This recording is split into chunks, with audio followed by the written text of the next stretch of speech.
Good morning to everyone. Distinguished guests, ladies and gentlemen, it is so nice to greet you back.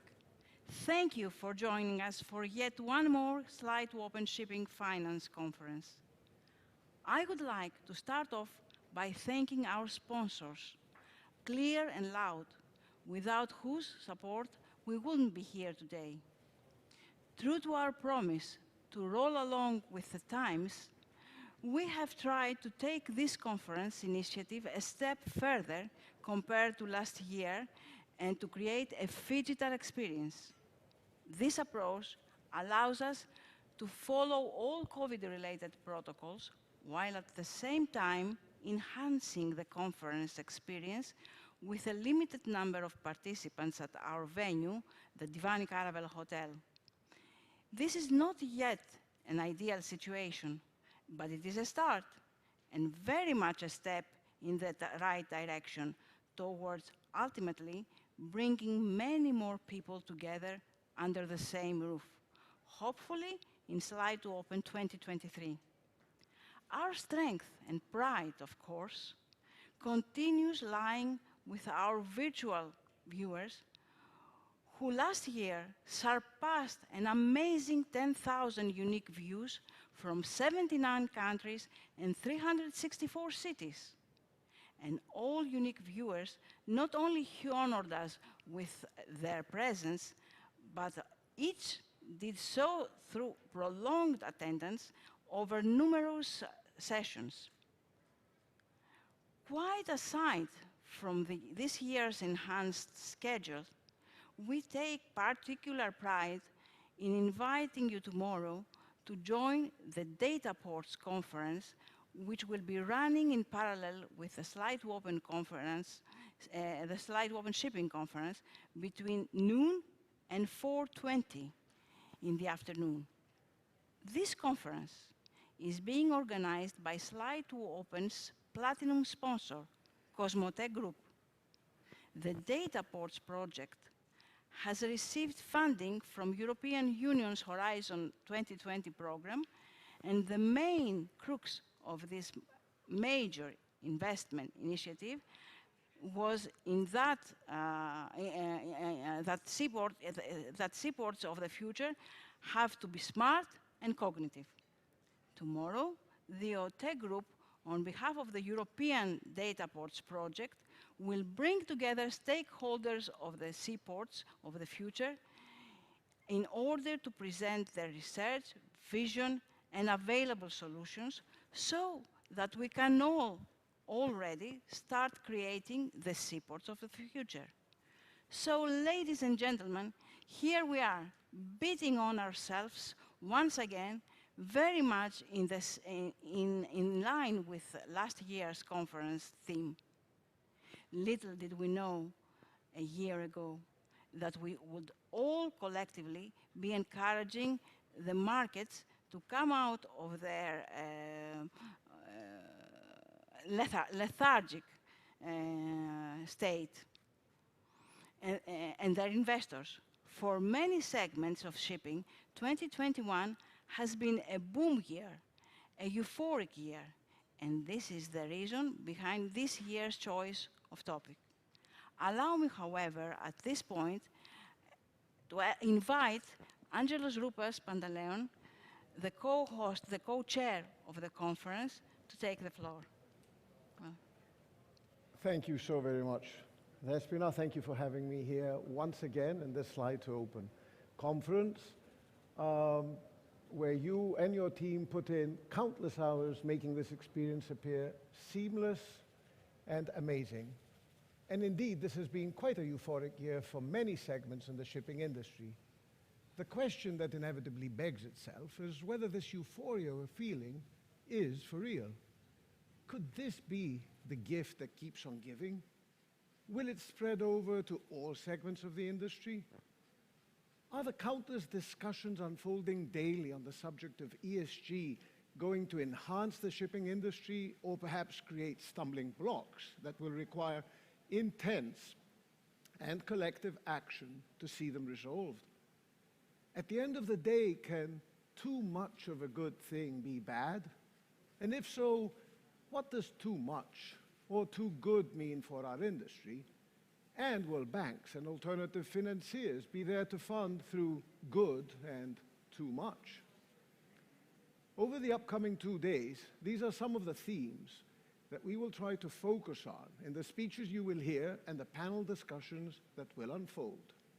Our effort will be to take speakers out of their comfort zone and hopefully help all of us come to reasonable conclusions regarding what lies ahead in the shipping industry, given where it is that we stand today.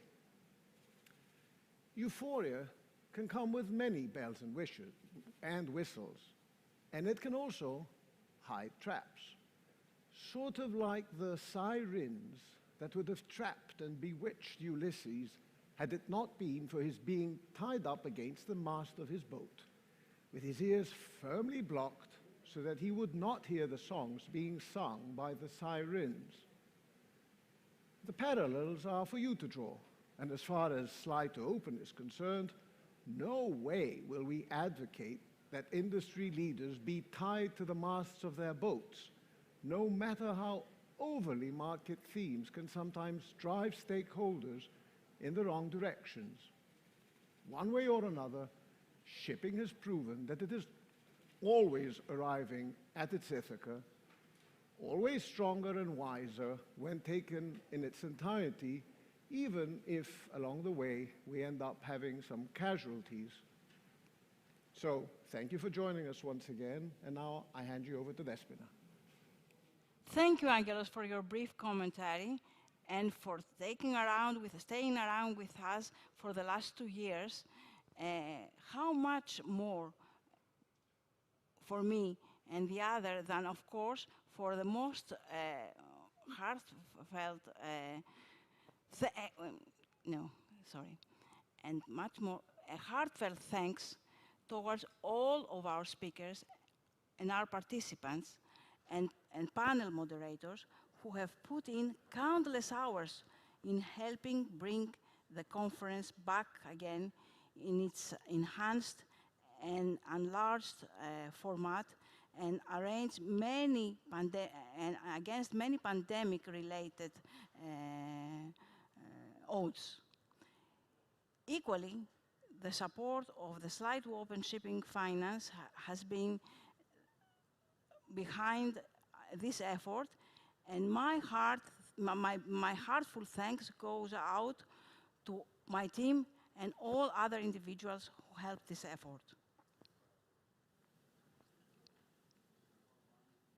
Russian invasion of Ukraine is the reason for today's extraordinary cabinet meeting, due to which the Minister of Maritime Affairs and Insular Policy could not be with us today. Nevertheless, he recorded his greeting speech and sent it over along with his wishes for every success to the conference. So let's hear the Minister of Maritime Affairs and Insular Policy, Mr. Giannis Plakiotakis.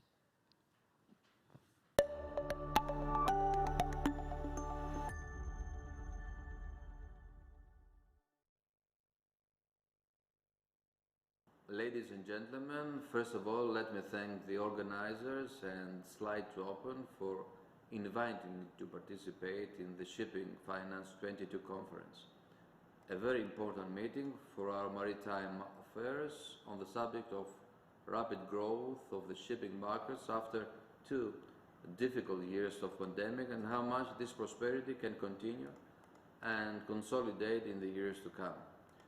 I'm sure that we will all contribute to drawing useful and substantial conclusions that will lead us to realistic and sustainable solutions for the future. Unfortunately, the timing of us discussing about the challenges global shipping will face in the years to come bring us to the brink of a catastrophic conflict with Russia's invasion in Ukraine, an ongoing war, the consequences of which, immediate and in the long run, are unpredictable at the moment and will certainly have a significant impact on shipping. Greece trusts and fully respects international law and human rights. We always seek to establish peace globally. Ladies and gentlemen, it is a fact that the shipping markets have recovered significantly after the shock of the pandemic, which economically affected every activity on the planet. But in order for this recovery to stabilize, national efforts to reverse the effects of the crisis must be intensified, including through the promotion of a sustainable blue economy that facilitates the proper distribution of ocean wealth and ensures equitable opportunities for economic growth and prosperity. In the years to come, apart from the market-related aspects, other different factors will affect the shipping activity, from the new environmental regulation to enhance safety and security standards, digitalization, and of course, the human element of shipping. All those factors contribute to a renewed meaning of shipping sustainability, which we are all committed to support. As regards the transition to carbon neutral shipping activities, the de facto international nature of shipping activities requires the application of global uniform rules through the IMO. All nations should be wholeheartedly support the effective implementation of the IMO strategy for the reduction of greenhouse gas emissions from ships, as we will start the examination of mid and long-term measures that will lead us to a carbon neutral shipping. Of course, our plan for a sustainable and strong shipping cannot miss the green and blue economy. They largely concern the backbone of the shipping industry, and in the years to come they will be called upon to play the most important role in being able to respond positively to the challenges of the United Nations by 2030. For us, at the Ministry of Maritime Affairs and Insular Policy, the recovery of the blue economy began a year ago when we legislated a comprehensive policy framework for our islands. The government of the Prime Minister, Kyriakos Mitsotakis, has put insularity from the beginning in a prominent position in its priorities, and now we managed to leave behind the piecemeal intervention and for the first time took a holistic, strategic approach with clear and measurable indicators and goals, both at national and regional level, setting specific regional development policies. In this way, we aspire to meet and respond to the fourth of the 10 challenges posed by 2030 by the United Nations, which is none other than the development of a sustainable and equitable ocean economy.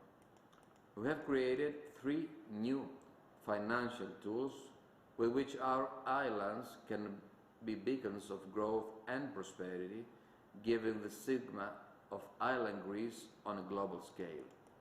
With these thoughts in mind, I would like to thank again the organizers for inviting me to share with you our aspiration as the Ministry of Maritime Affairs and Insular Policy for the challenges that shipping is about to address in order to stabilize the prosperity of the market. I wish the best possible results at the Shipping Finance 2022 conference. Thank you.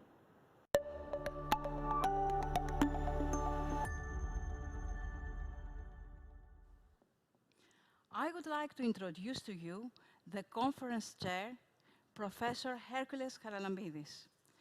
Professor Charalambidis is Professor of Maritime Economics and Logistics in Sorbonne, Paris 1, Panthéon, and in Dalian University.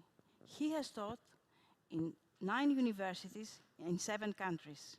Professor Charalambidis, the floor is yours. Good morning, everyone. I hope that I can be heard. Thank you very much for the kind invitation to say a few words at the opening of the 2022 Slide to Open conference. Congratulations for the organization. And as an introduction, ladies and gentlemen, let me start from the title of our conference, which is asking us if the euphoria that we see around us, it is for real. And of course, here the answer can only be yes, because it is something that, unless we are dreaming or imagining, it is around us and we're living in it. Now, if this, however, it is also sustainable, that's a different question. And here the answer is no, it is not sustainable. It has never been sustainable.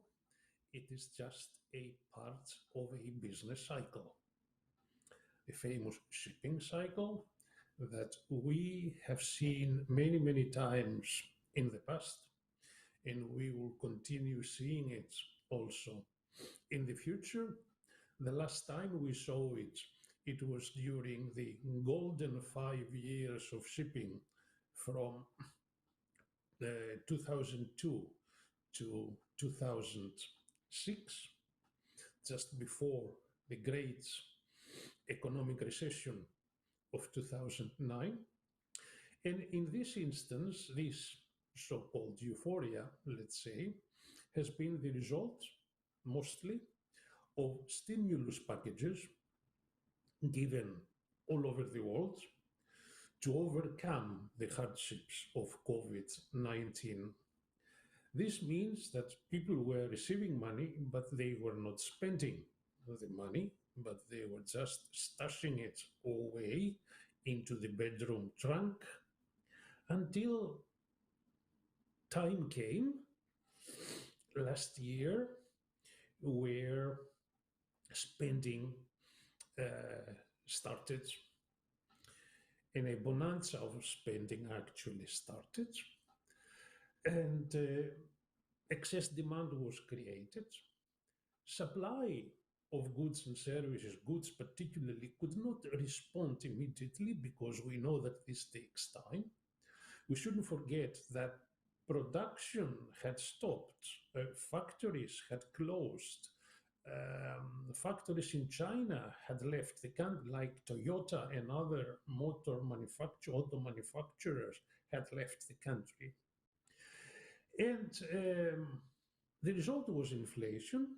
We have seen an inflation of around 5 to 6% all over the world, and we anticipate that these will accelerate as a result of high energy prices and the war in Ukraine. And as well as we have seen in our business and in our sector, disruptions in supply chain. Tomorrow afternoon, we have an interesting panel where these aspects will be discussed in more detail. We have seen congestion in ports, both in the Western world and in Asia. Disruptions, as I said, to supply chains, difficulties in warehousing, lacking chassis, trucks, truck drivers, and many other bottlenecks in the supply chain. And we, paradoxically, if you like, the only beneficiaries of this situation have been the international carriers, who for 2 years now are realizing profits never seen before in the history of this sector. As a result, shippers, cargo owners, particularly in the United States, have expressed concerns, have complained at the Federal Maritime Commission that these high freight rates are hurting trade in US exports. We have produced a number of publications in which we have tried to show this. The FMC started some investigations regarding the concerted business practices of carriers, And yesterday it was announced that the Department of Justice, together with the Federal Maritime Commission and the FBI, are starting new investigations. We hope that the European Commission Directorate General for Competition will follow and will do something similar to see if the pandemic has been an excuse for implementing and adopting concerted business actions of the carriers. We will see this as an interesting development. The question is trade going to sustain in the same way as we had experienced before the 2009 economic crisis? Because since then, we have seen a decline in the relationship between global production and trades. Here, the scientific views differ and diverge. Are those like me who believe that trade will continue to flourish, a different type of trade, however, focused not so much on the Western world, who is satiated in a way from cheap consumerism that we have seen many decades up to now so far, and it will be trade, it will be developmental trades, with the locomotives being Africa, which is growing with double-digit rates, and India and China. And we shouldn't forget that 50% of international trade these days takes place in Asia and Oceania. So the last question, the final question, is what will happen with the shipping industry if the international transportation by water will continue to be free as we know it and as we flourish in it as Greek shipping, or protectionism will prevail. And we have evidence and signals that this might be the case when we see, for instance, Brazil exporting its iron ore with their own ships, or China importing its oil with their own tankers. That as an introduction. Again, with many thanks, there is no question, euphoria or not, the international shipping will continue to thrive with, as the minister just said, in a way, however, that is responsible, assuming its own responsibility and duty to contribute to the protection of our environment and of our planet. I wish you all a beautiful and wonderful 2 days with important conclusions that will give us all insights and indication as to what it is in store for us in international shipping. Thank you.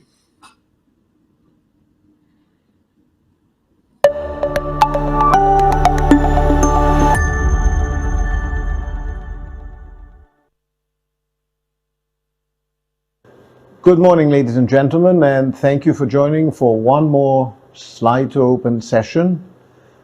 The topic is going to focus on trade sustainability, and with us today is Mr. Leonidas Dimitriadis Eugenides, IMO Goodwill Ambassador, Chairman of the Eugenides Group and Eugenides Foundation, and he's with us. He has accepted to join us in order to share certain thoughts on trade sustainability. So thank you for joining us. Nice to see you. Good morning, and always a great pleasure to participate in this exceptional event, and particularly always very exciting the discussions with you.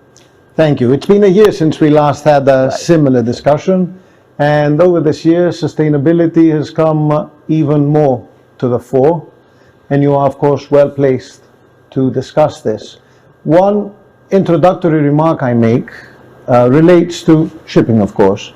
Shipping accounts to only 3% of the CO2 footprint and amounts to 80% of cargo carried. And my feeling is that it gets a disproportionate amount of negative coverage. Why is this so? and how can we deal with it and give shipping the good image that it deserves, because it is a beneficial element in today's society and in sustainable trade. What's your view on this matter? My view is that,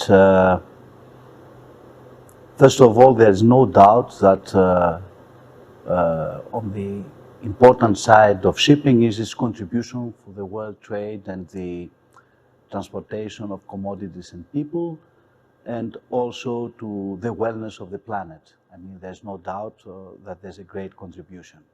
On the other hand, like any other activity, it has its footprint on the environment. And of course, as you rightfully said, and I make just a small introductory remark, not because Greek shipping, which I'm part of the Greek shipping family, is primarily concentrated on the bulk trade and the tankers, but also on the vessels who have a greater performance, because container ships, they steam in higher speed and they are allocated with a bigger footprint, and in which segment over the last years Greek ship owners play a vital role.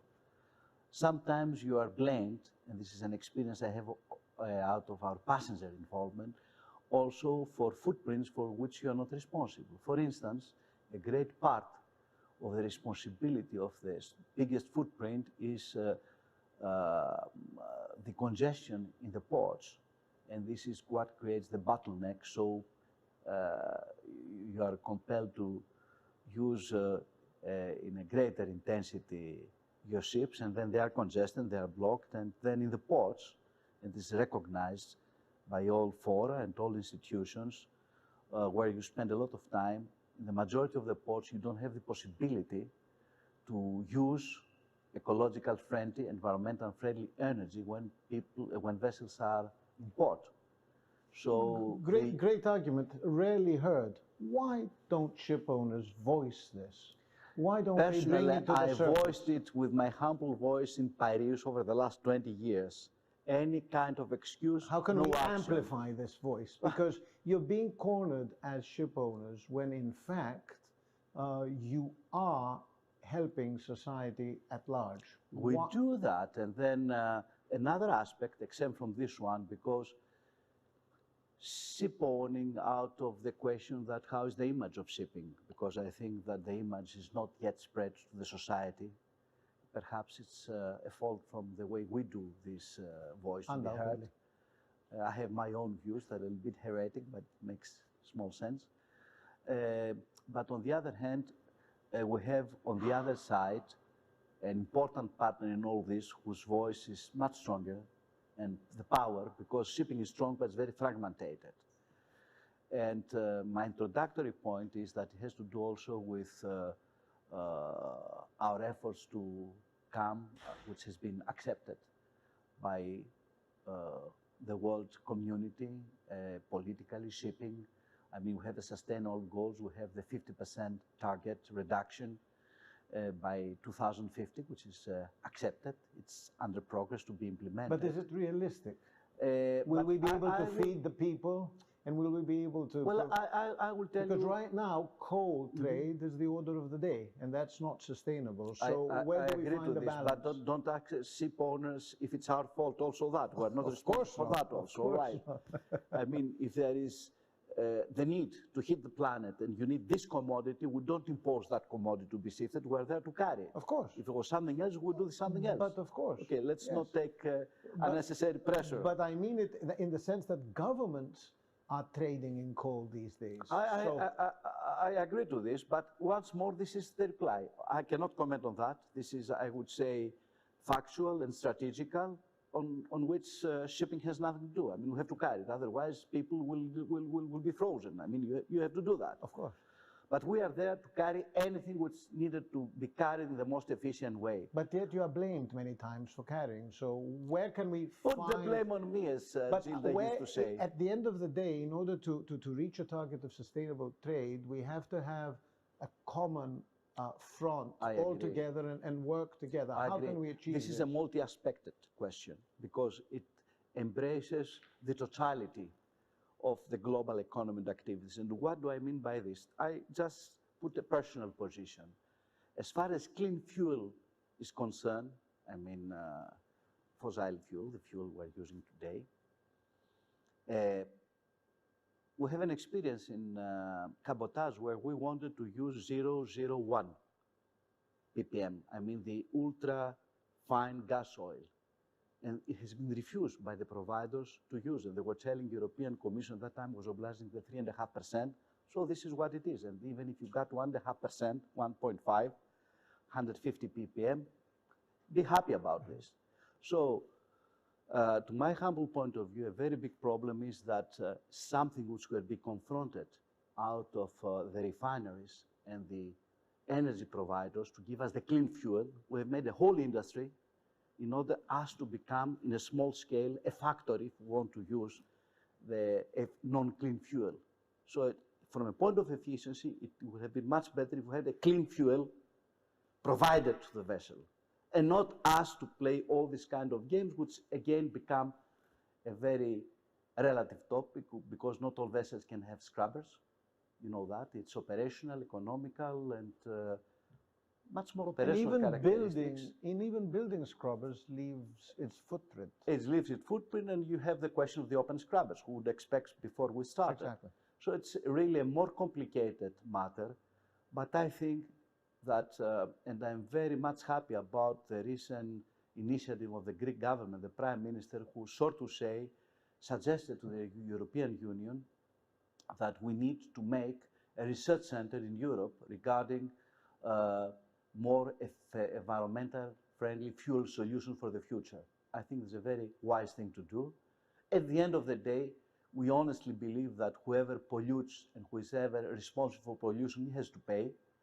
You know the position, which I think it's a fair position. We have the mean, which is the vessel, and then it's up to the charterer, the commercial operator, as we say, to decide if the vessel will go to areas where you have different limitations and restrictions, or are more open as far as fuel is concerned. You know well this issue.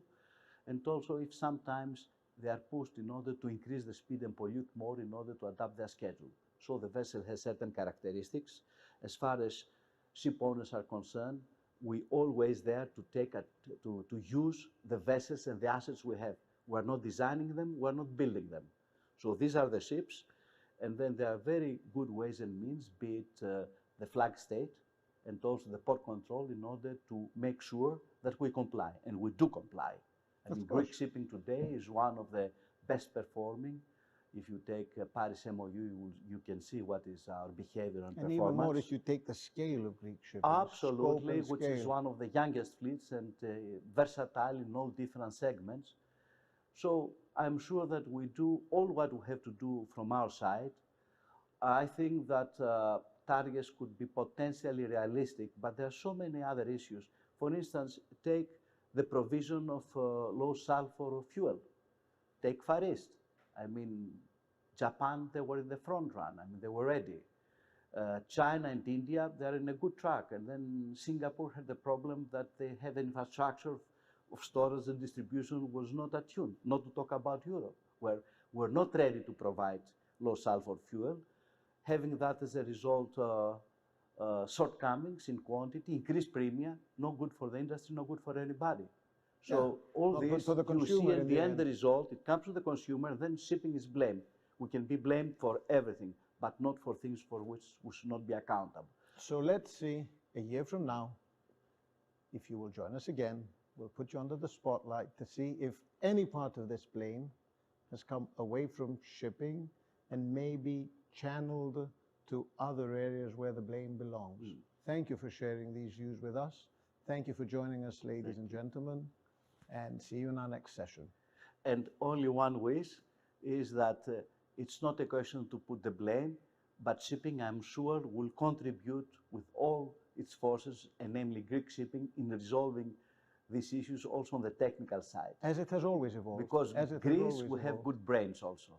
Thank you so very much. Absolutely. Thank you too. Thank you. Take care.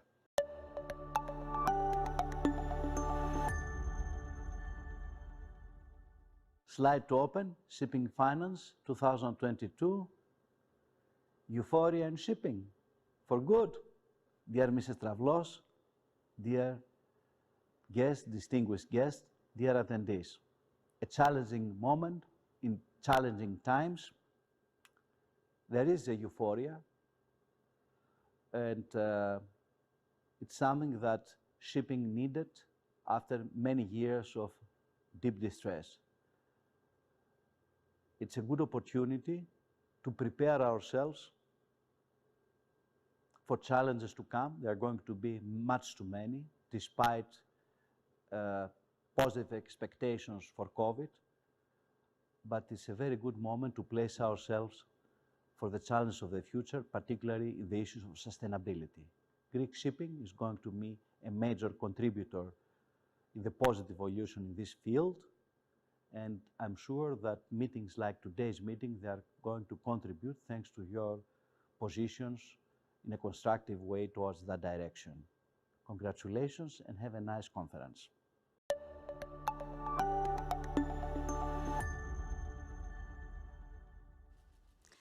Good morning, ladies and gentlemen. I am honored to be with you today, this year, and would like to extend a gracious thank you to Mrs. Despina Travlou for the kind invitation. Over the next 45 minutes, we will be addressing the topic of sustainable development in shipping. We will be approaching the discussion with a 360-degree angle with my esteemed panelists. Let's meet them.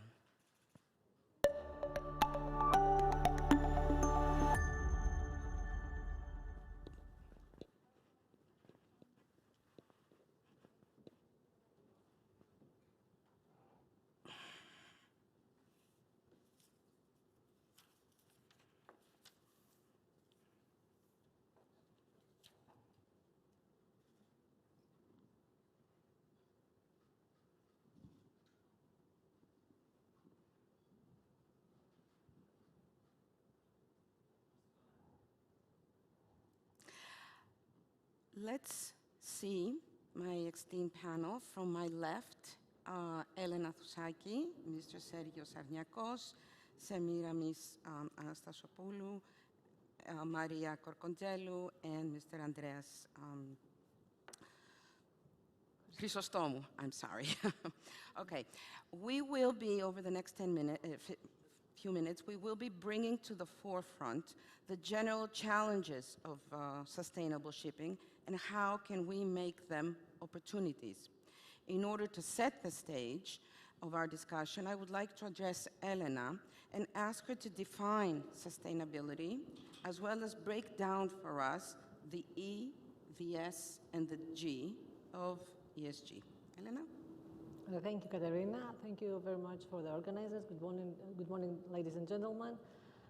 It is true that a week ago, the #1 item in the agenda, in the business agenda, was the ESG and sustainability. Now there are 2 items, ESG and sustainability in the Ukrainian war. And I think that now more than ever, ESG is something that has to be taken very seriously, as the impact, the negative impact, it's quite big. Let's go back to the definition of sustainability. Sustainable development has started many, many years ago.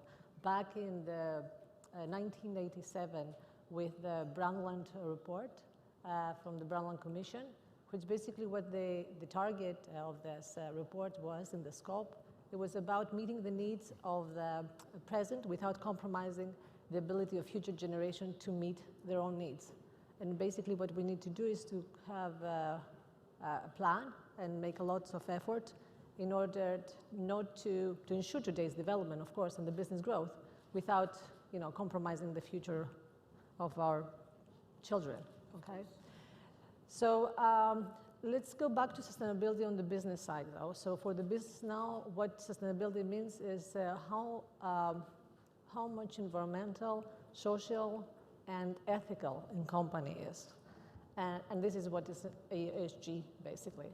And the reason that stakeholders, mainly the banks, the investors, the clients, or suppliers, NGOs, the public, basically, that are putting a lot of pressure, and of course the regulators, they put a lot of pressure for the companies, let's say, to be much more transparent and measure, monitor, create policies and procedures that they take into consideration those criteria, the environmental, social, and government criteria, is because basically they want to look ahead and move to the next level, the business. So they want basically to transform the business environment and make it much more sustainable.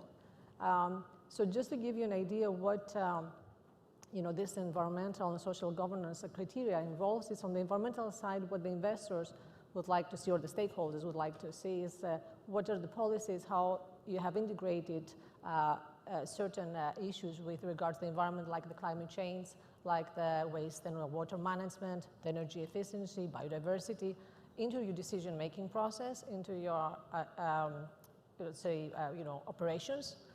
On the social side, they want to look on the employment and the best practices. What do you do about your people?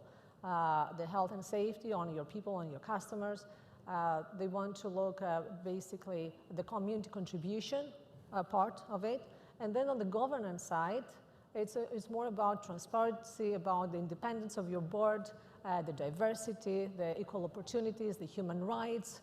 So I think those sort of criteria are very important for the investors in order, let's say, to mitigate their own risk, because the sustainability risk is like the credit risk or the market risk. So it's just part of their risk management process. Okay. Well, thank you very much. Would somebody like to add something to the definition, or shall we move on? Let's move on and the discussion and look more analytically onto each part of ESG. And let's begin with E, the environment. Andreas, can you please highlight for us the regulations in force, the challenges they pose, and the opportunities that are created from them? Thank you, Katerina, and thank you for Slide Open to invite me here. One of the most important things I would like to cover on your question here is to reply on the international, the regional, and the national regulation for environment. And it has to be very clear, sustainability doesn't mean environmental issues, and I think Elena covered very well. And of course, apart from the G, we have also the so-called economic side, which it can also go beyond the governance, but I will not touch those. That's on the environment for you. For me, at the moment, we have a piecemeal international regulation in place, mainly covered by MARPOL, and it does not really address the issue of climate change, but it only addresses the issue of optimization and scrutinizing your consumption of bunkering, which at the moment is hydrocarbons. The ambition of IMO is in the next at least 20 years, let's say, we reach a point where we might be either carbon neutral or we're going to have a footprint that is irrelevant to the environment anymore, and we're going to be in line with the rest of the industries or the rest of... Now, while the IMO is doing that, without, in my opinion, a clear path where to go, although I'm a fervent supporter of IMO because that's the only global regulator on the issue, we know that technically wise, we have improved, and we have created in 2011 the EEDI and the rest of the paraphilia chapters of MARPOL for that. And we have now the EXI, which is the existing index for ships. And of course, we're going to continue doing the CII, which is the continuous intensity index. And with that, we're monitoring again what we have in place. We don't know yet where IMO will go with sustainable, renewable sources of energy, what kind of technical measures will come in. One point of caution for someone who works in that kind of that part of the industry, the regulatory side, when we were trying to fixing the environment, I hope so we're not going to create a problem in safety, because we all know IMO safety-wise have not done any major overhaul after the chapter of SOLAS that deals with bulk carriers, because there is no need. Ships are bridge level with a very safe, and we have no ghost ships lost in the middle of the ocean. Now, on the other side, we have the regional measures, which are getting a little bit faster than IMO. And we have the European Union introducing the Fit for 55, which will include the ETS. We all know about the ETS, the Emissions Trading Scheme of the European Union. Now they will include shipping. We tried for many years to avoid it. We tried to put it in sleep. I have to say the inactivity of a cultural measure, because for me, any market-based measure is done for a specific period in time and make sure that the culture changes and we become more focused on what we're trying to do. It will hit shipping. I don't know if it's going to be the 1st of January 2023, but it will be happening unless IMO does something similar and the European Union will not do it. The other major thing that I have to mention here is Fuel EU. That is a regulation that has already progressed extremely well, and it will affect the use of heavy oil because it will be blended with different others, so eventually you might not need to use it. I am not 100% sure that it's easy to do because you cannot control where you bunker, and not all bunkering stations are in the European Union. And there are a number of other regulations coming in EU, but they're not specifically environmental. The major thing I have to say here, the European Union have made it clear through their taxonomy and through their regulations dealing with sustainability, they will not accept greenwashing. And greenwashing that we used to be honest with you, I used it as well.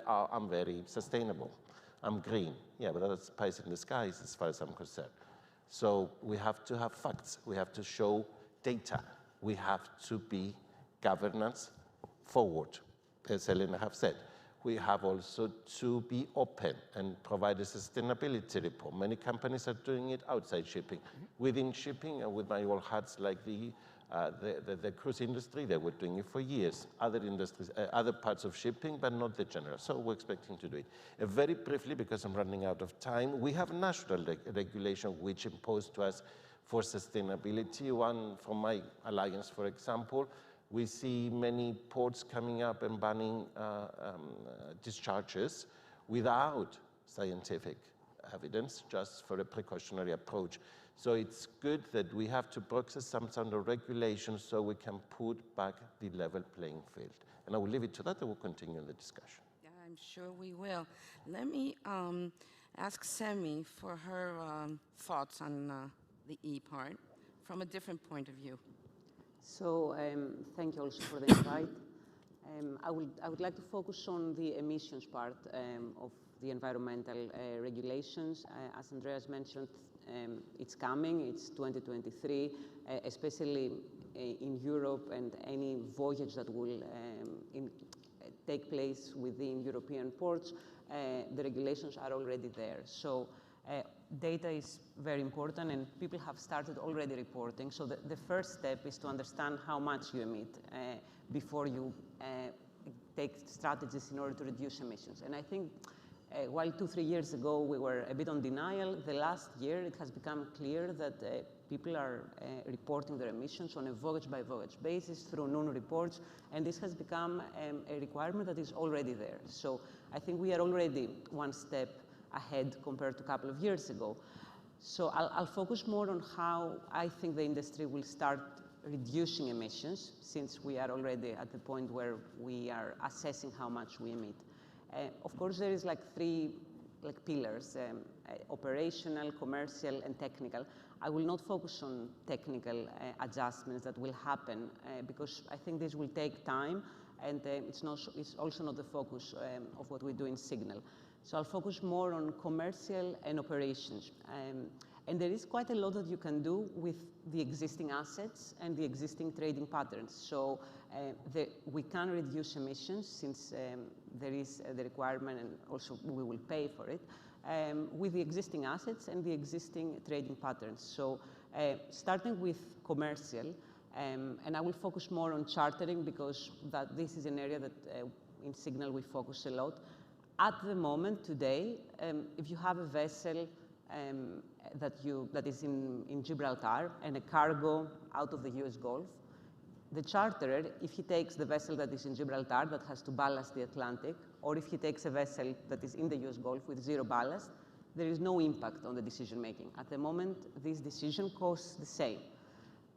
This, we see that it's something that will change within the next couple of months, because at the end of the day, the shipping industry has been very efficient in pricing in these changes. We saw it with, for example, the scrubbers, how fast everybody was panicking, and within a month, when we moved from HSFO to VLSFO, it was priced in the spot market and eventually down the line in the TC market. So I think the moment we start, the moment we are in 2023, this decision-making on the day-to-day decisions that can have an impact on total emissions will be taking place between charterers and owners, and the vessel that has to ballast the Atlantic will have to potentially give a discount, or the vessel that is in the US Gulf will ask for a premium, because somehow this ballast leg has extra emissions that they need to be priced in.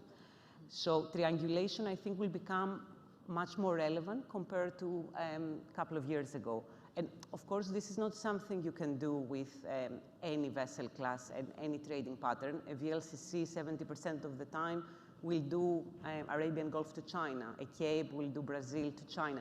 But Aframaxes, MRs, Suezmaxes, so medium to smaller sizes, they have this potential for triangulation.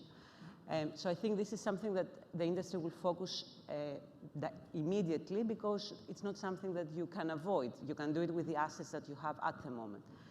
Operational-wise, I think the industry has been very efficient in slow steaming when the market was going one direction or the other. So if we look at the speeds of vessels the last 2-3 years, depending on market conditions, the speed can go up and down, up to 1 knot. So we know how to do this because of financial reasons. So there is no reason to not decide, and through chartered party negotiations and collaborations between charterers and owners, to reduce the speed.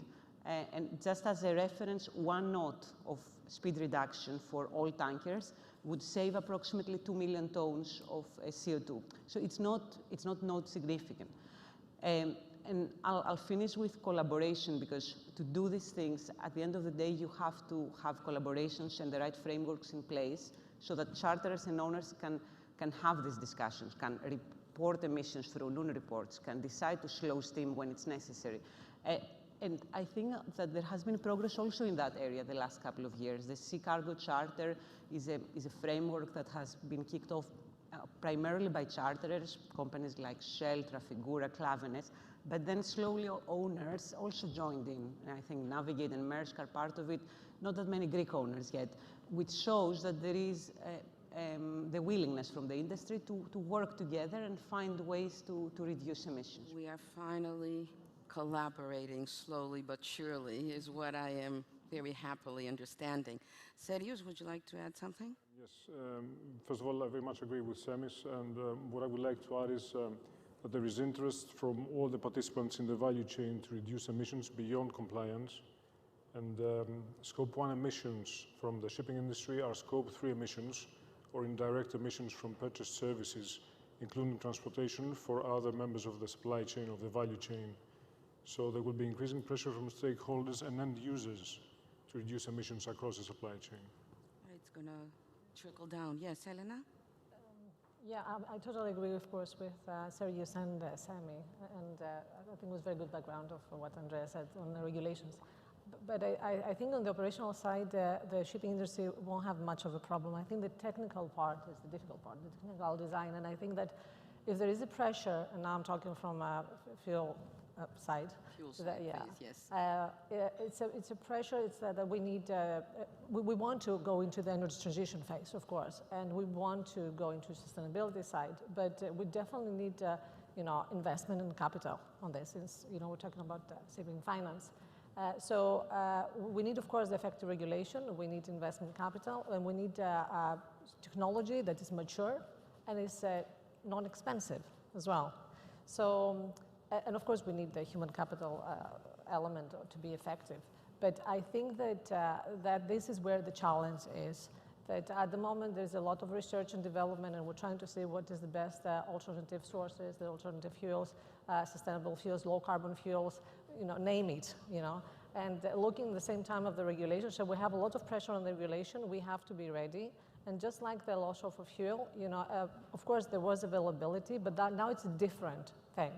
The whole energy transition is not like the low sulfur fuel regulation. There's many more regulations, many more alternatives, very ambitious targets. So I definitely agree with Sami that a collaboration of all the stakeholders need to be taking place in order to, everybody to be in a win-win situation. And I'm happy to keep hearing that collaboration has started, which we've come a long way from where shipping was. Not in the very distant future. We were here discussing collaboration in this room in 2020 and then online 2021 and 2019. So I'm happy to see that we've come forward. Maria, would you like to add something? Yes, good morning, everyone. Yes. Many thanks for the invitation to the panel. Before starting to discuss for the sustainability, I would like to emphasize, crewing-wise, always, to the fact that we are passing so many difficulties the last years, corona-wise, about our seamen that are trapped on board the vessels, the difficulties in the crew changes, and of course, the last days, the war that is taking place in Ukraine and Russia. So you understand that all these things are making it even more difficult in order crew on board to be able to be sustainable and assist. Yes. So you have taken me on to our next point, and I will start with you then. Okay, thank you. Yes, of the social. And as you have very well pointed out, shipping is human capital intensive, so much so. So can you please tell us the role that our people play on shore and at sea in this sustainable equation for shipping, and what exactly, not only what you just mentioned, some more challenges they may be facing, and is there light at the end of the tunnel? Okay, I will tell you, Katerina, my point of view. That's a loaded seamen, question, but yes. you can cover all my... Seamen is shipping. It's the heart of management, as per my opinion. You know that it is the role of the crew is very significant, Yes. but it is also very significant the combination and the coordination between crew and shore personnel, because there is a huge amount of data to be collected and maintained, so the cooperation must be tremendous. Exactly. The challenges that we are facing are tremendous, because I think that we are navigating in uncharted waters. It means that we don't know, in order to be simple, the vessel is sailing, but the export is not yet fixed. So the risk is huge for everyone. That's why we need practical minds, we need agile management, flexibility, and of course people with experience, willing to adjust and adapt, and balance also the risk of change, which is very, very important. First of all, we need people that they will be able to understand, to create, to execute and adjust. We must think out of the box in order to be able to make it and remain sustainable. First of all, I think that we need players. Yes, So thank you. there is light at the end of the tunnel. We must be optimistic. Yes. Always, always. Sami, can you pick up on that? I heard the word data and cooperation between at sea and on shore with data collection, and please give us your input on that. So I'll focus more on the shore side. Okay, at that point, yeah. What we've done is that I think on the social part, something that is critical is the renewal of the workforce and finding a way to create the right culture in the company. And what we do in Signal is that we have decided to hire young, bright students out of school primarily, but train them through a program we call Chartering Academy, which with the use of technology allows the shipping guys to learn chartering end up fixing a ship efficiently, fast, with good performance, much faster than without the use of technology. It took me like a year to learn how to fix ships. It takes these guys now 2 months because they have a way to understand the market in a structured way. So in a way, we've tried a little bit to demystify chartering and make it more data-driven. And that allows us to renew basically the workforce in an efficient way. And the other thing is that we allow our technologists, because shipping is a mix, a signal is a mix of shipping and tech guys. Through the Chartering Academy, the technology guys manage to understand that the products that they're building, how they can be used in the shipping industry. So it's a bit of a mix. The other thing that we've done that it's a bit of a leftover of the pandemic is that we transformed our workplace to a hybrid environment, meaning that there is no more 5 days per week, 8 hours per day office obligation. Everybody has a hybrid setup. You have to be in the office approximately 3 days per month, 5 days per month. And that allows us to bring some flexibility to employees that they might need, to also hire people that might live elsewhere in other towns or in other countries, and create the right culture through this flexibility that we tested during the COVID times, and we felt that it has worked well for us, and it has created the right culture. So I think these are the two things that we're Okay, good. So technology has increased the talent pool of where you can access it. And because I like to discuss diversity, and not only gender diversity, but diversity, the way you're describing the flexible work environment, I understand, helps men and women address family issues, okay? It's not just the ladies that bring up the children. I think all and more the fathers are stepping up to the plate. So flexible work environments also help to that. Serios, can you please give us Latko's approach on the social? Thank you, Katerina. Yes, we're looking very much at the social aspect. We have a very active HR department, and we provide many courses for our employees. Okay. We provide pension plans and complete medical schemes for our employees and their families. And we also give awards to the children of employees with exceptional performance at school.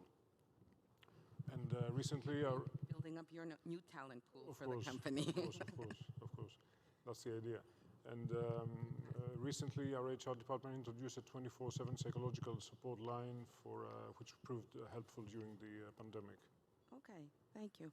Elena, would you like to add something? Yeah, I mean, since everybody's talking about the company, I will talk about Motorel Group as well. Yeah, we were very, very active, of course, on the social side, both on our people and both on our local community and society. On our people, we do a lot of training as well. Of course, ESG training, a lot of ESG training, because we are in the process, of course, on transforming from, with the new energy transition side, with the renewable energy sources. So therefore, people need to understand why we need to go to the next state. Therefore, ESG training is there. And of course, we do a lot of training around, their development, their well-being. We have a lot of, good best practices on the HR side, to be really honest, with the benefits. And we're trying to engage with, have a volunteer pool for our community contribution projects and actions. Very recently, we supported, we supported the reforestation, let's say, scheme and plan of our nation, okay, in Greece. And this is something that we always trying to do. We do a lot of ESG impact assessment or on action on community contribution side. So whatever comes for local communities, we always look, what is the impact on ESG side.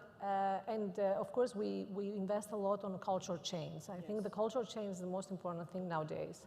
And I think it has to start from the board, going down to the senior management and to the people.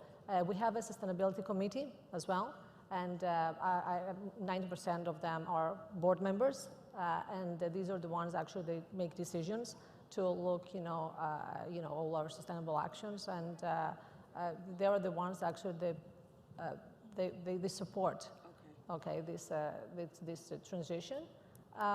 So Yeah, we do lots of things You're on the very- social side, yeah. Very much on the This is- social yeah, side, very- and I think we should be stressing the S and the G as we come up, because we are really focused as an industry on the E and the environment and the climate change, which is huge. But we do need to not forget there's other sides to this equation. Andreas? If you allow me, I would give a little twist to the S, Very because I do believe it will be the most difficult pillar of sustainability in the years to come. Okay. Not because we're focused very much on the environment or we focus too much on openness. It's simply because it's a very unknown factor, because I do appreciate the panelists here, my friends and colleagues, and they're absolutely right, but it doesn't confine itself within the HR. Social pillar means that we are responsible for the societies that we are meeting in far places. It's obviously at the moment that we can see the cruise industry. It's actually doing the social pillar in a different way. They revamp the terminals they arrive. They have their own coves in the Bahamas, for example, now, which they were dump places before, in a way, and they fix it and they make it the cove of so-and-so and the cove of so-and-so without advertising anybody. We see the container side as well doing more or less the same, and eventually society, in order to solidify the idea of social, it will have those demands, which at a later stage will have a reverse effect on the crews on board, because you're going to have at a very late stage a hybrid ships, which will be most probably the crew might be a decorative crew like we have now on the aeroplanes, because they could be automatically navigate the seas, but they will need the human body on board, so they will have it. But then you cannot, you have to innovate. You have to do what Armani used to say, don't imitate, innovate, because the crew mess will be irrelevant anymore. Yes. You have to think out of the box. Exactly. Although these things are not going to come tomorrow, like the ETS, as I said before, but because we're so preoccupied with those, we might not be ready when the social side hits us hardly. So I'm just saying that as a precautionary approach, try to do something about it as soon as possible. More proactive on that as well. Thank you for that. Yes, thank you very much. Let's move on with the G, governance. And Sergio, can you please address to us that, first of all, shipping has always been and will continue to be capital intensive, and we all know that. Can you please highlight the strengths and opportunities that governance is bringing to the shipping industry? Yes, thank you, Katerina. First of all, governance, as you mentioned before, is equally important as all three aspects of the ESG. Governance is the backbone of a company. It sets the rules, principles, and the values through which a company operates. It starts from the very top. It starts from the shareholders, the board of directors, the CEO, top management, and then goes on to all employees of the company. Governance defines also the long-term strategy of the company. And we can say that governance starts with people, and by people we mean stakeholders, meaning the board, the shareholders, and customers, because it is ultimately people who will define the purpose of a company. Now, the end goal of governance is to achieve the purpose of the company. And for example, during these disruptive times for shipping, governance should drive transformation in order for a company to gain competitive advantage and create value. So governance also sets the process in order to achieve the purpose, obviously from a high-level perspective. And governance also monitors the performance, should monitor the performance of a company in how far a company has gone in achieving its purpose. So what is very important is that governance takes into account the interests of all the stakeholders of a company, including society, in order to create long-term and sustainable value. And governance is looked at by more stakeholders, including investors and lenders. Sure. And we believe it will be even more so in the future. So it is definitely helping in raising it is very important. more equity for it. Elena? Yeah, I totally agree with what Sergio says, that the governance actually starts from the head, okay, from the board, basically. And they are responsible for the strategy of the company and going forward. If we take this into shipping now, all right, let's admit that shipping has been very introvert and low profile. I mean, the profile of the shipping sector is like this, all right? So although they do a lot of things and they're very self-regulated, they will report only the necessary and what is on the compliance side. So now I think it's time where they need to become more open, more transparent, and because they do a lot of things, there is nothing to hide, to be really honest. So what the investors are looking, in order to minimize the risk, as we said, is to have the companies report in transparent and credible, audited way, what they actually do within the shipping sector. And I think that is going to be definitely a positive for them, all right? And I think this is how they have to see it.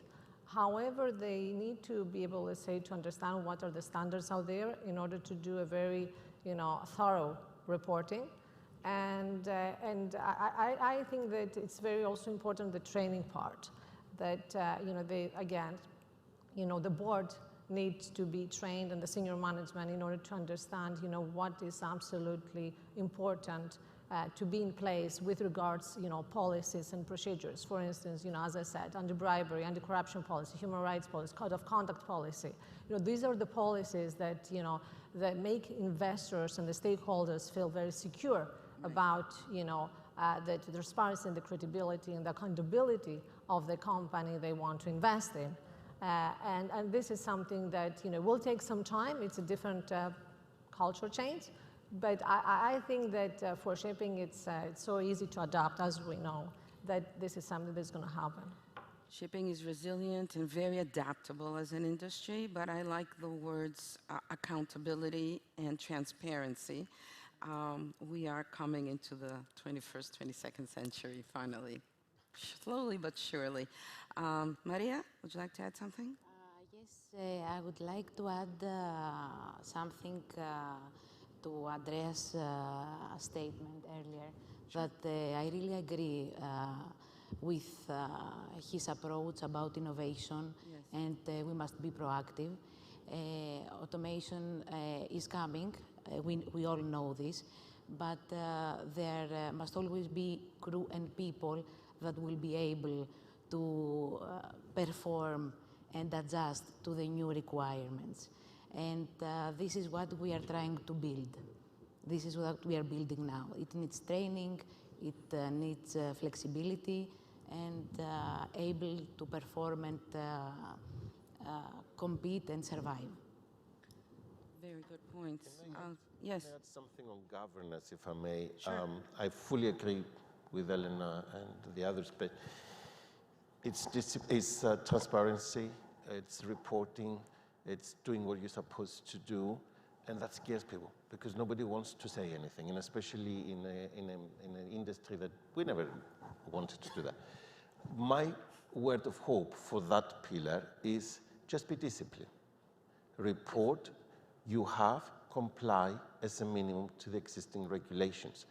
By doing so, in the year after, you will report more, you'll be transparent more. That's how, when people ask me, oh, what am I going to do with governance? Just report that you did your job discipline-wise and you haven't escaped the regulation, you haven't done anything wrong. And that, it's going to be a report of 20 pages as a minimum, not to say more, because the regulations that you cover, which is not only environment, it will be huge. But governance, for me, it's going to be the epitome of the whole discipline that we have now here, sustainability, because it will provide the education for the future. And that's where we're going to learn from, and that's where the generation after the ones we initially trained, they will be so-called self-trained by having this kind of discipline through the governance. But if you take governance out, I'm afraid the other pillars will collapse in a very simple way. Of course, you're taking out the basis from the head to the bottom. Semi? I think you're okay. Yeah. All right. Then just one of more course. thing. Yeah. Yes. What we have recently seen is that the investors and the stakeholders are asking for the board of directors and the executive to have performance management criteria based on ESG. Okay. And that's something new that we didn't have it before. So, what they want the investors to see is that, the remuneration policy that you have is related somehow to ESG criteria. And so we're bringing KPIs into exactly, the shipping. yeah, which is interesting. Oh, very interesting. Good point. Because KPIs were always outside of shipping. Now suddenly we're benchmarked too, which is good. I think that drives everybody forward. Okay, I would like to close with a question to each one of you. It's the same question, and I would like each one of you to tell us 3 skills or traits that you believe crew and or onshore personnel must have for our shipping industry to be sustainable and successful. I'll start from that side of the table. Andreas. I mean, for me, I always say the 3 basic ones for every human in any job to be sustainable is have consciousness about your environment, and that doesn't mean environment as we know it, just anywhere you work, just be conscious about it. Be part of the community you're in other words, be sociable, and make sure you're disciplined, and therefore you introduce governance. Discipline. So in essence, we understand where you are, integrate to your community, make sure you're disciplined and you don't violate the community's rules and regulations. Thank you. Maria? Nice. I think we need competence. This comes from recruiting. Either it comes to crew or shore personnel, to the right recruiting, and awareness, which comes from maturity, experience. We need definitely flexibility or agility. You can name it however you want. It's a whole state of mind. It's a management mindset that comes to the pyramid and goes everywhere, and also is being transferred on board. And as I say, and it's part of my character and who I am, it's the sense of ownership, a family-orientated approach of the personnel. This is what makes you be the part of the family. Be part of the family. We are all working for the same scope. This is the 3 things very essential for me. Thank you. Thank you. Very important. Sammy? I would start with adaptability. I mean, the industry is changing. That's why we're discussing also ESG. So embracing new tools, new methodologies like benchmarking or alternative fuels or carbon offsetting. These are things that will happen, so we have to be adaptable. Then embracing technology. I know I'm a bit biased on that, but the industry is very data intense at the moment. We're post-2014, there is a crazy amount of data, so not being afraid of technology is something that will help young professionals. And then I would close with the right culture. So having the right culture, being ethical, working with grit, with intensity, is what makes a good workplace. Serious. Yes, in the present disruptive environment, I would say resilience is very important for everybody, for employees, agility, which is similar to what Semi said, and continuous development. Yes, very good. All good points. Elena. They have said everything, to be really honest. Come on, you're sure. very... but I think I definitely agree with the mindset. I think that if people have ESG mindset, which means whatever they do, think about ESG, keep the positive side and fix the negative side. Thank you. And the next one I will say is to be caring and very supportive for other people as well, and for the next generation, as I said before. Of course, we have to build up the next generation, but I totally believe that we need to build up the existing generation driving the change. So we need to have all of these traits as well, and if we don't, we need to keep developing ourselves. I'm very much for that. So thank you all for this very interesting and enlightening discussion. And ladies and gentlemen, I hope you have enjoyed our panel today.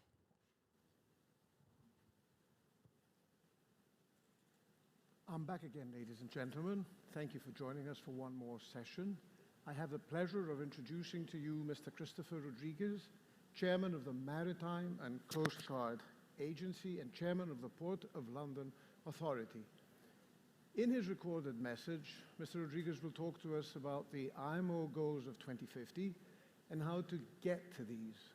They are goals, but they also possess challenges.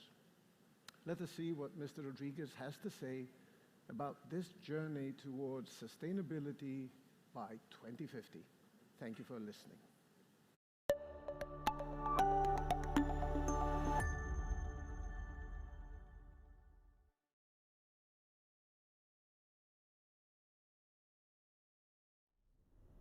Kalimera. Good morning. I'm sorry not to be with you in person today.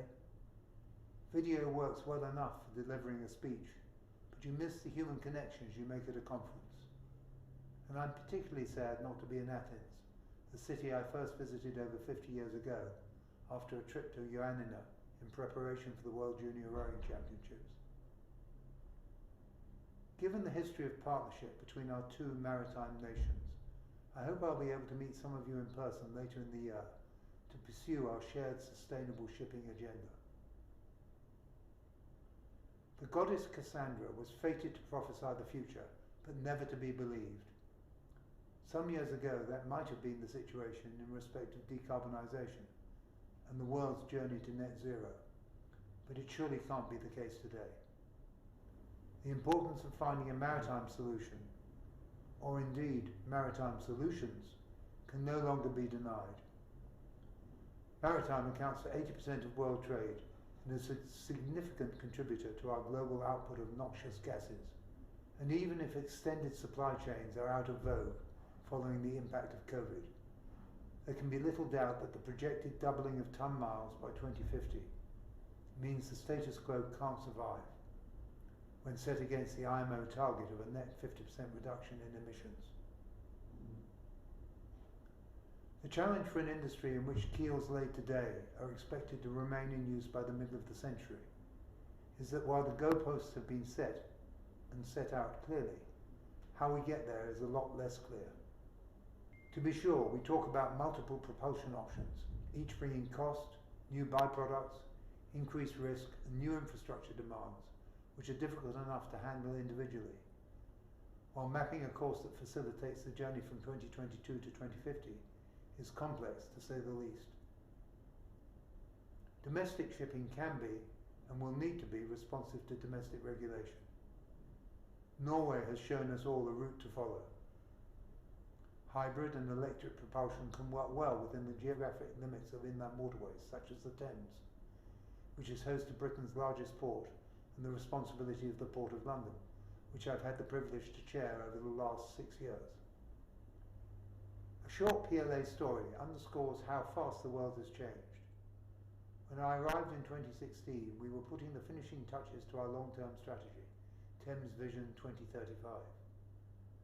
In the last year, we have refreshed the strategy and brought it into line with the objectives of Maritime 2050, our national maritime strategy.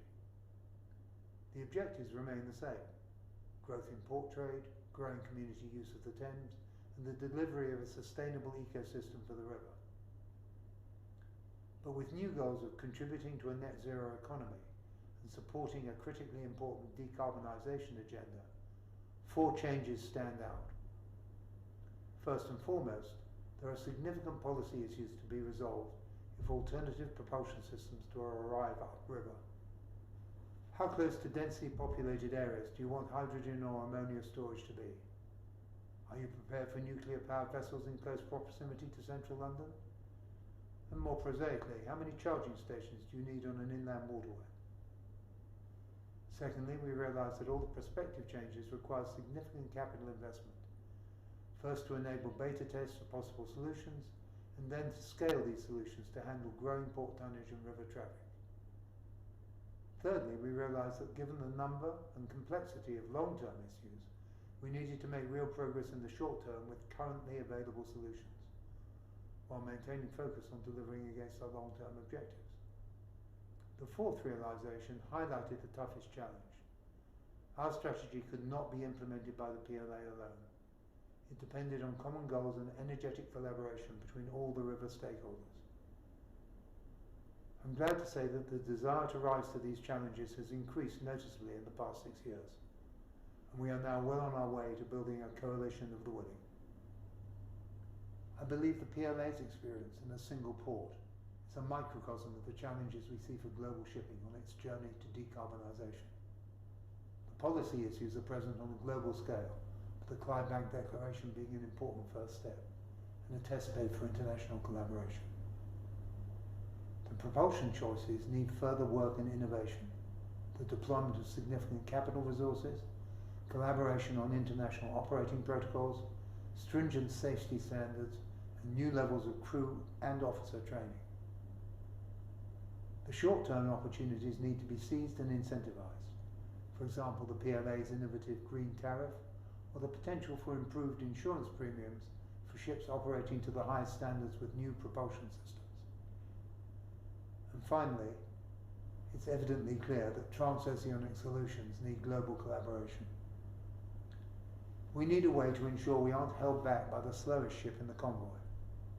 Britain and the Maritime and Coast Guard Agency are committed to helping create a coalition of willing nations to set the standards and conditions needed for decarbonisation to succeed and the journey to 2050 to be successful. With this in mind, the UK government has also set up a concierge service to help ship owners navigate their way through the different arms of the British government involved with maritime, trade, finance and tax, and to access the latest insights from Britain's extensive maritime service sector. In 1707, the British Navy lost 4 warships under the leadership of the admirably named Sir Cloudesley Shovel when they went aground off the Scilly Isles. Back then, there was no reliable measurement of longitude. There were even doubts that that measurement was possible. In 1714, the government set up the Board of Longitude with significant prize money to solve the problem. And before long, James Harrison developed the first reliable nautical timepiece, and longitudinal mapping became a problem of the past. The journey we're on now is no easier, but together we can solve the issues of decarbonisation and make it a challenge of the past. For our grandchildren's sakes, we must. Please connect with my colleagues from the UK Ship Register who are at the conference, or speak with our team at our virtual stand. Discuss how Global Britain can play a part in helping you on your journey. We've already introduced tonnage tax reforms. We're committed to providing world-class officer and crew training. We're piloting a program of bursaries and grants to support clean maritime innovation. Our nation offers world-class technology and innovation. And we offer creative financial and insurance solutions for the journey to 2050 and beyond. The spirit of the Red Ensign has always been to advance the standards and conditions of maritime trade. Most recently, we proudly stepped up to the challenges of COVID, repatriating tens of thousands of seafarers, providing supportive guidance and regulation that kept world trade moving. Our commitment to collaboration on the challenges of decarbonisation is consistent with that tradition. Efaristo, thank you.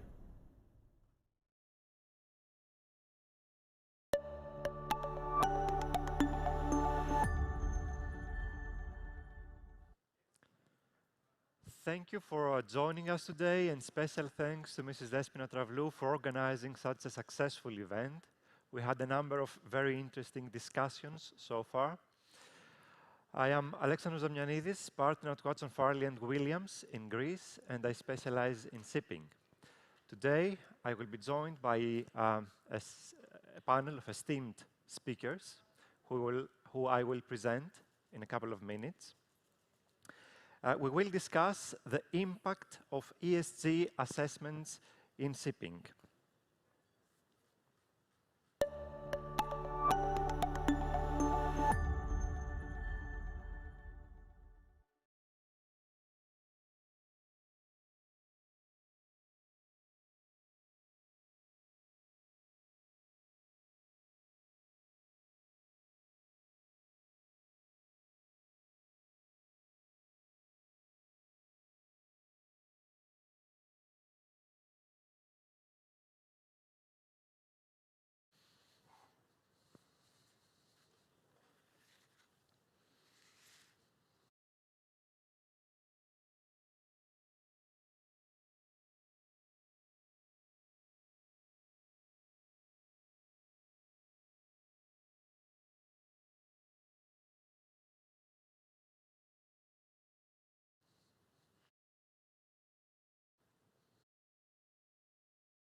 Today, I will be joined by esteemed speakers, Martin Crawford Brand, CEO at Lookout Maritime, Stavros Giftakis, CFO at Synergy Maritime Holdings Corporation, Kostas Kapralos, ESG analyst at Net Zero Analytics, and last but not least, Michael Parker, Chairman, Global Shipping, Logistics and Offshore at Citibank.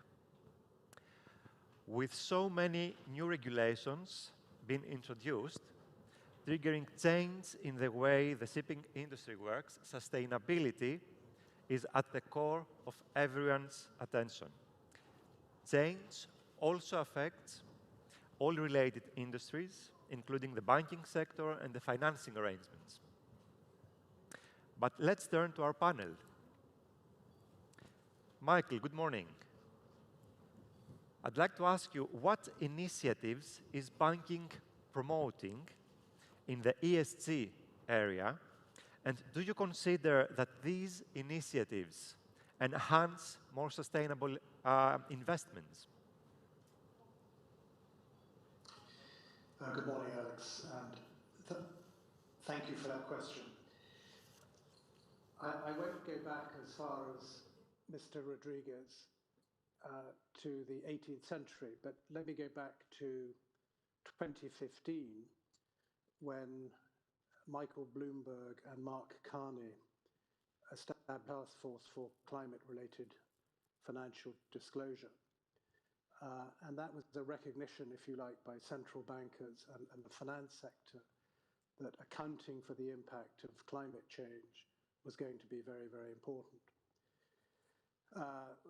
The world focused on other things, particularly in the UK around Brexit and things in 2016, but we moved forward through to 2017 and the launch of the Global Maritime Forum, under whose auspices we established the Poseidon Principles for shipping. And whilst we should be very proud as an industry of leading that effort, the banks in the shipping industry are the first sector, are the only one so far to have established a framework for trying to manage how we finance the industry against, in this case, the IMO's current objective. Really, nothing happened significantly from the banking sector until clearly up to COP. The Net Zero Banking Alliance was established, and in particular in October last year, the Glasgow Financial Alliance for Net Zero.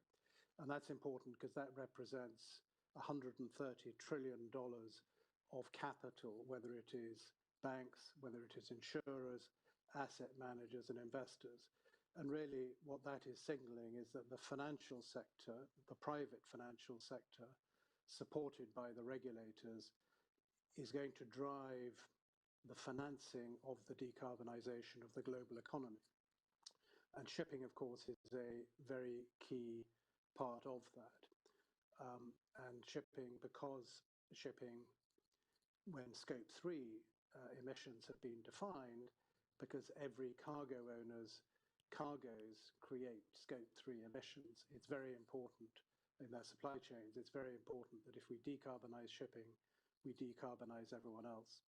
I liked Christopher Rodriguez's analogy of the longitude, because that captures both the technical advance in maritime navigation, but also the important safety issue around navigation. And I think that's the other aspect of decarbonisation we mustn't forget. Whilst technology is available to decarbonise the shipping industry, in the view of most people, the safety issues associated with that clearly are ones which mustn't be ignored. In fact, their safety must remain the priority in this.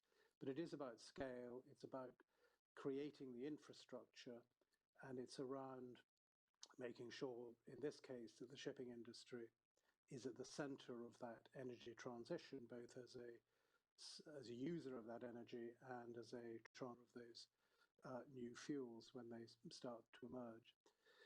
I think the drive for sustainable investment, and say just the banks, because as I said, the Glasgow Financial Net Zero Financial Alliance is key, that the financial sector I think, will work together. And it will work together because definitions need to be established, both for investors and for regulators, and we mustn't ignore the central banks, financial regulators, and also what does Scope 3 mean? And Scope 3 is the way in which we really will define how everyone's emissions should be shared. The last point I would make, I think, is that as we move to this, and as the banks like Citi that have made commitments to net zero by 2050, those commitments are based upon sustainable targets, and that means well to wake, not tank to wake. At the moment, the IMO ambition is tank to wake. So the full emissions in the production of the fuels, the production of the ships, needs to be counted. And as the world moves towards that, that is, in fact, going to primarily through the financial sector that is going to want to establish very clear targets and to prioritize those investments that actually are delivering initially, clearly, lower emissions, and then at the same time, in terms of investment, investing in the new fuels technologies to give us the zero emissions. And the one final thing I would say is shipping doesn't really need to use what's in this process, but there may well be aspects, some of that fuel production that in effect mirror net zero in practice the same thing. But unlike aviation, the shipping industry can focus on decarbonisation without any significant use of offsets to achieve that. Thank you. Thank you very much. Thank you very much, Michael. I'd like to ask Stavros. I mean, we've seen what we've heard what the banking sector is doing on the ESG side, on the ESG area. Do you consider that the shipping industry is doing enough in the ESG area, and how should non-compliant market players be treated, and what incentives should be provided to first movers? Sure. Thank you, Alexander, and thanks to Despina for inviting me here to debate the same matter for the fourth time, for the fourth year in a row, which is good. I mean, we are engaging, we're discussing ESG, and this can only be to the benefit of the industry. My personal opinion is that shipping is doing its fair share. ESG is developing at a lightning pace in our industry in the last 5 years. And owners are embracing the new mindset that ESG is all about, which is not just creating economic value, but doing so while being mindful about the impact of the various business decisions in the environment, taking care of humans around the planet, and at the same time promoting good and transparent corporate governance practices.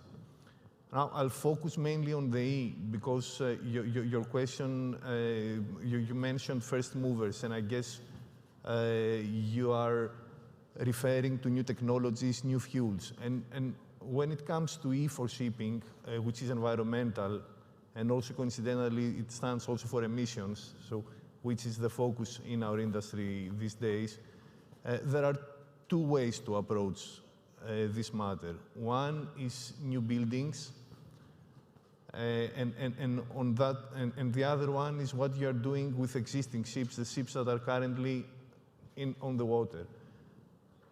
When it comes to new buildings, we are approaching that very skeptically. The reason for that is that the engine technology of tomorrow is not yet there, and even in cases where we think that the yards will be able to deliver ships 2025 onwards, which could potentially burn ammonia or hydrogen or ethanol, there will be not sufficient fuel availability.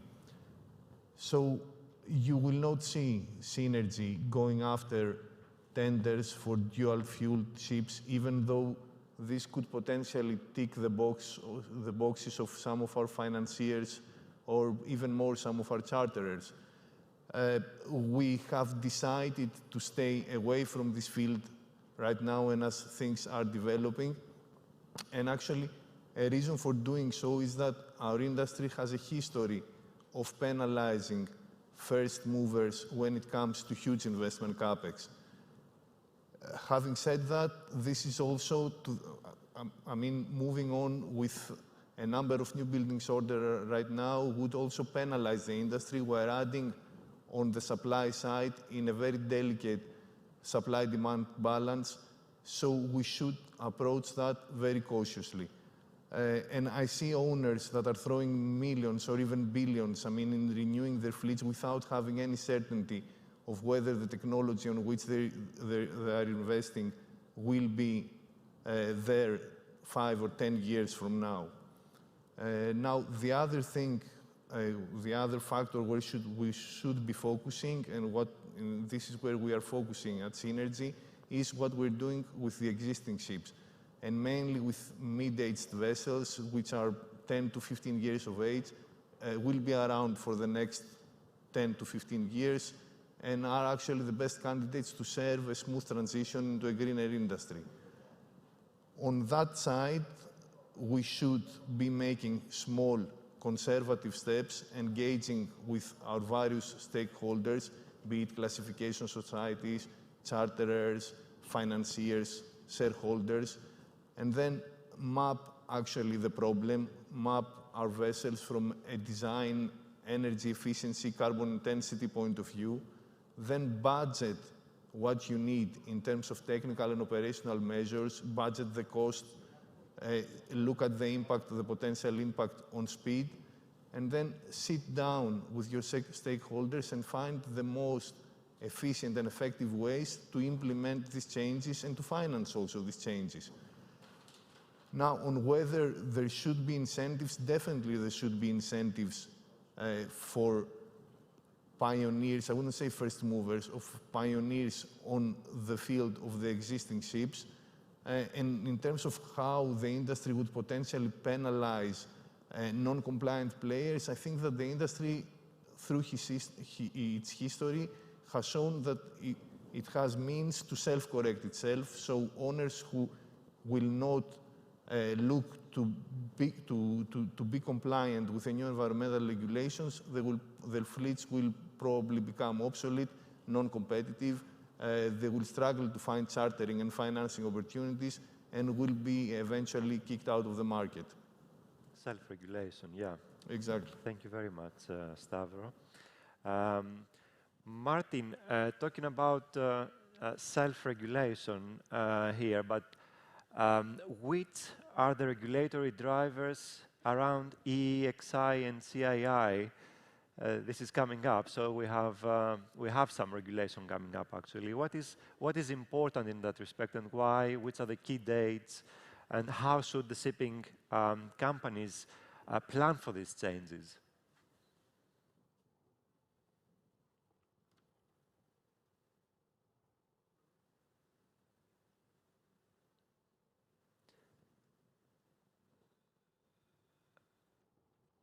We can't hear you, Martin.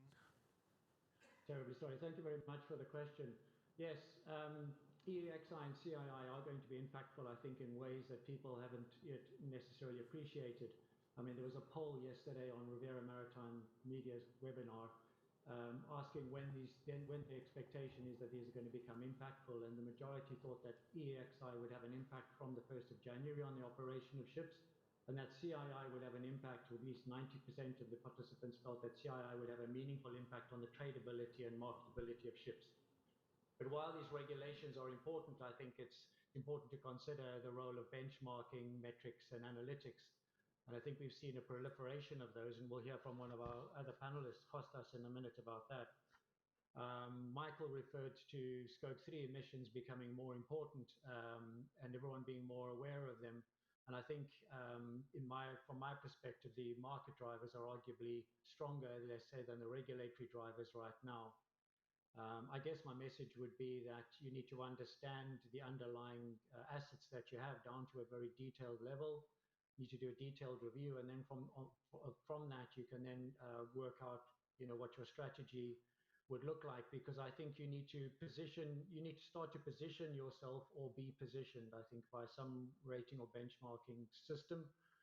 And it's very important that you are able to demonstrate that you're making headway on the investments that you make, because no doubt we're going to discuss cost and who pays for this. And of course, you need to make all of your investments more visible as you do this. Great. Thank you very much, Martin, for this. Costa, do you anticipate any changes in the near future in terms of the ESG assessments? And what is the impact of the changes in the methodologies of the metrics? Thank you for the question, Mr. Alexandros. To begin with, notwithstanding progress to enhance data availability and analysis, further efforts by policymakers and other stakeholders will be needed to strengthen the ESG strategies and disclosures. The main considerations reflect 5 key areas in this topic. The first one is consistency, comparability, and quality of core metrics. The second one is assuring the relevance of reporting through financial materiality. The third one is leveling the playing field of ESG disclosure of rating across large and small companies. The fourth one is transparency and comparability of scoring methodologies of established ESG rating disclosure providers and indices. And the last one is ESG product labeling and communication. Therefore, there is more room for efforts in the following areas. First of all, is explain the methodological framework and the choice of specific subcategories and metrics. In other words, we have to focus on core metrics and sector and specific industry metrics. Moreover, disclose the weightings of metrics to arrive at pillar scores and reweighting to arrive at best-of-class rebalancing. Furthermore, clarify how this relates to financial materiality or implied long-term materiality by behaving in a responsible manner that can improve reputation and financial standing over the long term. Also, we have to mention that nowadays the majority of companies are providing their ESG and reporting their ESG metrics on a voluntary basis. This published data are based on the disclosures that those companies provide themselves. So there's much room for improvement in this process, since there should be some quality assurance on the provided data. Maybe this role can be adopted in the future by auditing firms. And last but not least, we have to promote even greater transparency and investor education about the methodologies and the results of portfolio composition relative to traditional market portfolios. Thank you, Costa. Michael, how do you assess the banking industry's contribution towards sustainability? Is there any impact on non-compliant borrowers and any benefits for those who comply? It's very early days to, in answer to the last part of your question, to say whether non-compliant borrowers are suffering or compliant benefiting.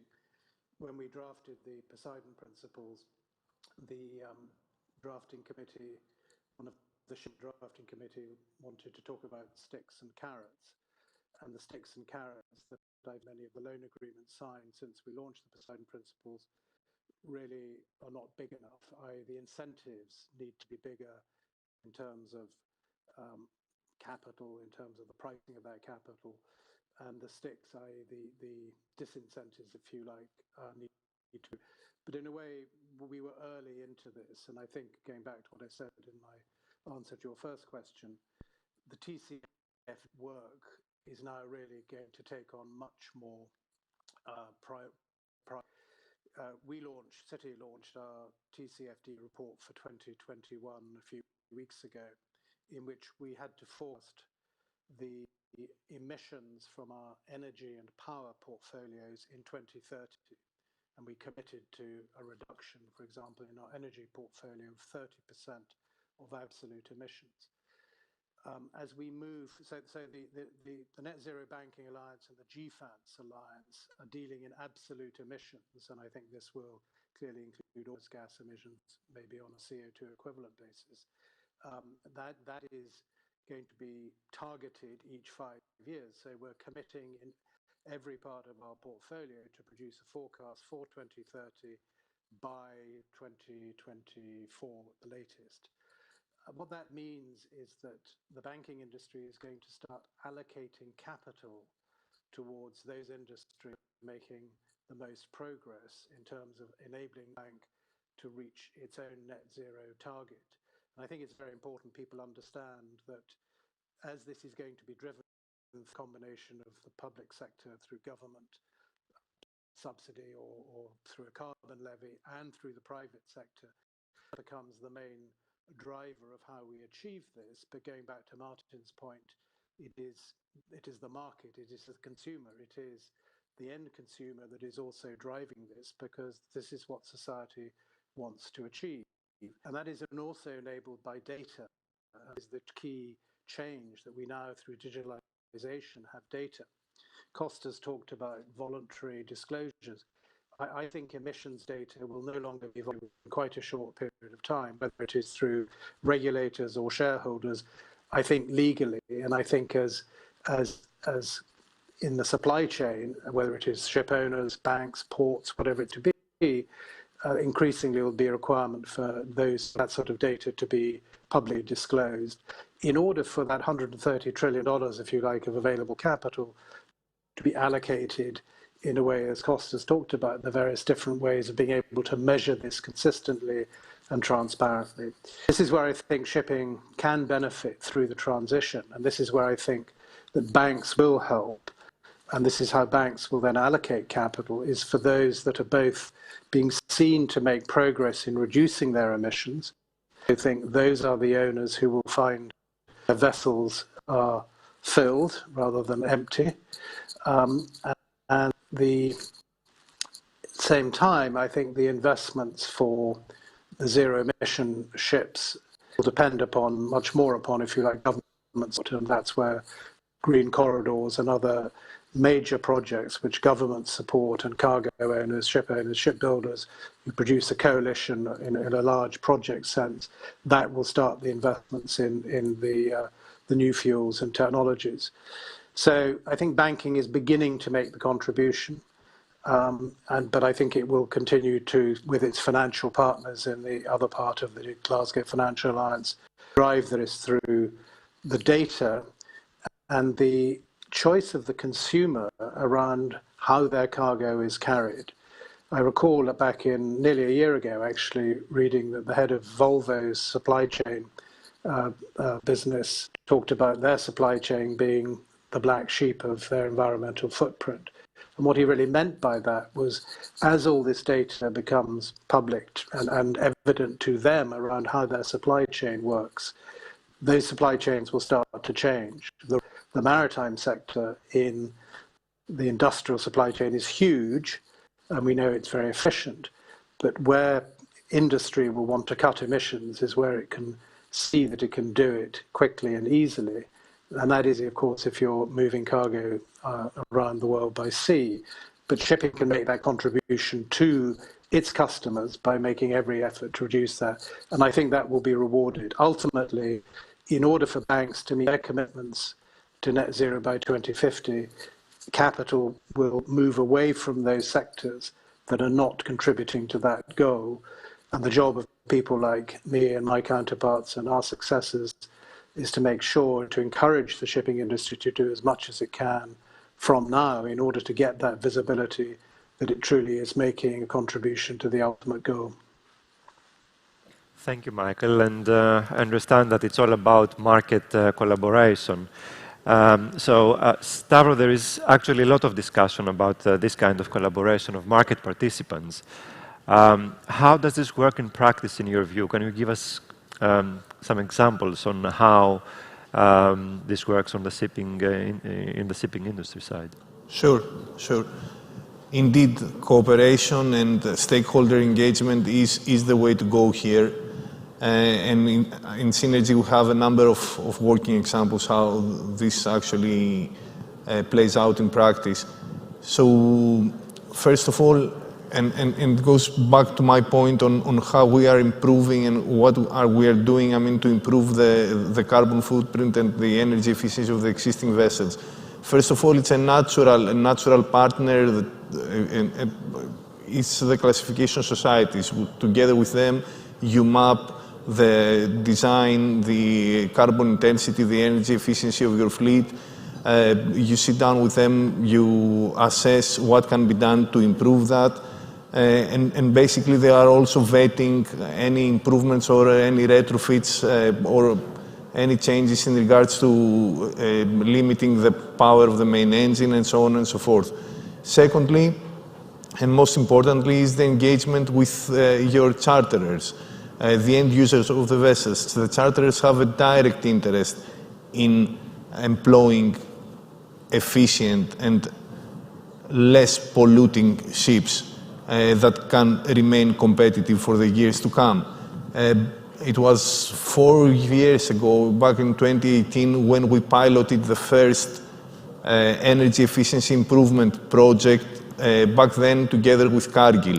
So what we did, I mean, we came up with a package of energy-saving devices that could improve the performance of the energy efficiency and actually the performance in terms of carbon emissions of the ship, together with MAN and RightShip back then. We presented the package of this energy-saving device, I mean the potential retrofit, to Cargill. They were happy to fund the acquisition and installation of these devices on board the ship and took the ship on a long-term time charter, basically receiving the lion's share out of the benefit. Back then, we tried to market similar solutions to other of our clients, and we found little traction.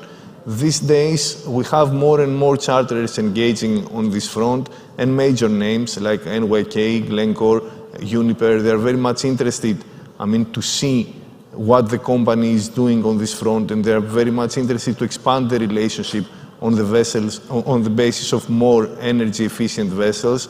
At the same time, we are cooperating with other charterers in biofuel trials, which is a very, very important exercise for us, because not only we see actually in practice how biofuels work, but we gain know-how on alternative fuels, on how to bunker them, how to store them on board, how stable they are. And last but not least, the cooperation with our financiers. As Michael said, it's very important. Indeed, the incentives that we get right now, and we did, I mean, the last sustainability-linked loan together with you, Alexander, and Watson Farley. I mean, your assistance was very important for us back then with Piraeus Bank, whereby we realize improvements in the pricing of the facility based on achieving certain CO2 emission reductions. The incentive is not huge. It's not sufficient to fund the underlying retrofits that will ensure that we will reduce the CO2 emissions in line with the benchmarks that we have set together with the bank. Nevertheless, together with the incentives that we get on the chartering side, it's an add-on and it helps. As discussed before, small, conservative steps is the way to go here. Okay, thank you, Stavros. It's really good to see that there is this kind of collaboration to that extent. Martin, do the environmental metrics then help towards creating a level playing field in the market, or is there, do you think, a need for reform? Thank you. I think just to touch upon the point that Stavros just made very well, I think, optimize what you have is extremely important. And I think it's very important to be able to show incremental gains. And of course, this is not easy to do. But I think, to the point that Michael made earlier, I think, you need to be able to show, and we'll have to demonstrate a time series of improvement, I think. So for this reason, I think it's very important that you start to have the right metrics, systems and processes in place so that you can start to demonstrate incremental improvement. And of course, the reality is that that's not always going to go the way you expect it to go. But I think if you're honest and authentic about this, and you actually are serious about this, that's the best way to go, because various governments, regulators, vetting agencies, vetting criteria can change very quickly. So I think if you're not in a position to demonstrate what you're actually doing and how you're actually contributing to real emission reductions, you're facing another risk, perhaps. Okay, great. Thank you, Martin. Costa, based on the data that you collect, would you say that there is improvement on the ESG assessments year by year, or are we not there yet? First of all, I have to mention that I'm doing this job for only 5 months, but I have already studied, collected, and analyzed many ESG assessments and reports, and that is representative for the big picture of the ESG demands. It seems that year by year, the companies and firms are trying to apply more and more and be in line with the ESG demands. In the environmental sector, and when we talk about environmental sector, we mean the waste, the energy, the emissions, and biodiversity and water. We can observe that there are more and more specific and explicit metrics. We can also conclude that due to the fact that those reports most of them are based on JERA indicators, the results are being homogenized, and as a result, the companies can make a benchmarking and improve their prestige and their status amongst the industry that they belong. Moreover, they want to achieve an improvement in the sustainability in their social and governance sector. So, and when we talk about social and governance sector, we talk about the female employees, the human rights, the labor law. So this promotes the transparency in their operating activities and systems, and better working conditions for the employees, and also better business conditions for the stakeholders. Okay, thank you, Costa. Kostas referred to the S and G elements, which we tend to forget when referring to the ESG. Stavro, what should be done on the S and G side of things? Are we doing enough, do you think? That's actually a good question, and indeed, I mean, we are not very frequently debating those two letters. Now, on the S side, on the social side, again, I think that there are two angles on how to approach this. First of all is what are you doing for society, and what are you doing for the community, the community around you? And I think that it's not, no one can argue against the contribution of shipping, and especially of Greek shipping, to the local community here. From the charitable activities of the ship owners and of the various companies towards the Greek state, the Greek army, the Greek navy, the coast guard, our health system, our education system, to how close the ship-owning community has been historically to the academic community here in Greece, providing scholarships, funding postgraduate programs, establishing graduate induction programs. And then there's the other angle on how the industry is addressing the various social, or is responding to various social trends that are emerging, as Costa said before, empowering women, gender equality, improving the working conditions and life conditions of our seafarers. Again, here I think that shipping is tracking very well what's happening globally. Let's take, for example, empowering women and more opportunities for women. The progress that the industry has marked on this field over the last 20 years that I'm involved in shipping is tremendous. We have Michael in the panel. Citibank appointed its first female CEO, I think a year ago, Jane Fraser, which was a breakthrough also because Wall Street had never seen a woman leading one of the bulge bracket banks. Now, this year, we have the first woman leading the Greek Ship Owners Association. And through very challenging times for shipping, she was elected because she's very capable to do so, and she was elected through a period that the involvement of the association in all the changes that our industry is going through is very important. At the same time, look at what's happening with our seafarers. 2 years ago, the pandemic and the crew change crisis brought in the spotlight all various issues of improving the quality of life and work of the seafarers. The industry was very swift and the owner side was very swift in responding and embracing these matters. The Neptune Declaration for the well-being of the seafarers is one major initiative, which Synergy is also a proud signatory, which is looking at those matters.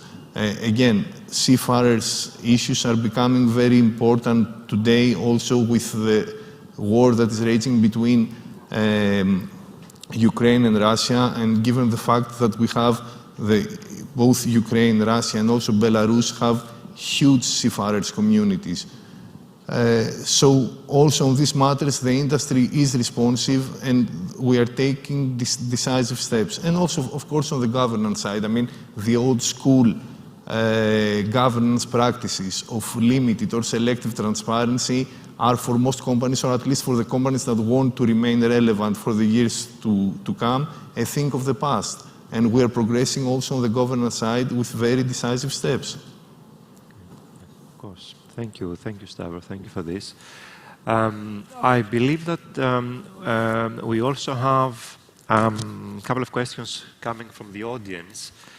So I'll read out one of them. Thinking long term and looking towards 2050, how do you see ESG evolving, and what would you like to see happen in this space that does not exist already? I don't know who would like to take that question. Any volunteers? Yes, Martin. I think at the moment things aren't really in balance in terms of, let's say, ESG metrics and criteria. You know, I think coming back to what Stavros was saying about all of the investments and things that are being made, all of the good things that are being done, but which tend not to be very visible. I think that how I'd like to see ESG evolve is that the good work that is being put in is actually recognized, demonstrated in a clear way, and you get more to the show, don't tell way of doing things. Obviously, ESG as a metric, it's still a fairly new construct. People are still trying to understand how to utilize it. But I think there are many, many opportunities to go beyond the E. We've got big E, little s, and G. I think there are very many opportunities to go beyond that. And you know, just what we see in terms of the Ukrainian conflict is a prime example of that, right? I think that is, you know, there are several opportunities for shipping companies to do the right thing, to show that to demonstrate that they're doing the right thing. You know, and it tends to work, and it tends to build the right sort of culture in the organization when this is done for the right reasons. I mean, coming back to the 360 panel before in terms of the future, you know, thinking about culture, I think it's very, very important to think about the culture of an organization. And if you have signals and statements from the top that these are actually executable by people in the operating level of the organization, so that you don't have these tensions. So if anything, I think that ESG just needs to evolve. It needs to be better understood, needs to be better implemented, and actually should support the way the companies really need to do business.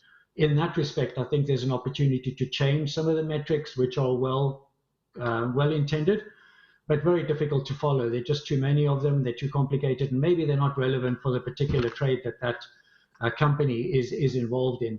So the evolution is, I think, a better understanding, realizing that everything will be benchmarked and that you need to set yourself up, I think, to demonstrate that you're having an impact with the investments that you're making. Thank you.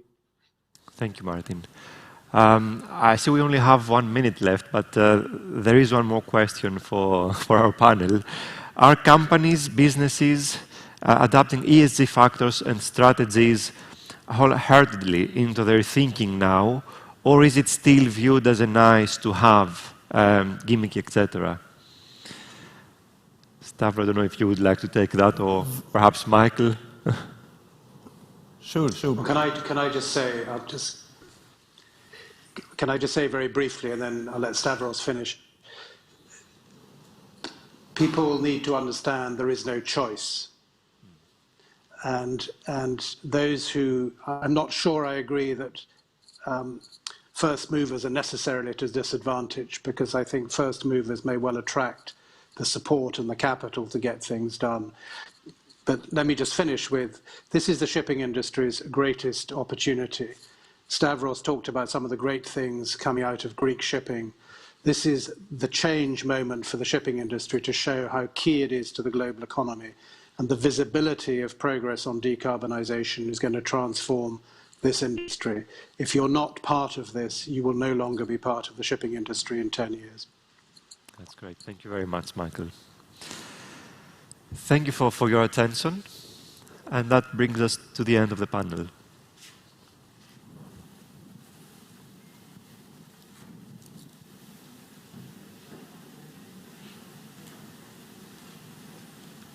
Ladies and gentlemen, next on our unfolding conference's agenda is Dr. Christos Gizelis, Senior Digital Transformation Analyst, IT Innovation Center, OTE Group. His focus today, can we make our ports interconnected, smart, and secure? Let us hear about all these advancements that are integral in our everyday life and integral in the way that commodities and goods arrive at our doorsteps. Thank you for joining.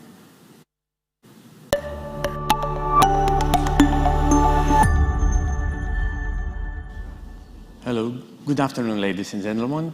Dataports was introduced to the Shipping Finance Conference audience last year, but let me refresh your memory. Let me make a quick recap. What is Dataports? Dataports is a European Union-funded research and innovation project with 6 million euros funding that aims to connect cognitive ports and create the shipping ports of the future to make them smart and cognitive. Dataports consortium consists of 12 partners from all over Europe and Israel. It consists of industry partners, research and innovation research institutions, universities, and SMEs. What is actually Dataports? In Dataports, we all share the same vision, to transform European seaports from connected and digital to smart and cognitive. And that can be made by providing the secure environment for aggregation and integration of data coming from different sources. And that the whole port community could benefit from this data and improve their processes, offer new AI-based services and data-driven business models. How we achieve this? By creating a distributed architecture, data-driven platform where sources from many data sources from IoT devices, cloud, PCS, TOS applications, mobile applications from various entities like port authorities, shipping agencies, terminal operators, freight forwarders, and many more can offer their data, and through this platform, the components of this platform can do all the processing, the aggregation, the acquisition required. Blockchain is the main technology that we are using, and OTE is mainly interested and involved in mobility and passenger facilitation. The seaports ecosystem of the future, how we envision the seaport ecosystem of the future. An ecosystem with many players, more than the already known. As you can see here, besides the port authorities, the transport operator, the shipping companies, cargo owners, we can have trade associations, tour operators, customs authorities, public authorities and policymakers, culture museums, research and academia, of course, that will provide the newly introduced AI-based services, railways authorities, and many more. Let's see some facts. Last year, we asked your opinion. What services and data would be interested in this data-driven platform? And you replied that tracking of of goods and people, as long as, and also port operators, operation systems are among the top priorities. We're on a good track because in data ports, most of our scenarios, the use cases are related to tracking of goods and people and improving the port's operations. What are the actual needs of the market? We ran a survey and we see that there is an interest of data. It was actually obvious to know that shipping and maritime, the research community and telcos are really interested in this. What is most interesting is the numbers that are starting to increasing. That also pinpoints the interest of all the potential beneficiaries in the seaports of the future. And how they plan to exploit the data ports platform. Most of the people that replied to our survey mentioned that they want to use data ports platform. They need access to data for processing and research purposes. They need more effective mapping of customer needs, better customer insights, and improving customer experience. They mentioned that they would like to improve their infrastructures in order to exploit the data ports platform. But what is actually their data profile? What is their importance regarding the use of data? The accuracy of the data is #1 priority. The availability, the data being up to date, and also the standardization and the data catalogs that should exist are among the top priorities of the industry. But enough for today. If you are really interested to know more about Data Ports project, you can join us tomorrow in a parallel session organized by Cosmote and on behalf of Data Ports project. Prestigious guests from governmental bodies, associations, industries, shipping associations, shipping companies, research and academia representatives will have the opportunity to discuss and set up the floor for the shipping ports of the future. Thank you very much. Hello, ladies and gentlemen.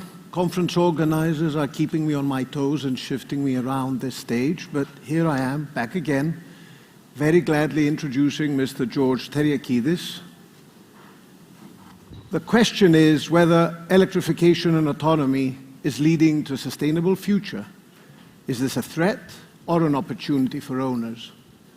Bottom line, can digitalization help us move to decarbonization? Mr. Teriakidis, loud and clear, thinks that it can. So let us hear his views on the subject and see how we can get wiser on the issue. Thank you once again for joining.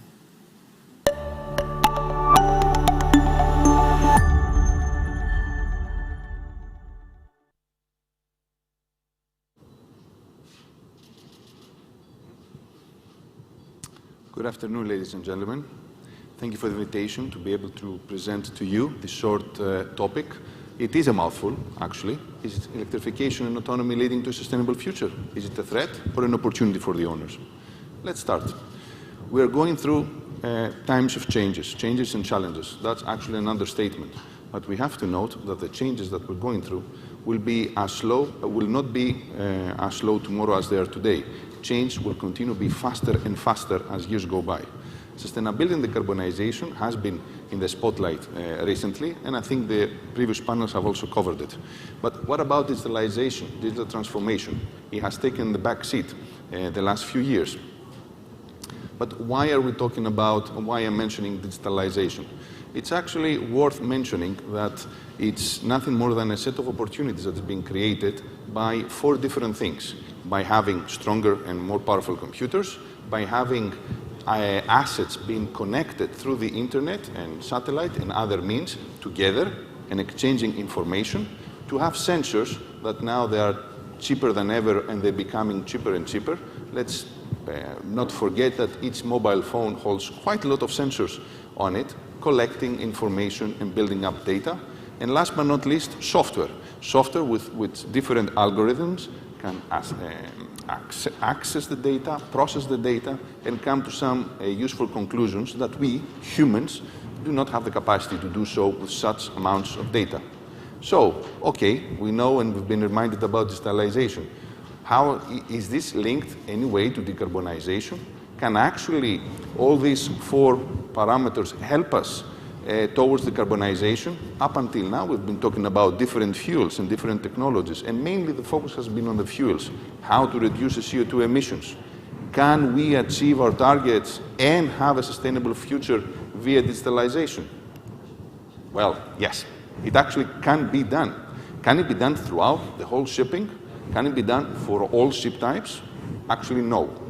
We have to focus, at least at the beginning, for the short sea shipping. Ocean-going vessels, it's a little bit different story, and not so easy to solve the puzzle it offers. So for short sea shipping, we've seen different solutions.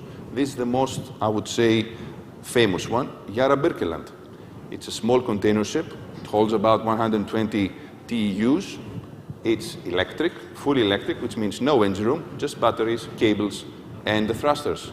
Plus, it's autonomous, meaning it can go by itself with no crew.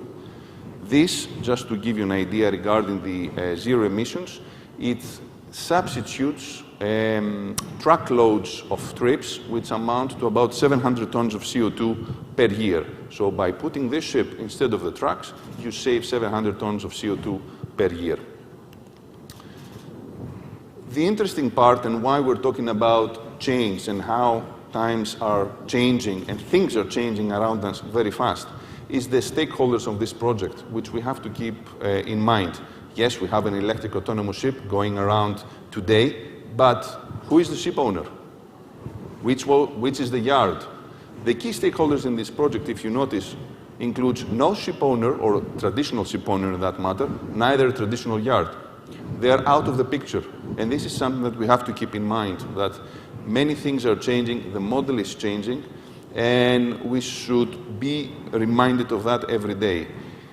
Is this something that, however, happened just now? It just popped up the last years out of nowhere? No, it's been years in the making. There have been many different projects, and only 4 of them are listed here, where basically different people come together, they collaborate, they test out things. Sometimes they fail, but they try again. New modes, new things, new technologies, size of ships, and so forth. And only then, by trying again and again, you manage to come to this picture, having today close to 400 vessels using batteries for their propulsion. Some people might say these are hybrid. Actually, only 48% are hybrid. And yes, they're in Scandinavia and Baltic Sea, but that's a start. So, a vessel like the Yara Birkeland, an electric, autonomous vessel, is it a threat or an opportunity for ship owners and managers? Many people will see it as a threat, and they will say this is not traditional shipping. I tend to agree. It is a threat if you put it against you and you don't explore the new ways and the change that we're going through. It is an opportunity, however, because they're both an opportunity and a threat, because if all traditional ship owners and ship managers and the stakeholders around them dive more into the topic, which is now here, it's not something that's about to come, then it's an opportunity to get into the driver's seat and drive things. So, in order not to take more of your time, some key takeaways that I would like you to keep in mind. Digitalization and digital transformation is around us and can help us towards the decarbonization of shipping. Decarbonizing short sea shipping seems to be a little bit easier than ocean-going vessels. We have more opportunities, and electrification and autonomy is actually one of them. As far as short sea shipping, when we're saying that the future is here, all these things about electrification and autonomy, it's not something that will come. It's around us, it's happening now. Collaboration. Collaboration, we're saying it's the new fuel. The alternative fuel that we're looking for, it's collaboration. Decarbonization is a huge task. that cannot be taken only by ship owners and ship managers. And finally, electrification autonomy, threat or an opportunity, both. But we have to focus on being an opportunity, jump onto this topic and be on the driver's seat. I'll leave you here. Thank you very much for your attention and all the success for the continuation of the conference.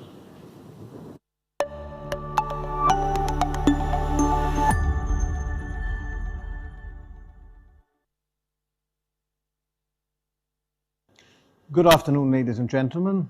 Thank you for joining us for a session which we have chosen to term Words of Wisdom for a very obvious reason. Joining us today is Mr. John Platzidakis, who's a figurehead in the shipping industry in his various capacities and hats, and he is with us today. He has gladly accepted to join our company to discuss certain experiences and certain hot topics of the industry.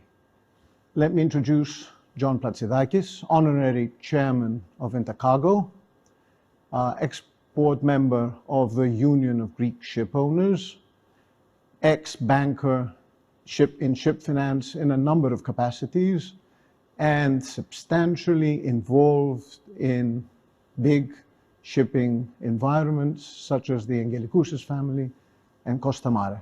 So, John, thank you for joining us. Thank you, Angelo.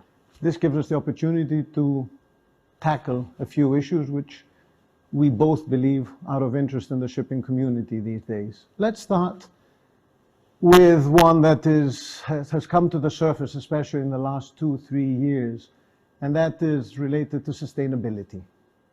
Where do we go from here? How do we have society embrace sustainability? We hear many words about ESG. We hear about many efforts.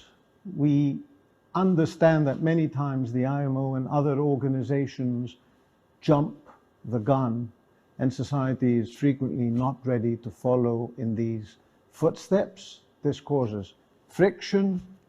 On the one hand, you have the various organizations like the IMO. On the other hand, in our industry, we have ship owners who, rightly so, sometimes feel that they're being placed in a corner, that they don't get fair treatment. They don't get fair treatment such as industry leaders in other segments, aviation as one example. You have been known in the past to say something that's very real, that when a consumer goes to buy a car, a consumer is not responsible for choosing an environmentally sound car. The producer of that car must offer an environmentally sound car. Why do ship owners get a different treatment? And what's your view on what lies ahead in this respect? Thank you, Angelo. Of course, it's a very wide subject. I mean, we may spend days discussing about it. Yes, indeed, sustainability is a relatively new word in our daily life. And what it means actually is to sustain the environment, but I would say that it goes beyond that. It goes to improving the environment, to creating a better environment than the one which we have. And our day-to-day and long-term planning will be hugely influenced by sustainability and the protection of the environment. Certainly, shipping has come to play a major role in this. You did say why the shipping companies, the ship owners have been on the defensive. Yes, this is the case actually, and I personally feel that it is a very unfair treatment. Not because we simply claim that we carry 90% of the world trade, which is a fact, and at the same time we produce something like 2.3 of the world CO2 emissions. Where we, with all respect to very clever and very efficient people involved in the presentation of the shipping industry globally, it's the fact that when the regulators and mostly IMO came up with the new regulations, environmental regulations, we stood up and quite honestly, we said we will comply. But regrettably, in my opinion, that was a bad message to the third people, to the consumers. They took it too far. No, they thought that we simply were guilty and we said we will comply.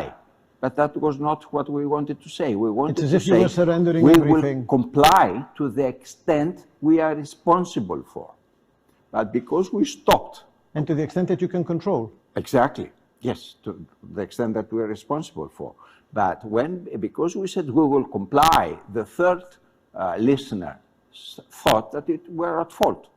And we said, okay, we pollute, and now we will comply. Where we, at the end of the story, yes, indeed, it's something that I have been using for long, that ship owners, shipping companies, do not manufacture engines. They don't build ships. They don't produce bunkers themselves. Simply, they are consumers. They go out in the market and they buy among the various producers what is best for their needs. It's the fault, it's the responsibility of the producer to produce products that come to sustainability, to fit the sustainability. And where it is wrong is that when it comes to the car industry, what has happened? The United States, the European Commission, they come up to standards and they tell the car manufacturers that unless you produce a car that meets those specifications, you will not be allowed to sell. What happened to shipping? Same in aviation too. Aviation, right. But what happened to shipping? The regulators went to the consumer, to the one who bought the car. So it's as if we buy a car today, and they don't blame the manufacturer, but they blame us that we have to meet certain criteria. So could we say that that totally unbalanced? Could we say then that ship owners have not been involved in very targeted lobbying? Because obviously, how you communicate things and how you go about lobbying is said many times that we have to lobby. Of course, always you have to lobby, but at what extent? How shipping? In my opinion, the real problem of shipping is that it does not have the political weight. Regrettably, big countries such as the US, Germany, it was in containers, which was in the past, but nevertheless, it's a slightly different shipping segment. France, the UK, they don't have substantial shipping. And so they don't have the weight, they don't have the interest to come up with forward. When it comes to the beer industry, and if you try to touch it, there will be demonstrations in Belgium because you raised 1 penny the cost of the pint. Taking this discussion a step further, sort of to embrace society, I was talking to a substantial trader recently, and he was giving me all this jargon about ESG. And then I turned around to him and said, I said, if I get it right, you are probably dealing quite a bit in coal these days, trading coal these days. And he said, how would you know? Almost 100% of my daily routine involves coal. So obviously that's a conflicting message there. Certainly. Is society, in your view, ready to accept all these sustainability measures to the extent that it'll start really pinching their pocket? No. And what's your prediction in this respect? This is the conflict, I would say. Everybody is in favor of a better environment that we have come up with more products, etc. But this is attached to the cost. People have not realized, the consumers have not realized that this cost, no matter what, will come down to them, which is fair enough. Which we've seen in the last 6 months. Of course, I mean, it goes without saying, in all industries, it's not only shipping, right? So is the consumer ready to pay for that? No. My opinion is no. And I think the yellow jackets in France started from this very reason. Macron, best of my memory, imposed an environmental tax on car bankers, and there was a demonstration. And it's going on for a couple of years now. But when those demonstrators vote, they will vote for, many of them, for a green party. Yeah. So they want it free. Well, but there's no such thing as a free lunch. It's an unfair world. It's an unfair world. Either you accept it or not. You've got to put your money where your mouth is. Exactly. So you see that we complain, for example, for the additional cost of carriage. It's a cost now because of the rates that the containers are enjoying. Okay. Okay. That's the market. Or what we see in our country, in other countries today, because of the increased cost of day-to-day life. This is for many reasons it came down, right?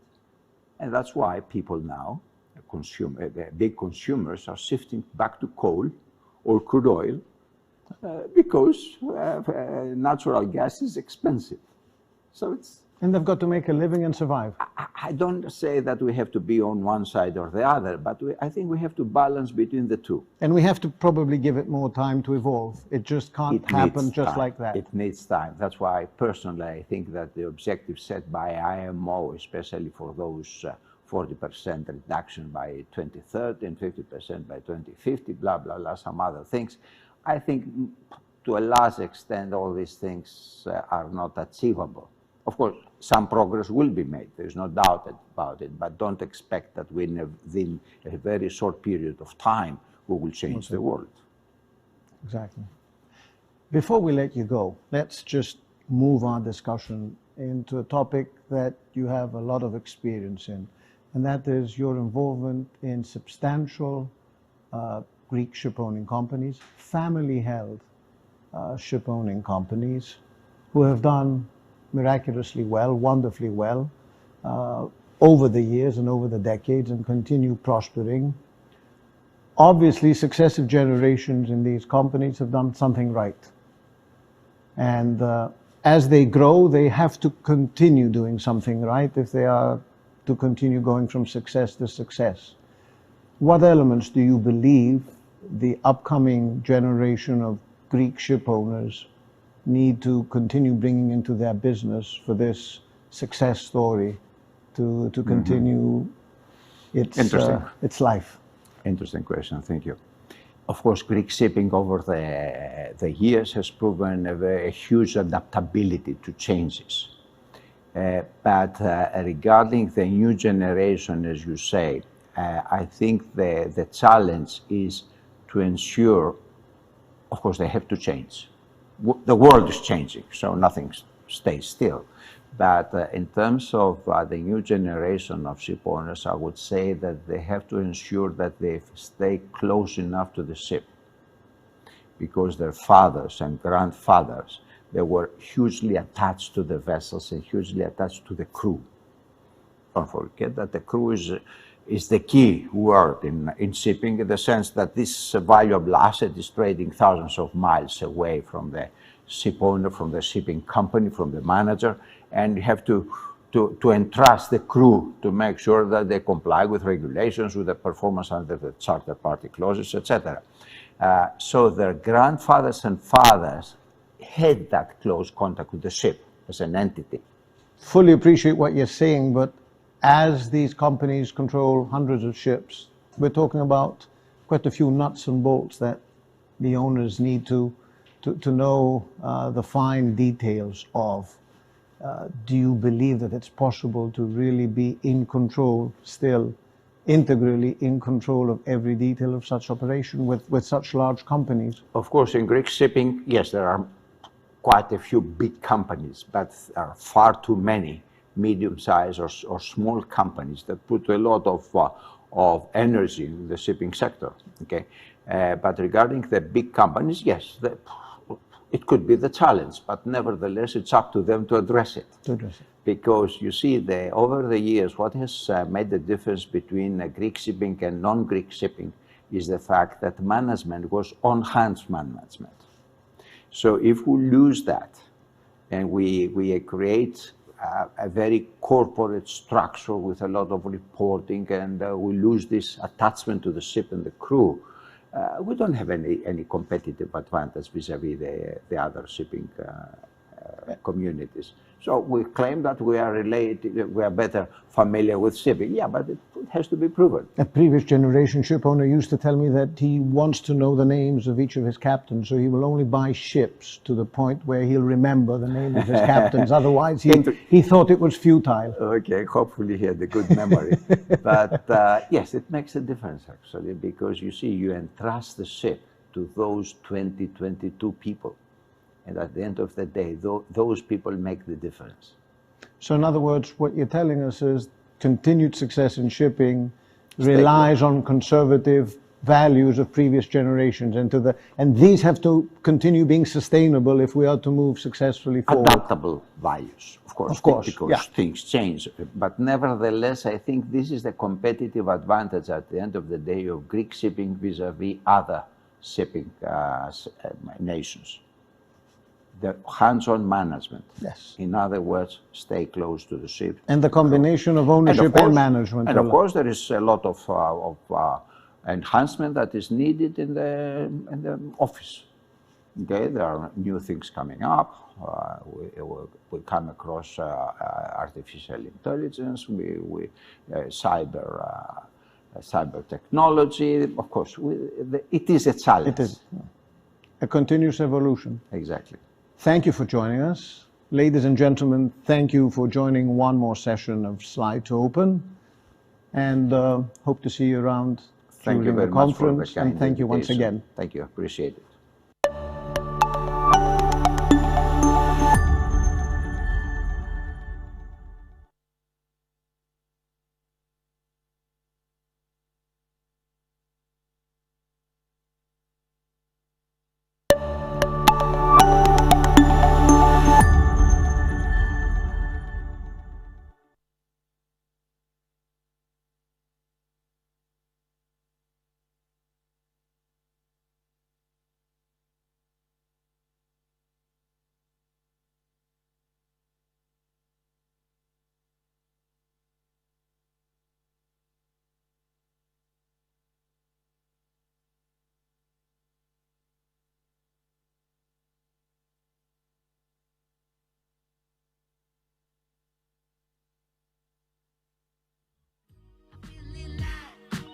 Track.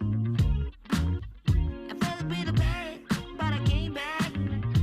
There's still a little light in the light crack. There's still a bit of good, so good. And I know just what to say. And I know just what to do. And I'm so sick of pain. But it's hard to quit.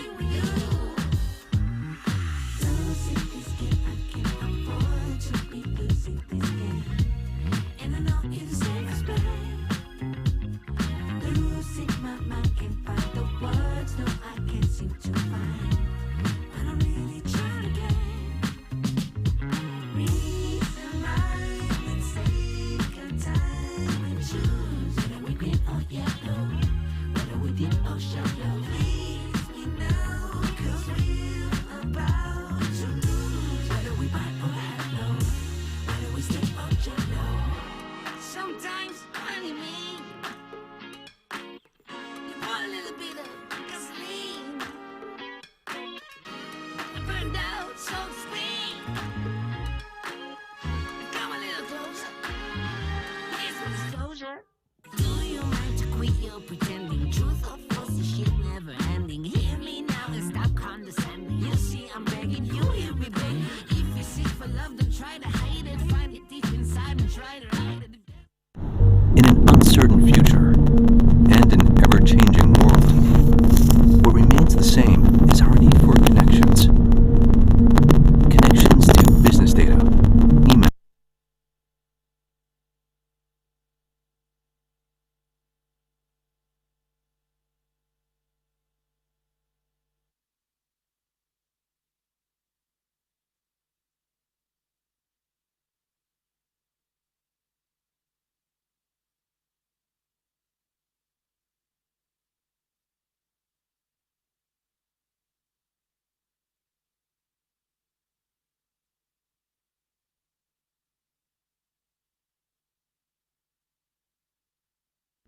In an uncertain future and an ever-changing world, what remains the same is our need for connections.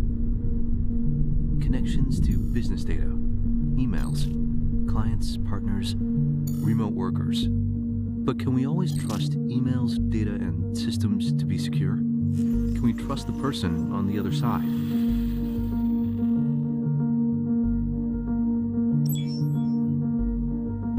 Now more than ever, it's important to choose a trusted partner for cybersecurity who can provide real-time protection thanks to its global security operations, and who can support me in my own language.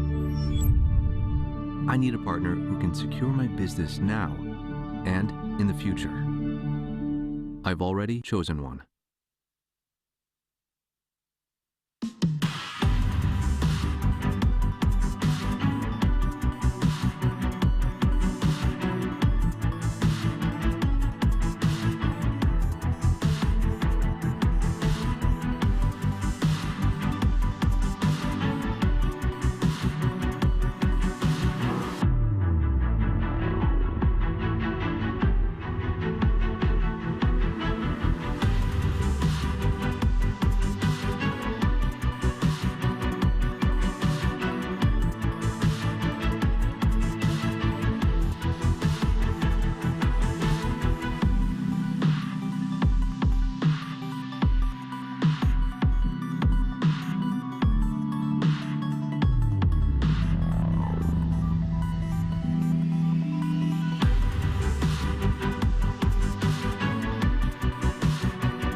Responding to the urgent need for action, Wärtsilä has developed smart technology, such as FOS, or Fleet Operations Solution.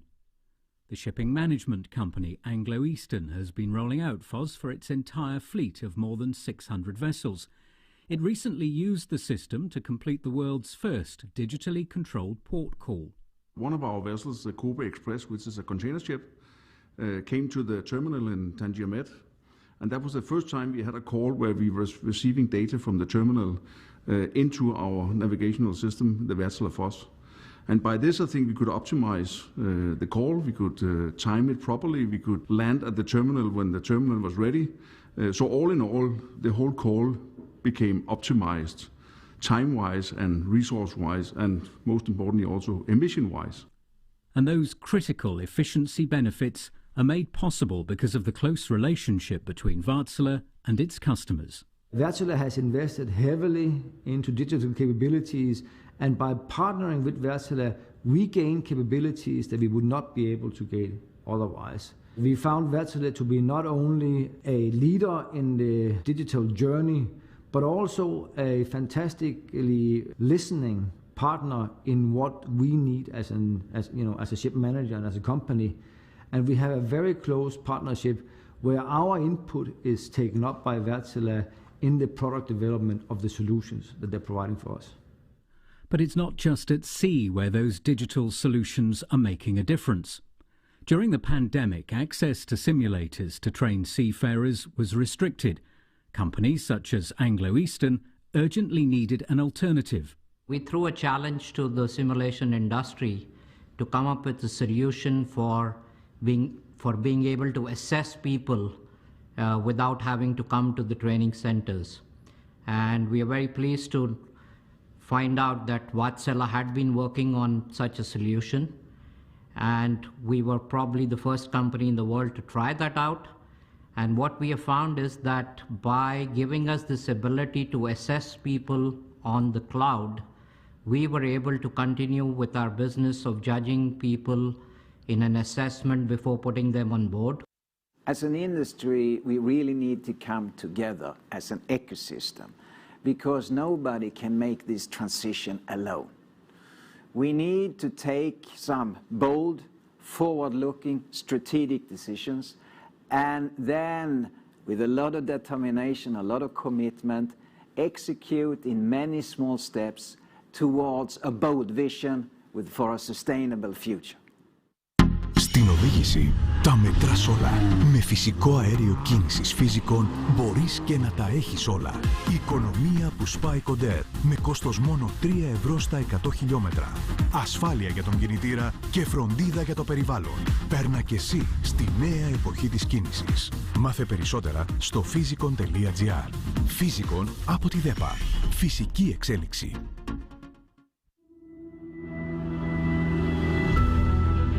In order for the crew to be in the right place at the right moment, we are always there, right beside each marine professional's voyage with the same consistency and reliability. In order for each company to travel its executives in the most efficient way, we are right next to the travel managers and company executives, providing much more than a seat on the airplane. In order for the travelers to return safely to their loved ones, overcoming every obstacle, we stand by them day and night to assist them with everything they need. In order for an event to be applauded like no other, we are next to the hosts, designing every detail, next to the company's management and its financial goals. We stand by the society, showing our gratitude for all that it has been offering us.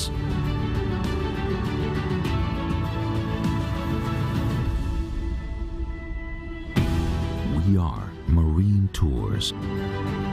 With 40 years of history, partners in 90 locations all around the world, more than 150 experienced executives, unequivocally specialized in travel management, a leading strategic partner in business traveling that utilizes its strength, innovation, and reliability in order to stand next to every company's vision and goals. Continuing our ongoing evolutionary journey to constantly provide you the highest quality, state-of-the-art services, tailor-made especially for you. Marine Tours. Travel, inspire, empower.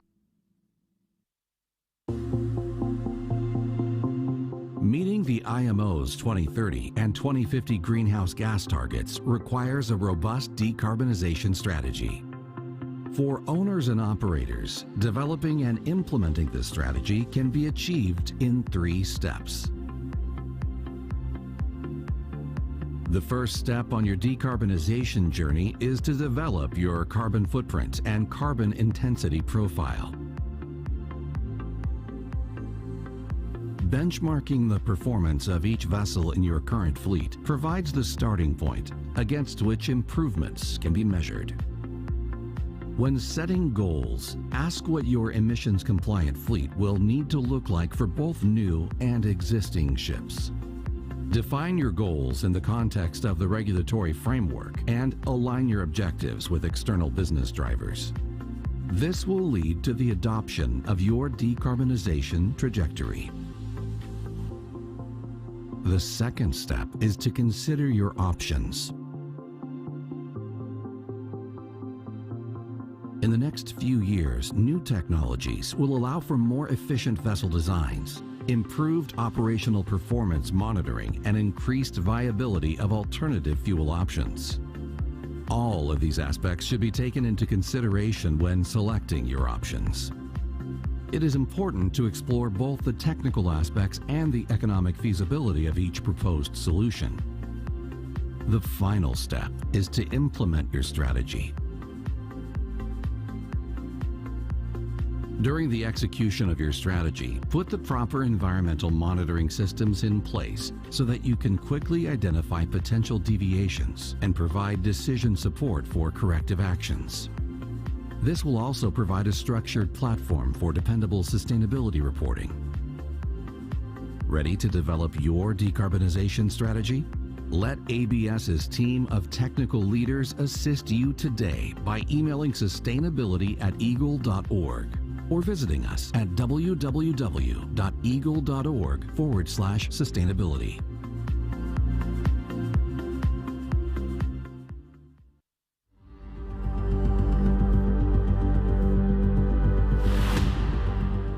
Synergy is an international dry bulk company. We operate internationally by transporting iron ore and coal. We own a fleet of Capesize vessels. We are the only US-listed company which is a pure play of Capesize ships. Capesize is the largest conventional size of the dry bulk vessels. And we mostly do iron ore and coal out of Brazil, Australia into China.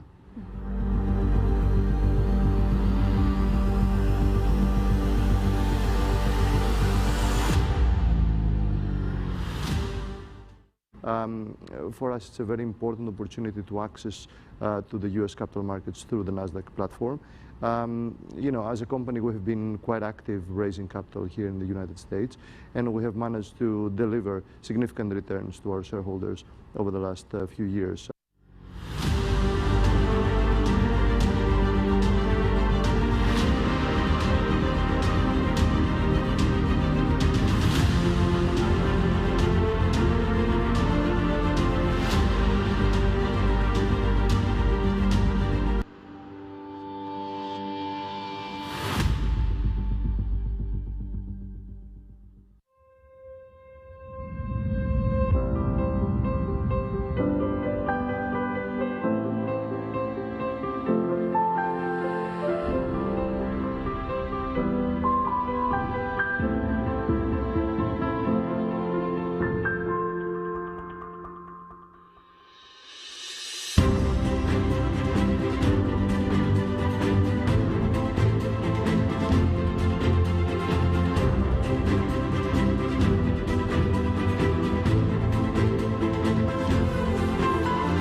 global carbon credit markets grew by more than 20% in 2020, reaching $267 billion, and they are expected to grow further as nations race to meet the 1.5 degrees Celsius target.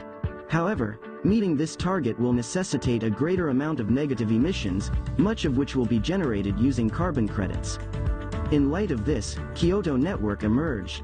Kyoto Network is a global and decentralized ecosystem for the carbon credit industry.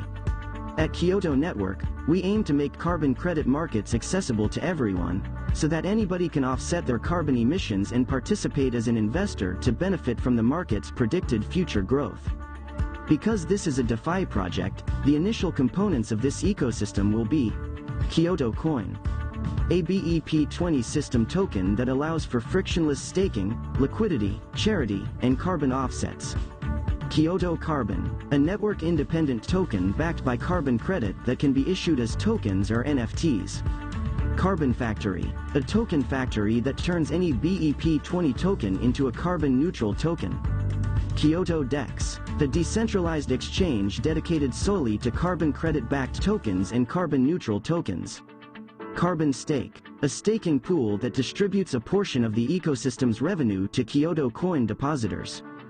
So, what are you holding out for? Visit kyotocoin.io for additional details. The Marshall Islands Registry is the leading quality registry in the world. With both the youngest and greenest fleet, the registry is recognized around the world as a modern and efficient flag state administration.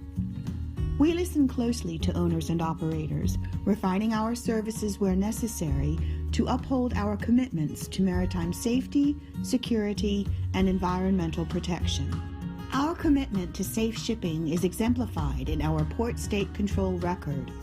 The Marshall Islands is the world's only major registry to hold Qualship 21 status with the United States Coast Guard for 17 consecutive years. With this recognition, Marshall Islands flagged vessels reduce the risk of costly delays as they enter United States ports. The Marshall Islands is also ranked in the top 10 on the whitelists of both the Paris and Tokyo Memorandums of Understanding.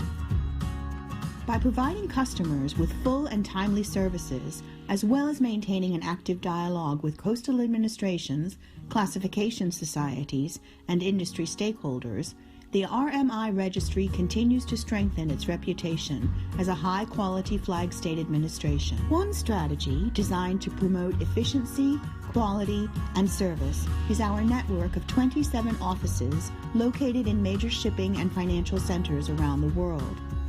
These regional offices allow owners and operators to connect with technical and operational experts around the clock and work with maritime professionals in their regions who speak their language. Each office is empowered with full decision-making authority, meaning there are no delays waiting for business hours in another region of the world.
In an uncertain future and an ever-changing world, what remains the same is our need for connections.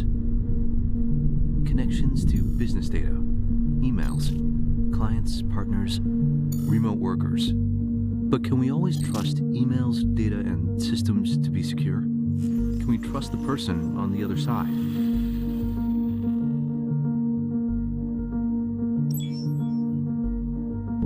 Now more than ever, it's important to choose a trusted partner for cybersecurity who can provide real-time protection thanks to its global security operations, and who can support me in my own language. I need a partner who can secure my business now and in the future. I've already chosen one.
Responding to the urgent need for action, Wärtsilä has developed smart technology, such as FOS, or Fleet Operations Solution.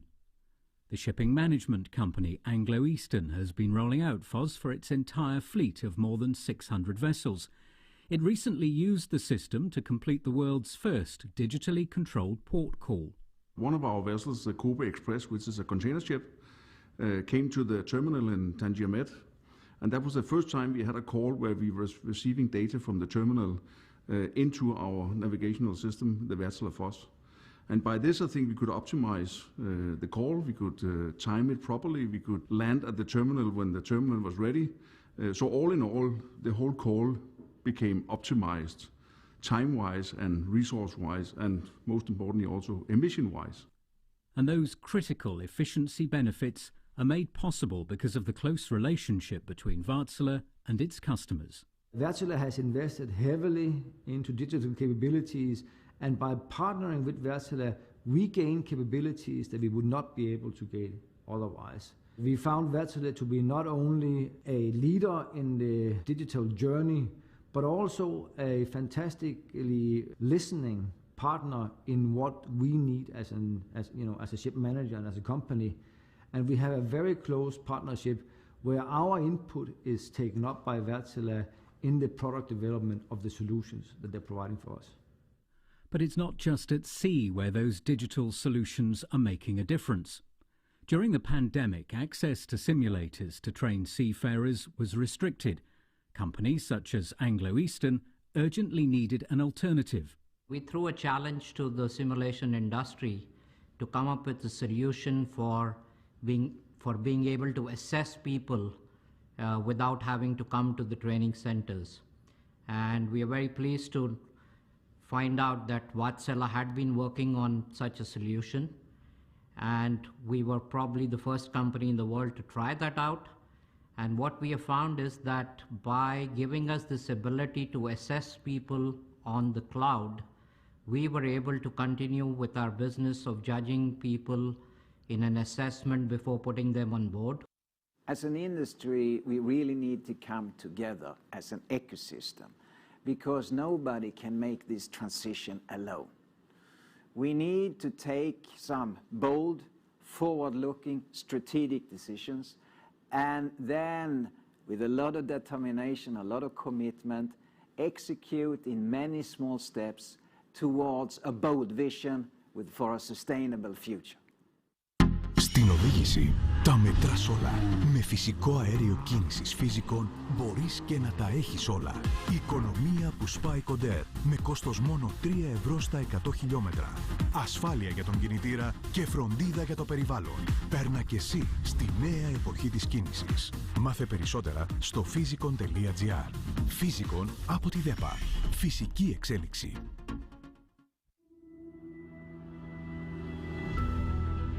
In order for the crew to be in the right place at the right moment, we are always there, right beside each marine professional's voyage with the same consistency and reliability. In order for each company to travel its executives in the most efficient way, we are right next to the travel managers and company executives, providing much more than a seat on the airplane. In order for the travelers to return safely to their loved ones, overcoming every obstacle, we stand by them day and night to assist them with everything they need. In order for an event to be applauded like no other, we are next to the hosts, designing every detail, next to the company's management and its financial goals. We stand by the society, showing our gratitude for all that it has been offering us.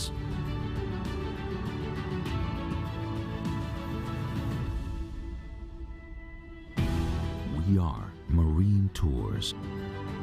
With 40 years of history, partners in 90 locations all around the world, more than 150 experienced executives, unequivocally specialized in travel management, a leading strategic partner in business traveling that utilizes its strength, innovation, and reliability in order to stand next to every company's vision and goals. Continuing our ongoing evolutionary journey to constantly provide you the highest quality, state-of-the-art services, tailor-made especially for you. Marine Tours. Travel, inspire, empower. Meeting the IMO's 2030 and 2050 greenhouse gas targets requires a robust decarbonization strategy. For owners and operators, developing and implementing this strategy can be achieved in 3 steps. The first step on your decarbonization journey is to develop your carbon footprint and carbon intensity profile. Benchmarking the performance of each vessel in your current fleet provides the starting point against which improvements can be measured. When setting goals, ask what your emissions-compliant fleet will need to look like for both new and existing ships. Define your goals in the context of the regulatory framework and align your objectives with external business drivers. This will lead to the adoption of your decarbonization trajectory. The second step is to consider your options. In the next few years, new technologies will allow for more efficient vessel designs, improved operational performance monitoring, and increased viability of alternative fuel options. All of these aspects should be taken into consideration when selecting your options. It is important to explore both the technical aspects and the economic feasibility of each proposed solution. The final step is to implement your strategy. During the execution of your strategy, put the proper environmental monitoring systems in place so that you can quickly identify potential deviations and provide decision support for corrective actions. This will also provide a structured platform for dependable sustainability reporting. Ready to develop your decarbonization strategy? Let ABS's team of technical leaders assist you today by emailing sustainability@eagle.org or visiting us at www.eagle.org/sustainability.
Good afternoon, ladies and gentlemen.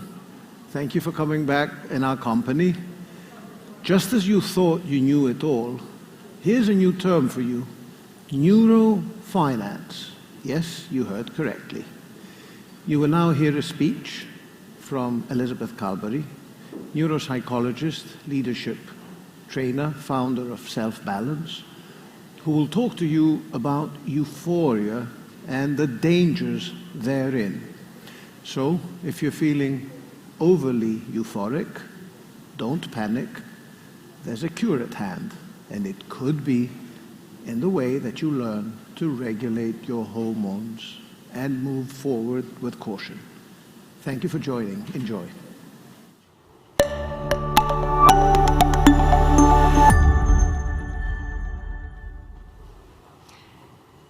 Thank you, Angelos, for the introduction, and once again, thank you, Slide to Open, for inviting me. Sir John Templeton once said, "Bull markets are born on pessimism, grow on skepticism, mature on optimism, and die on euphoria." Good afternoon, ladies and gentlemen. I hope the quote above has attracted a bit of your attention. Not because I'm not an optimist myself, or because I want to influence your own optimism, but because I simply want us to spend a few moments together to consider from a neuropsychological perspective now the fine line which might exist between being an optimist and being carried away by euphoria. So, what can possibly lead a conference organizer to invite again a neuropsychologist to address a specialized ship finance conference audience? Well, the short answer to this question is that, believe it or not, there is such a field as neurofinance, which investigates the brain's activity while it tries to make financial decisions. Neurofinance is a discipline which tries to understand the physiological developments, including hormonal activity, that take place when people attempt to make sound financial decisions. It is a field that aims to identify and analyze the black box of the human brain. Yet, despite it being a black box, in certain respects, one thing we do know for sure. It is that the emotional brain that invests or purchases and makes decisions that have a substantial impact. And it is for this reason that we should all at least be alert as to how we are wired to reach such important decisions. Many professionals in the finance and shipping world might question the need to pay attention to the neurosciences in the first place, as they believe that self-analysis cannot possibly have anything to do with their own field of expertise. But I very humbly beg to prove them wrong, for the very simple reason that investors are people who can be influenced by emotions like fear or excitement. And in the investing world, that can be both a blessing and actually a curse. In previous Slide to Open conferences, I have talked about the power of emotions and of the influence of the brain on officers' performance. Today, I will talk about how the brain and the concept of euphoria can potentially lead to wrong decision-making and, once again, hijack performance and decision-making. For starters, let me ask you this. What do you think you're feeling when you see your well-maintained Supramax bulker, which last year was making $8,000 per day, suddenly making $30,000 per day? You're obviously feeling optimistic and euphoric. And when you are experiencing a euphoric mood, it can feel extremely joyful and pleasurable. When you are in a euphoric state, you may feel safe, supported, and carefree. You may experience a strong sense of well-being and a feeling that you are deeply connected to others and the rest of the world, of course. Put differently, you can probably feel like being on the top of the world. And of course, this is a great feeling, and you should cherish it and enjoy it. But you should also place it in the right perspective. This is what my presentation today is all about: placing euphoria in the right perspective and context, which is why it is important to understand the motivations behind emotions and emotional investing and emotional management. Essentially, we make decisions all the time, mostly subconsciously. And the interesting thing about making these decisions is that we believe that decisions making is a purely rational process. Well, I have news for you.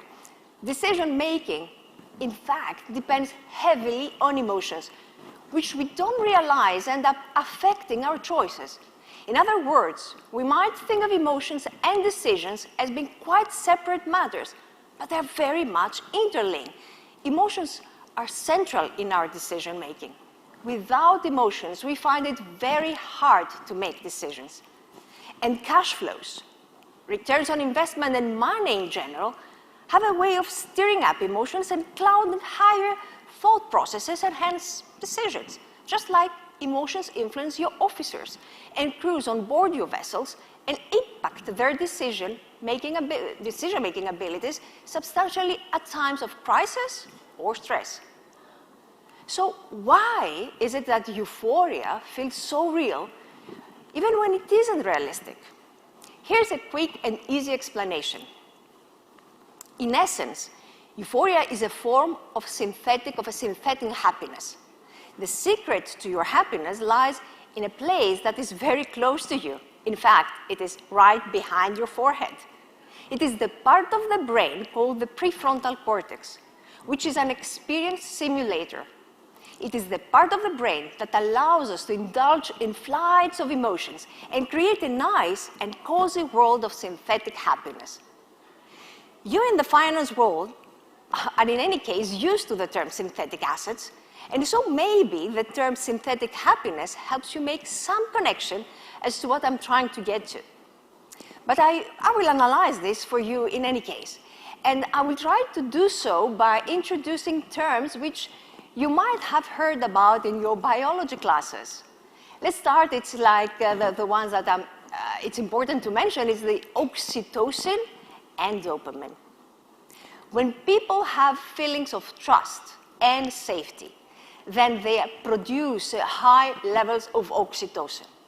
Oxytocin might be the molecule that actually makes us human. It is also referred to as the trust hormone. Trust is capable of shaping important economic outcomes, and it is the result of healthy levels of oxytocin in our bodies. Similarly, positive emotions and feelings, along with the feelings of resilience, vitality, happiness, pleasure, and life satisfaction, I may say, help produce higher levels of dopamine, which is called as the pleasure chemical of the brain. But herein lies the trap, that as humans we frequently fall in. Over time, the brain needs increasing amounts of dopamine in order to get the same feeling of pleasure and satisfaction. Why? Because as the brain gets used to these increased dopamine levels, it adjusts to these highs and gets used to operating at these levels. And we do know that dopamine is important, that makes us open, curious, and interested. The speed with which we think increases through more dopamine. But ultimately, we end up engaging in too much thought, and our minds starting to become chaotic, because our ability to hold into an idea and focus on something is dependent on that high levels of dopamine. So the higher the level of dopamine, the more we are likely to rate something as favorable and subsequently choose it. By which point, we have started reaching levels of euphoria, which is the point of maximum financial risk. As markets reach the top of their cycle, investors may experience euphoria. We start to think that we make a smart move to invest when we did, and we believe that the good times will continue unchecked. And this is exactly when your psychological Achilles heel starts surfacing. It is exactly then that you need to find a way to protect your heel and start thinking of a safety net and fallback plan. As we all know, in other words, it is two emotions that usually destroy investors: fear and greed, both of which tend to ultimately lead to euphoria. And when such levels of euphoria are reached, it is not only investment decisions that might be influenced, but also focus levels in terms of attention paid to officers, crew, and ground staff as their brain ceases to focus on matters that are categorized as less important because of less dopamine intensiveness. Very high rewards tend to activate the brain, as we said, and more specifically, the prefrontal cortex and the dopamine pathways associated with positive feelings and reward learning. When the prefrontal cortex, as I told you, which is this part of the brain, is activated, it represents a signal that one is on track towards a desired goal. This encourages, of course, further risky behaviors to be undertaken with little attention paid to potential dangers. You might be interested to know that this is the same area that is activated when the drug addicts have learned to associate drug use with pleasure. And euphoric moods frequently have to do with the pursuit of pleasure, which is where the risk sometimes lies. And how about another interesting fact about which you might not be aware of? Do you know that we humans have an internal success thermostat? As investors, this means that every time you achieve desired results, your motivation might be inclined to drop off, which is when the novelty wears off and overconfidence sets in. As a result of this complacency, risks are disregarded and losses may subsequently follow. So how can we get as humans to integrate messy emotions and soft intuition into rational decision-making? Euphoria, you might care to know, has been identified as the source of financial folly. Euphoria states shares biological foundation with psychological, of course, biases, such as overconfidence, the illusion of control, and another thing, the house money effect. The house money effect borrows the term from casinos. The term refers to the gambler who takes winnings from previous bets and uses the same or all of them in subsequent bets. The house money effect similarly suggests, for example, that individuals tend to buy higher risk stocks or might engage in higher risk investments, after profitable trades or financial results. Which is why euphoric moods are not always positive moods to engage in. You can bet anything you own that investors who allow their emotions to dictate their investment decisions will suffer from poor long-term effects. Or equally, investors who tend to be governed by the 21st century buzz, words like the FOMO, the fear of missing out, and the folly, the fear of losing everything, will also end up doing so great, and not doing so great in general. Or in other words, that entering overconfident territory for long periods of time might influence our judgment and not help us anticipate or plan for the black swans out there. Experience allows that while finding themselves in a euphoric mood, investors and business leaders have trouble predicting how their future needs and the needs of the companies they lead, or in fact the needs of the world surrounding them, will evolve. If, for example, your company has reported promising quarterly earnings, studies in the neurosciences beyond doubt show that you assume that the next earning announcements will be great too. But you also probably can't pinpoint why you believe that this will be the case. These findings suggest that if markets are calm, investors will tend to project the tranquility into the future also. And likewise, that if they're booming, that this will continue being the case for some time into the future. In finance speaking, you are all referred to such an approach by saying that the market trend is your friend, right? But in markets, such as in friendship, there could be changes of heart. And the more you recognize that such trend changes can occur, the better off you will be. So bottom line, if you want to avoid euphoria taking you for a ride, and you equally want to avoid lopsided investment decisions, try to remember that your brain, such as your investments, are synthetic creations, and that, as they say, the trend is your friend until it isn't anymore. Thank you for your attention, and enjoy the rest of the conference.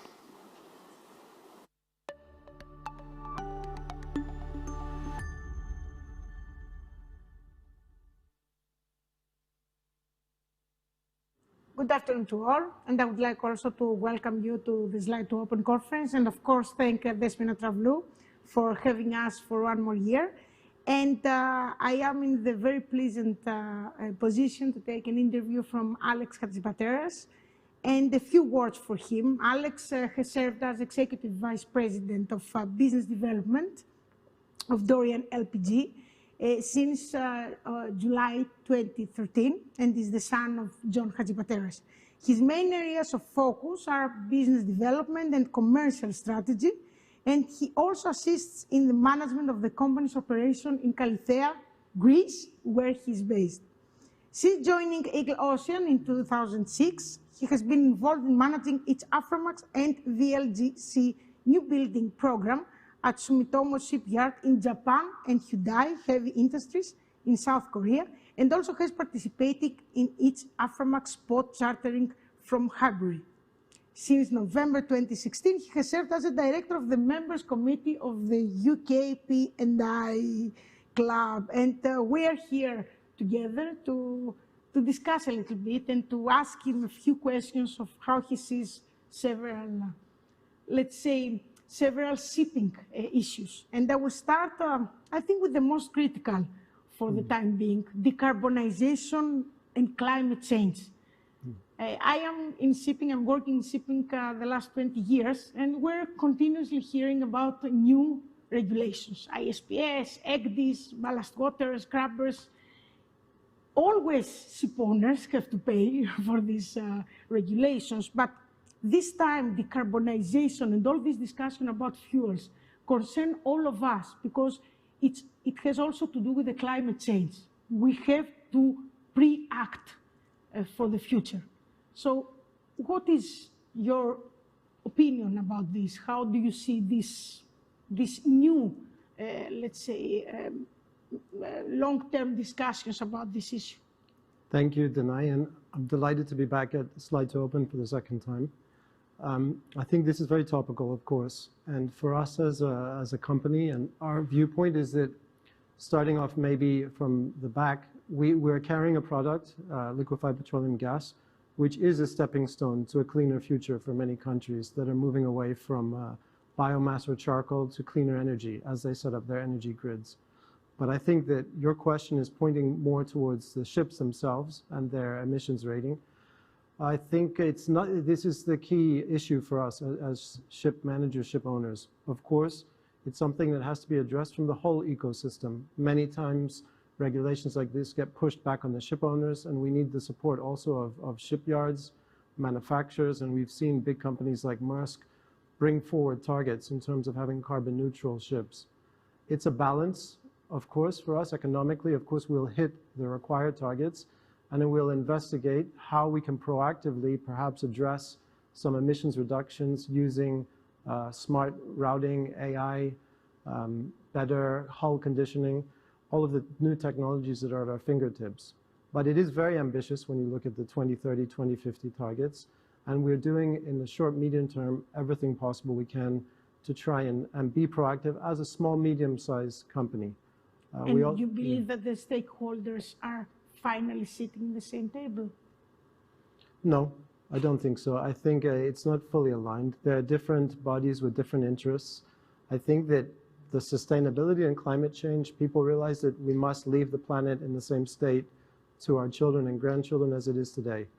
However, in terms of getting there, and of course the financial aspect, this is a big issue, especially for small and medium companies, because you're trying to make a business and be profitable to survive. And then you also have to think about potentially zero emissions and how to get there. So There are industry groups like the Getting to Zero Coalition, which we were a signatory to, which works with the World Economic Forum and the Friends of the Ocean. Okay, other than just being a list of companies that sign up, we're proactively looking at how we can test different technologies like batteries, but it's an ongoing effort. And we as a company, we're every 2 weeks having a meeting to discuss all these new technologies and how we can implement them on our fleet, especially batteries and engine-saving devices, but also the smart routing that I referred to with the new high-frequency data that we pick up from the ships and the way we can maybe save up to 10–15% from there. But it's still a big target. It is very important to see companies like yours to participate in the dialogue with the World Economic Forum. I'm a young global leader, and World Economic Forum has been in my forums also, in our forums, and it's very important, this dialogue and the net declaration. But I think also that, and I'm not going to ask for this, but I would like to say that charterers must be part also of this dialogue, because they play a big and very critical role, and climate changes concern all of us, not just the ship owners. The human element now. As you have said many times, seafarers are key workers, critical key workers, and they made the world go round. Shipping did not stop even for a day. But we say this in shipping between us. It's very important to make it happen more and more. We used to have 150,000 Greek seafarers. Now we're having 15,000, and we need 150,000. So, because they kept the Greek shipping miracle going on. What is your opinion about the young generation of seafarers, and what the companies must do to maintain a good level of seafarers at sea to run our vessels, and 90% of the worldwide trade? I believe, of course, there has to be a strong investment in training, meaning training centers, simulators, the facilities to bring the young generation of seafarers, to give them the best skills to compete in a world, let's say, competitive form with different nationalities. I think that seafaring can offer a very attractive lifestyle in terms of the economic return. Seafarers do not have to stay as long at sea anymore. Of course, with COVID, you had many seafarers stranded, and this was a big issue, especially when they were struggling to go ashore in certain countries that were putting their national interests ahead of treating seafarers as critical workers and giving them that pass to go home. With supply chain issues coming to the forefront, with all the difficulty people face with ordering supplies, I think shipping again became part of the global stage, or perhaps for the first time was on that point of discussion. And social media did a very good job at highlighting many of the struggles that seafarers faced to return to their families or their wives maybe who are pregnant. So I think whereas there's been an abatement in terms of some of the severeness of the COVID cases, it's still very important to treat seafarers as key workers. And as you said, they were traveling around the world all the time, even before the vaccination. Exactly. And the technology is good, and we will use the technology for a better world, but human element is very important and has to stay very important. Yes. So it's very important what you say.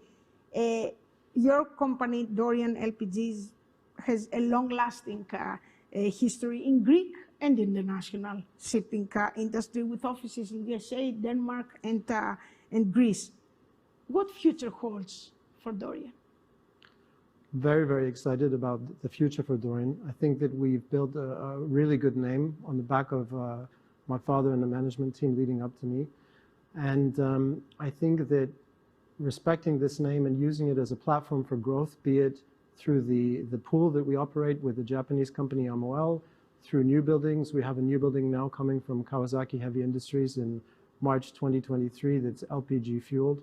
We will continue to push the limit. And we really consider ourselves a Greek and an American company at the same time. We have the Greek heritage. We have our biggest office here. It's the heartbeat of the company. And we try and embrace some of the openness and transparent values of the New York Stock Exchange where we're listed. So I think that I'm very, very deferential to the name that has been built, and it's a big responsibility to carry it forward. Dorian's heart beats in Athens and in Greece, and we're very happy for this, because we're very, it's very important to have families like yours to be in shipping and to support a Greek shipping community. And at this point, I would like to thank you very much and thank you all for listening to this interview. Have a nice afternoon.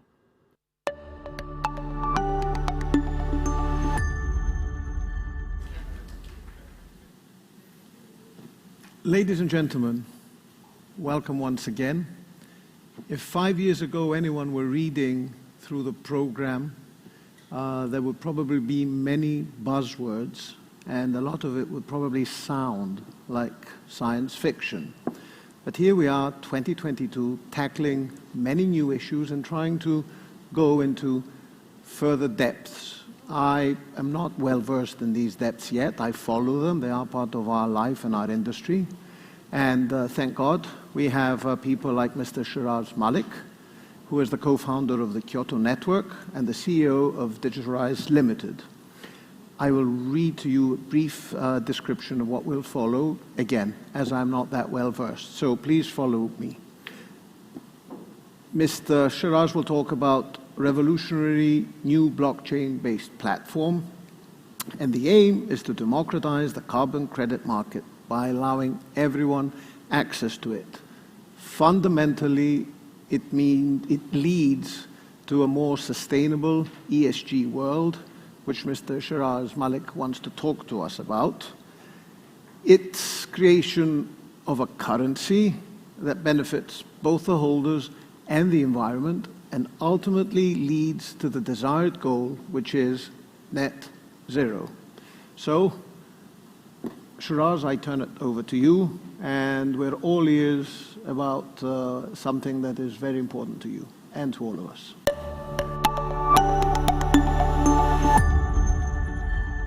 Introduction. Thank you for that introduction.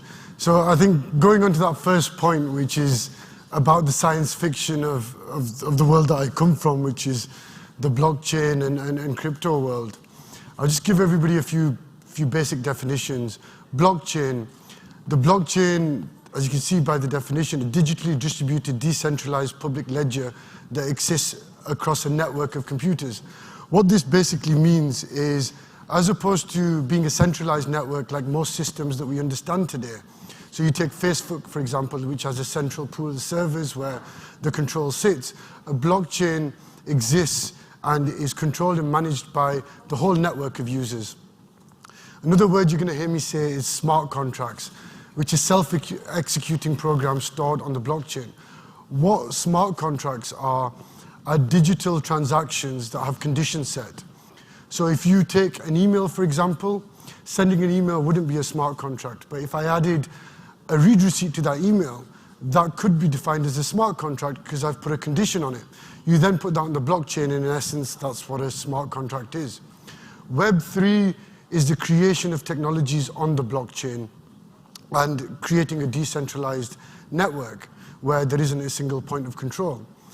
Cryptocurrencies and tokens are digital assets which can be one of many. And an NFT is a singular version of a cryptocurrency in the fact that it comes in a similar format, but it cannot be replicated. There's only ever one version of an NFT, and that can never be changed or edited on the blockchain. Now to tell you a little bit about what the Kyoto Network is and what we're trying to achieve. We've developed the world's first decentralized carbon credit exchange, which not only allows anybody to access the carbon credit markets, but fractionalizes carbon credits into 1 kilogram units. And we've had conversations about net zero today. The Kyoto Network allows anybody and everybody to achieve net zero. By fractionalizing carbon credits, you can now offset absolutely anything, whether it's your business, your person, your cat, your dog, your mobile phone call. There is now an opportunity to fractionalize and offset absolutely any type of carbon emission. How does the Kyoto coin work first? The Kyoto coin is a cryptocurrency. However, unlike many cryptocurrencies, it comes with real utility. The purpose behind the Kyoto coin is to be able to transact and purchase carbon credits from the Kyoto Network and the Kyoto Exchange. The Kyoto coin not only works as a transactional currency, but also rewards stakeholders through the network. So every time the Kyoto coin is transacted, there's a transactional tax. And that transactional tax is split in the ways as you can see on the screen behind me. 20% will go to environmental charities, 20% for further offsetting, 20% towards the liquidity pool, and 40% goes back and is paid back to the stakeholders who own the Kyoto coin. We then have the Kyoto Carbon, which is our carbon credit. Now, as I mentioned, the Kyoto Carbon comes in the format of an NFT, which is a non-fungible token, which means that there can only ever be one of any NFT or Kyoto Carbon that's created. The benefits of transferring carbon credits from their current system to the blockchain is as follows. A digital token created on a public blockchain will always maintain its records. They can't be changed, they can't be transferred. The fractionalization allows the offsetting to become a lot more affordable and actually takes something that's traditionally been a wholesale product to the retail market, which means that everybody can get involved in offsetting and emissions. They're also backed by real and active carbon credits, which means they don't have a maturity date, which makes Kyoto Carbon tradable. And as carbon credit markets develop, sorry, you've probably got half my face there, guys. As carbon credit markets develop and the prices increase, this also becomes an asset that's worth holding. So the Kyoto coin is, as I said, the transactional currency. The Kyoto Carbon is a product. I mean, we know with traditional currencies, and although that isn't the case anymore, they've been gold-backed. You know, our opinion from the Kyoto Network is, why shouldn't we have a currency that's backed by our planet? That every time we transact, that we make a difference to what we're doing, and we really push towards this fight that we're facing with climate change. And you know, we're talking about doing things for future generations. However, the issue is, climate change is an issue that exists right now, and we can try and build and develop for future generations, but personally, I'd like to see the change now. I'd like to see it in my lifetime, and I'd like to see the impacts that we make happen in front of us, because that's real, true change. The Kyoto Carbon tokens come in various formats, which means in terms of carbon offsetting, there's a catalogue of carbon credits, just like any other exchange. And like I mentioned, they're voluntary carbon credits. They're all regulated and registered, and they don't have a maturity date. Now again, because of putting the carbon credit exchange on the blockchain, there's a number of benefits that the carbon credit industry has previously faced that no longer exist. There's transparency. Every transaction on the blockchain is recorded and cannot be edited or amended. It's immutable. The blockchain is incredibly secure. Because it's not a centralized network and it's managed by the group of users, and it's a decentralized system, means that even if Kyoto coin got hacked, there'd be no issue with any individual that holds or hosts Kyoto coin or Kyoto Carbon. The blockchain is an incredibly secure way of doing things. Non-custodial. As a decentralized exchange, the DEX does not hold users' monies. This is back onto my earlier point. And you have complete control and access over your carbon credits. We then talk about the issues the shipping industry faces. And there's probably an unfair pressure on the shipping industry. You know, the shipping industry equates to, I think, around 3% of all carbon emissions. But yet there seems to be a kind of real weight on the shipping industries to try and do something and make an impact. And you know, hearing some of the speakers earlier talk about the fact that why are the manufacturers not being held to more responsibility? Why isn't there more impetus on the whole supply chain about making impact? The Kyoto Network wants to resolve that issue by creating that transparency across the network, but also, whilst the shipping industry is trying to figure out what technologies it needs to implement, you can take responsibility for your actions through carbon offsetting. The good thing with the Kyoto Network is it rewards those that invest into the network, and it's not just an investment into offsetting that you're not completely sure what happens. As I mentioned previously, and going back to this, you know, we can make the decisions in terms of what we want to support, whether it's reforestation, whether it's renewable energy and new tech. we can make them decisions through the Kyoto network. Sorry, I'm going backwards. I mentioned that we focus predominantly on voluntary carbon credits. The reason for the voluntary carbon credits is because they don't have an expiry, which means you do not have to offset as soon as you purchase the carbon credits. They can be held and they become a valuable asset and commodity in themselves. And this is some examples of predictions on the carbon credit markets. Anybody who's followed recent carbon credit markets will see the exponential growth. And as an investment, carbon credits singularly are probably the best investment you can make at the moment. I mean, compared to gold or any other commodity that you want to put your funds into, there's an international agenda to drive carbon credit markets and prices, because there needs to be more liquidity, there needs to be more projects that are supported, and this will continue to move in an upward trend. Again, there's a whole host of data out there in terms of the markets and where they're moving. But the expectancy is over the next 10 years, the price of voluntary carbon credits will probably increase around tenfold. And that will continue to happen over the next 20, 30, 40 years.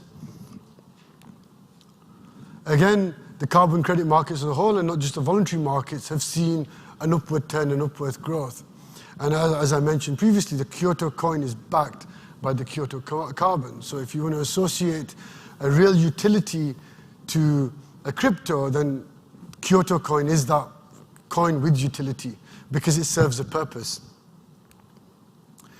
And now I quickly want to introduce two of my colleagues who come from the shipping. I personally don't come from the shipping or the oil and gas industry. But we realize this is an area where there's a great amount of work to do and there's massive impact that could happen. So I just very quickly want to introduce my two colleagues, Olympia and Gina, to say hello to everybody. And so you can kind of see the faces. Olympia is our oil and gas expert, and Gina, or Captain Gina, is our shipping expert. Hello, from my side I'm Gina, and Mrs. Olympia. Hello, I'm a partner and oil and gas expert for Kyoto Network, and I'm really thrilled to introduce this game changer to the shipping industry. Thank you so much. Also from my side, I want to help you as much as I can to the Greek shipping industry to have a better future and environment. Thank you, Olympia and Gina. And just as a final note, we're about to launch the DEX this month, so our exchange will be live and ready to access before the end of this month, which is ahead of schedule. Before that happens, we've kind of taken the opposite route when it comes to crypto. Most cryptos will go to the market and promise a utility. As I mentioned, we wanted to be different. We wanted to really advise people in the way that this market should be working. So we'll be going to market with utility. Once the exchange is launched, then Kyoto coin will be listed onto exchanges and everybody will be able to buy. Currently, you can access the Kyoto coin directly through the Kyoto coin website or digitarize.com. And for the Expo, we have a special offer for anybody that wants to get involved and invested in the network. If you want to access the offer, you use the discount codes on the digitarize.com website to claim your Kyoto coins. Thank you for listening, everybody.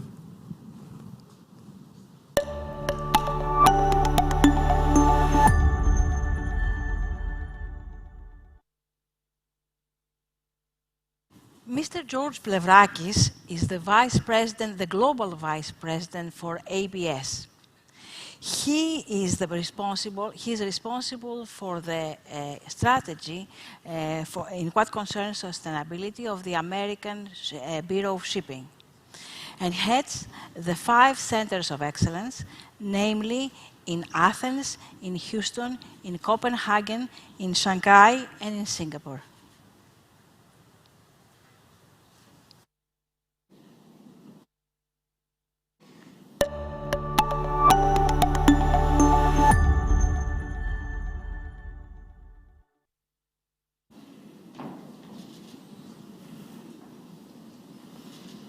Hello, everybody. I'm Giorgos Plevrakis, Director of Global Sustainability, Vice President of Global Sustainability for ABS.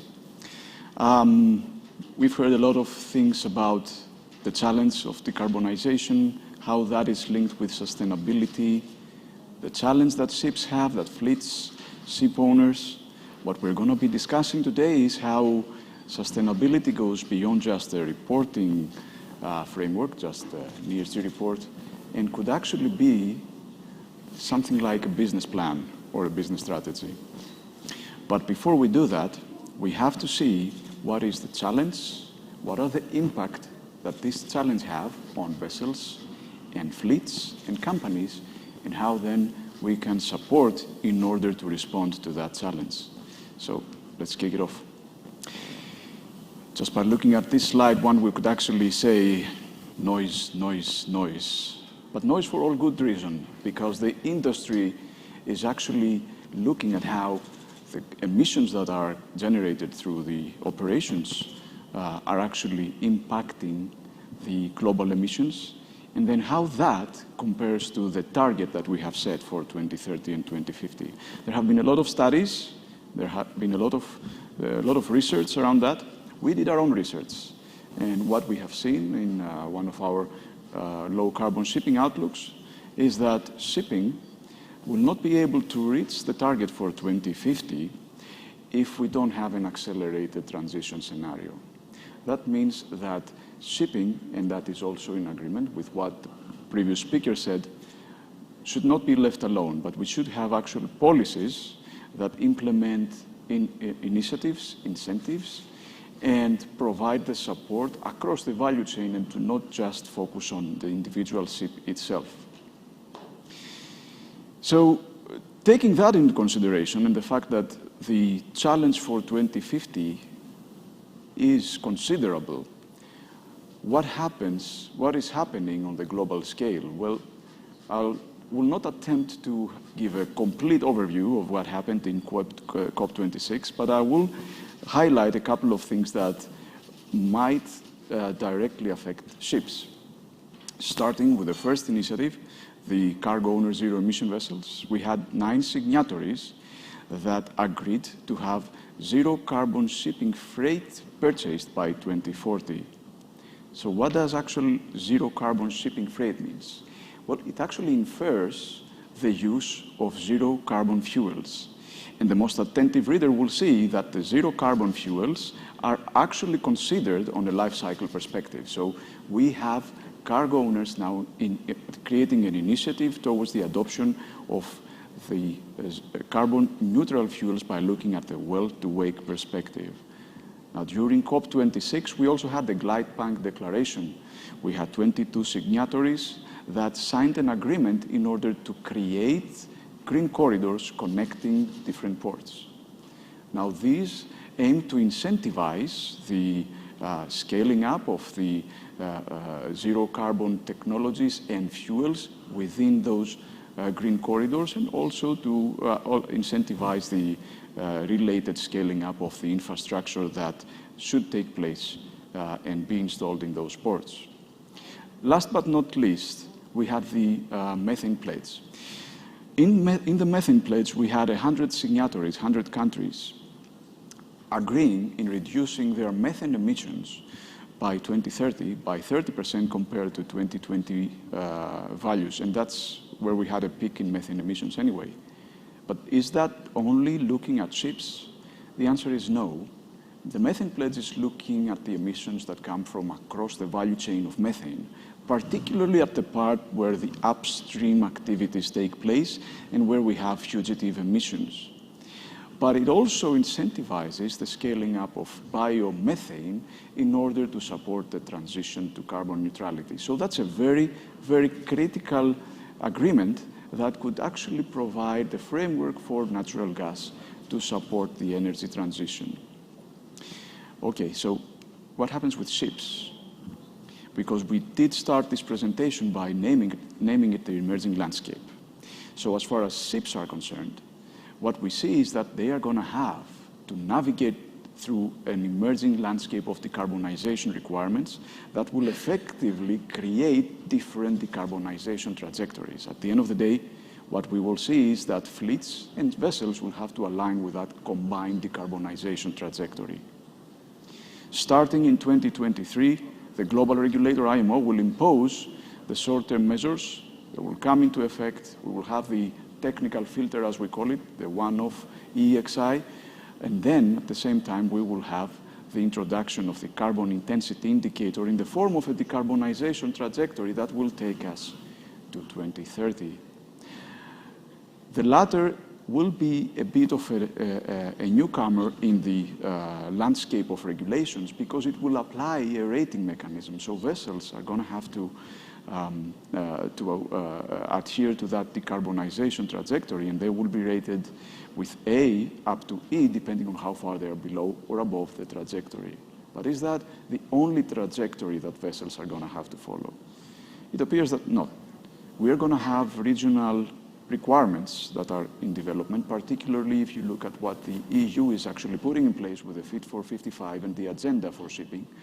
You will have the adoption of measures like EU ETS or Fuel EU that they will actually also create a decarbonization trajectory that ships will have to follow. Different metrics, different trajectories. At some point, the intention is that they will align. Taking aside the regulatory part, we also see that the market is already here with regards to requirements related to decarbonization. You have charterers with the Sea Cargo Charter or financiers with the Poseidon Principles creating their own decarbonization trajectory and utilizing different metrics for that trajectory and the adherence to that trajectory, the alignment. We would not be actually providing a complete view of things if we could not give you an impact of how these measures are going to impact actually the global fleet. And what we see is that on the EEXI side, that technical filter that we just mentioned, most of the vessels, the vast majority of the vessels, are going to have to explore some sort of an improvement in order to pass through that filter. Most of the cases, that improvement will come in the form of a reduction of power in the main engine.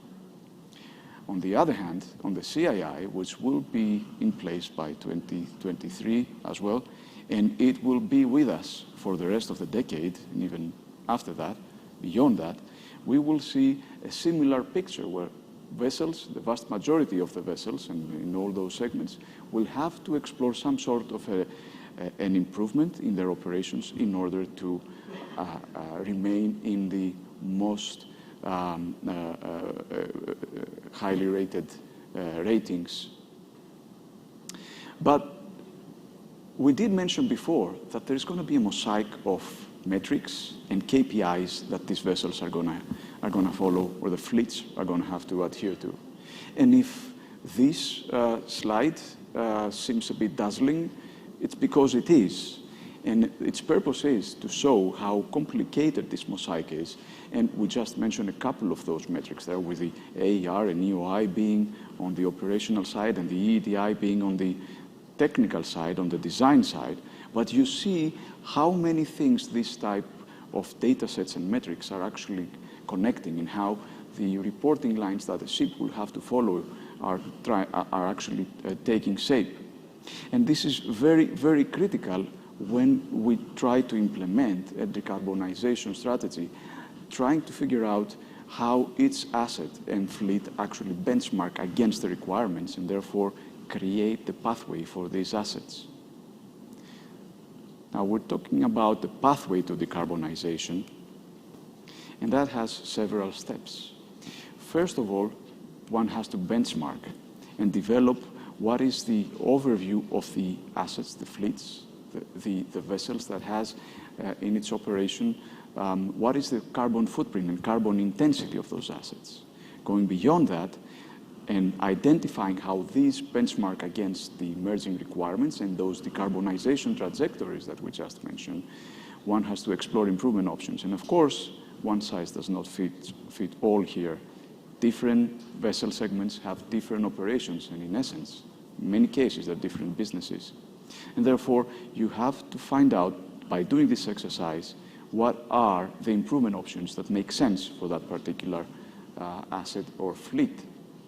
Beyond that, we start to implement the strategy, and we have to set the timelines of adopting and the milestones for adopting this type of improvements, either in the form of energy efficiency technologies and retrofits that we have to implement so that our vessels remain relevant, or identifying when and how we should invest in alternative fuels or new types of technology so that we remain below that combined decarbonization trajectory.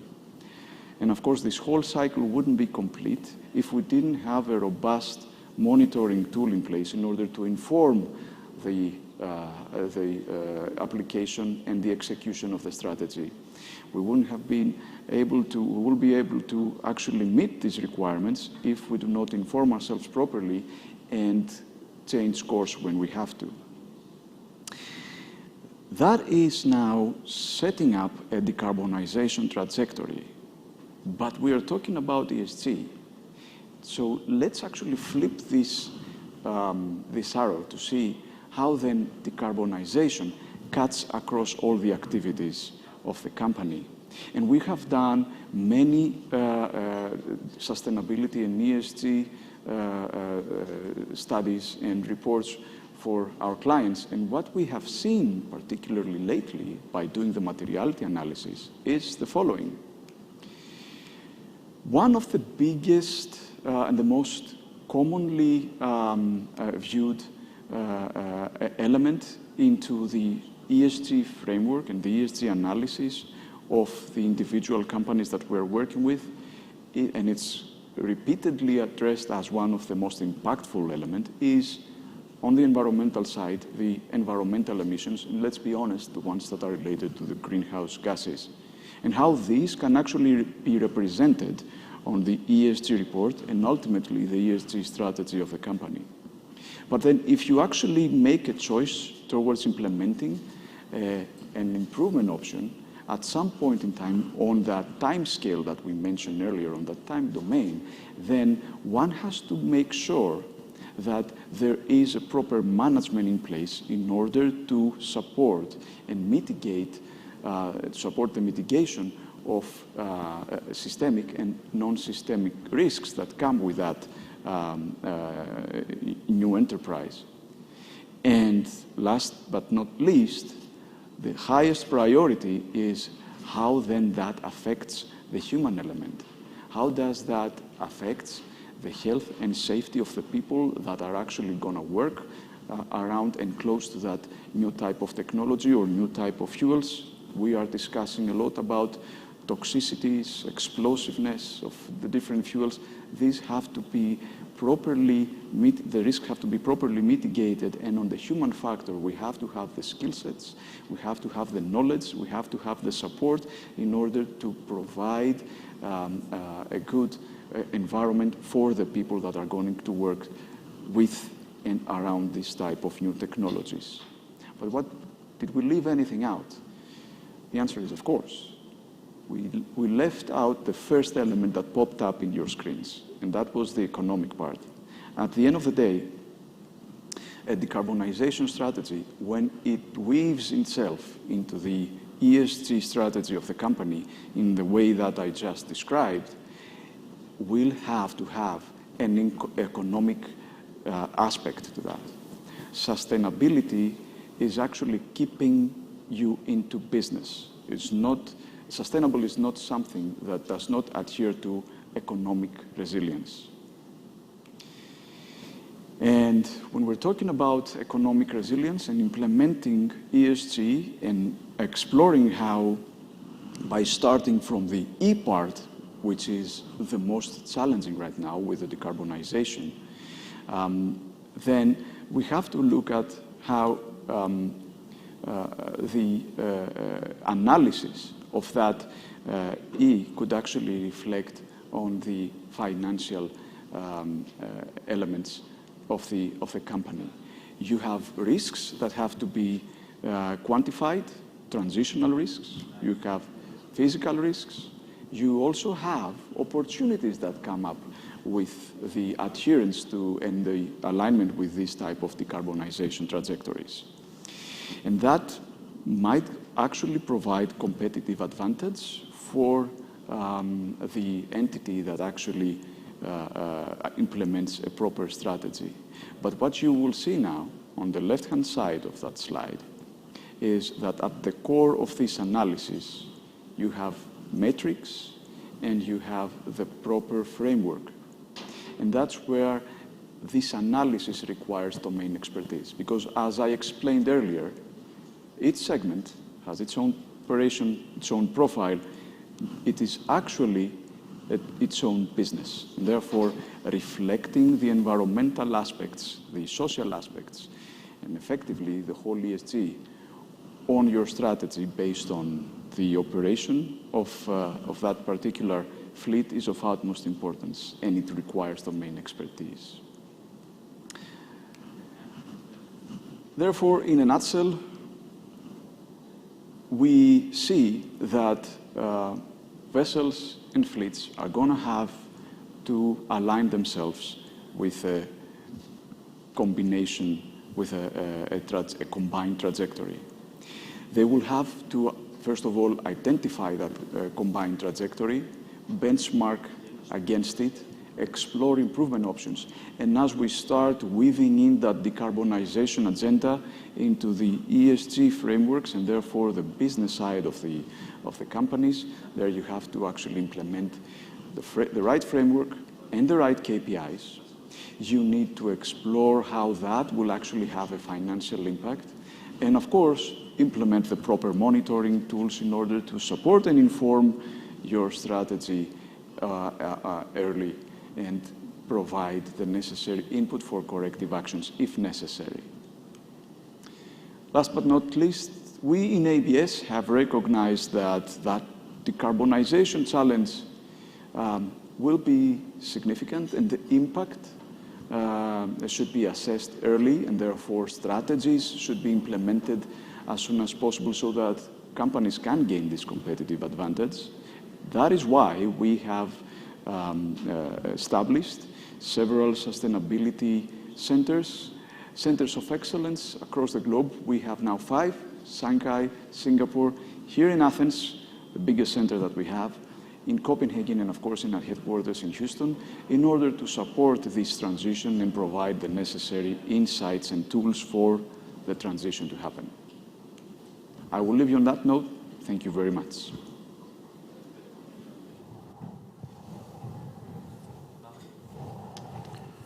All right. Good morning. First of all, allow me to thank the organizers for having me here today, and especially Ms. Despina Travlou, the person behind this conference.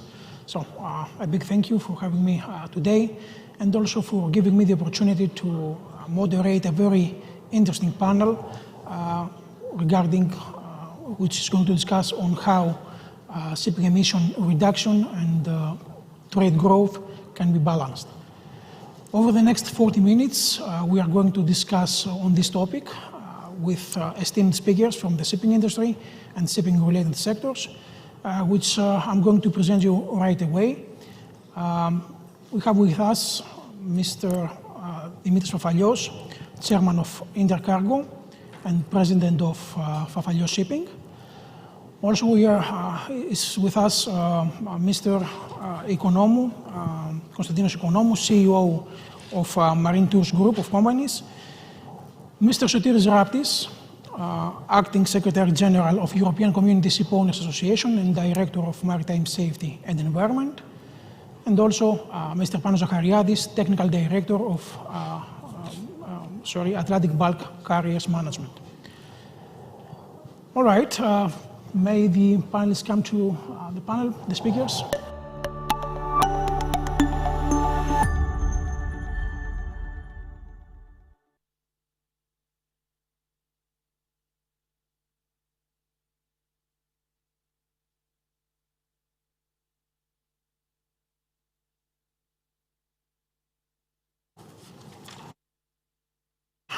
Good afternoon, everybody.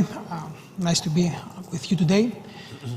First of all, let me start by saying that there are many initiatives the last few years regarding the reduction of shipping emissions, and also there are many more in the pipeline, as we say, and we might see them in the near future. Based on this, I would like to address a question to Mr. Dimitrios Ofalios and Mr. Panos Zachariadis, because they are the most relevant persons engaged in shipping operation. And I would like to ask them if they believe that the existing measures on emission reduction are sufficient for the shipping industry. And of course, if these measures are cost effective. In other words, shall we say that the shipping industry right now is over-regulated regarding shipping emission, or there is room for further improvement? Mr. Pavalios. Thank you, Dr. Vangelos. Thank you to Despina and to the Slide to Open team. Regarding the cost effectiveness for a shipping company, of course, we know that for newly built vessels, IMO has developed the Energy Efficiency Design Index, and currently for some vessel sectors, the transition from the EEDI Phase 2 to Phase 3 has been financially quite challenging. For existing vessels, from 2023, the application of EEXI or EEDI for existing ships is not an insubstantial expense, but is what could be considered a manageable one. I would say typically between, say, $50,000 and $150,000. Regarding, however, the Carbon Intensity Index, or CII, being developed at IMO, I fear that the cost will be far higher and, in fact, almost impossible to quantify. In the bulk tramp sector, the time charter contract is significant or even dominant, and a vessel's CII rating will be determined primarily by the time charterer and not the ship owner. And in order to maintain the required CII improvements, the vessel's time charter description will have to change regularly. And this will happen despite the formulation of the much needed BIMCO CII clause. The financial impact of these changes will be significant, but will change according to the freight market. Thank you very much. Thank you, Mr. Pavalios. Mr. Zachariadis, do you want to add something on this question? Yeah, thank you very much, and good afternoon to everyone. I have an issue with the quality of the regulation, and you asked in your question whether it will lead to any substantial reduction of CO2. Definitely, the EEDI and more so the EEXI will lead to reductions, and the EEDI has proven that. The EEXI, for those that are not very familiar, is just a limit in the power of the engine. So they put the limit below what is the maximum power of the engine. So in effect, it's like a speed reduction. So that will lead to some reductions.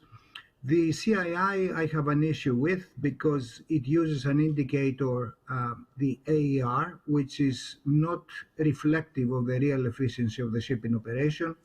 Not that any other indicator is, the EOI isn't. There is no operational indicator that really can reflect the operational efficiency of the ship. And the CII in particular, since I'm a member of the BIMCO team that we are drafting those BIMCO clauses, we foresee that will change substantially the relationship between owners and charterers and the way that ships are operated. And of course, we can discuss this later on, but my estimation is that the CII will not deliver the promised reductions, unfortunately. All right, many thanks. Indeed, we are going to elaborate more regarding the relation of between charterers and owners based on the new regulations on shipping emissions. As all of you probably know, the ETS is the new talk of the town on the shipping emission reduction. And I'm taking this opportunity to ask Mr. Oraptis, what is the view of the shipping industry? I mean, as a representative of the European Community Shipowner Association, what is the view of the shipping industry regarding the ETS? And if you believe, I mean, as an industry, that it is able to contribute in the long-term strategy towards climate-neutral European Union by 2050. Thank you for the question. Indeed, everybody is discussing these days about the European measures and the very ambitious Fit for 55 package. The EU wants to become the first carbon neutral continent by 2050, and the Commission has put forward a package of 13 different legislative proposals, some of them shipping related, such as the EU ETS, the FuelEU Maritime, the revision of the Renewable Energy Directive as well, the Alternative Infrastructure Directive, which requires ports to make the infrastructure available. But among them, the most important for us is the EU ETS and the FuelEU. We said from the outset that our strong preference is global action. We're an international industry and we need a level playing field, we need action, we need measures at IMO level. We were concerned that an EU intervention might end up in a very fragmented regulatory regime. At the same time, we recognize that as a sector we need to contribute our fair share addressing the climate crisis, both at international and at EU level. When it comes to the EU ETS, we're quite concerned about the use of the revenues and about the entity that pays for the costs. One of the major points we have raised with the European Commission, the European Parliament, the EU member states is the use of the revenues, the establishment of a sector-specific fund to use the revenues generated under the ETS for the energy transition of the sector. This is already happening for land-based installations. 80% of the ETS revenues are used to finance the energy transition of the power sector, of refineries, of the chemical industry, and we need to see the same happening in the shipping sector as well. We need also to see a stable carbon price. This is why I want a sector-specific fund.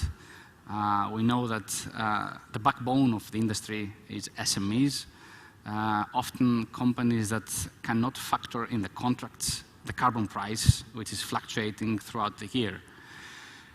A fund under the EU ETS will stabilize the price, at least for a certain period, and on top of that, will allow us to go to the energy transition, to embrace the energy transition, to finance the energy transition, and to support the uptake of cleaner fuels. The second point under the EU ETS we're raising with the policymakers is the pass-through of the costs to the commercial operators. Under the proposal of the Commission, the entity responsible for paying the costs is, in principle, the owner. What we propose is a legally binding clause in the contractual agreements between the owners and the commercial operators. As a matter of fact, in other sectors, it's the operators who pay the costs, and that makes perfect sense. It's the operator, it's the entity taking operational decisions that should be incentivized and encouraged to take further efficiency measures. But this is not happening for the time being in shipping, although the Commission recognized that the commercial operators should be part of the picture. So we need a binding clause there. We need the commercial operators to bear the costs of the EU ETS if we want to have a measure that delivers real carbon savings. Well, Mr. Artis, thank you. I have to say that you put forward many issues. Okay, who is going to pay, about the fund, who is going to use the money gaining from the ETS system. So I imagine that you are in favor of more or less the same scheme as it is valid right now for the land-based emission sources. And I also want to intervene on what you said before about the development of a level playing field. So you are in favor of a global, let's say, initiative towards emission reduction. And taking this opportunity to ask Mr. Pavalios and Mr. Zachariadis, because, okay, I believe that all here in the room, we are in favor of a more global initiative. But nevertheless, it seems that the European Union is taking some unilateral measures with ETS right now. And it did it also in the past with the MRV, the Monitoring, Reporting and Verification Regulation. So do you believe that with the situation as is right now, okay, let's assume that the European Union is moving ahead with ETS without any global or any international initiative from IMO, do you think that the European Union will become an area non-attractive for shipping companies, I mean for shipping activity, at least in the short term? Mr. Vassilios or Mr. Zachariadis? Thank you, Dr. Agelos. Very shortly, we are encouraged that the EU wishes to take the lead in emissions reduction, but we must not forget that we are in a global industry, and the introduction of EU ETS and another part of the package, the Fuel EU Maritime, will bring an additional bureaucratic burden, especially on the small and medium-sized enterprises, ship owners and operators that Sotiris talked about. And these are the ones which operate in the dry bulk sector, which, let's say, Panos and I are involved in. Many small owners will have to see significantly higher freight rates trading to and from EU ports to justify this extra bureaucracy or this extra uncertainty, which is going to be brought on by the let's say, less than stable carbon price and the price of the credits. So if the freight premium is not there, they may well steer clear of the EU ports altogether.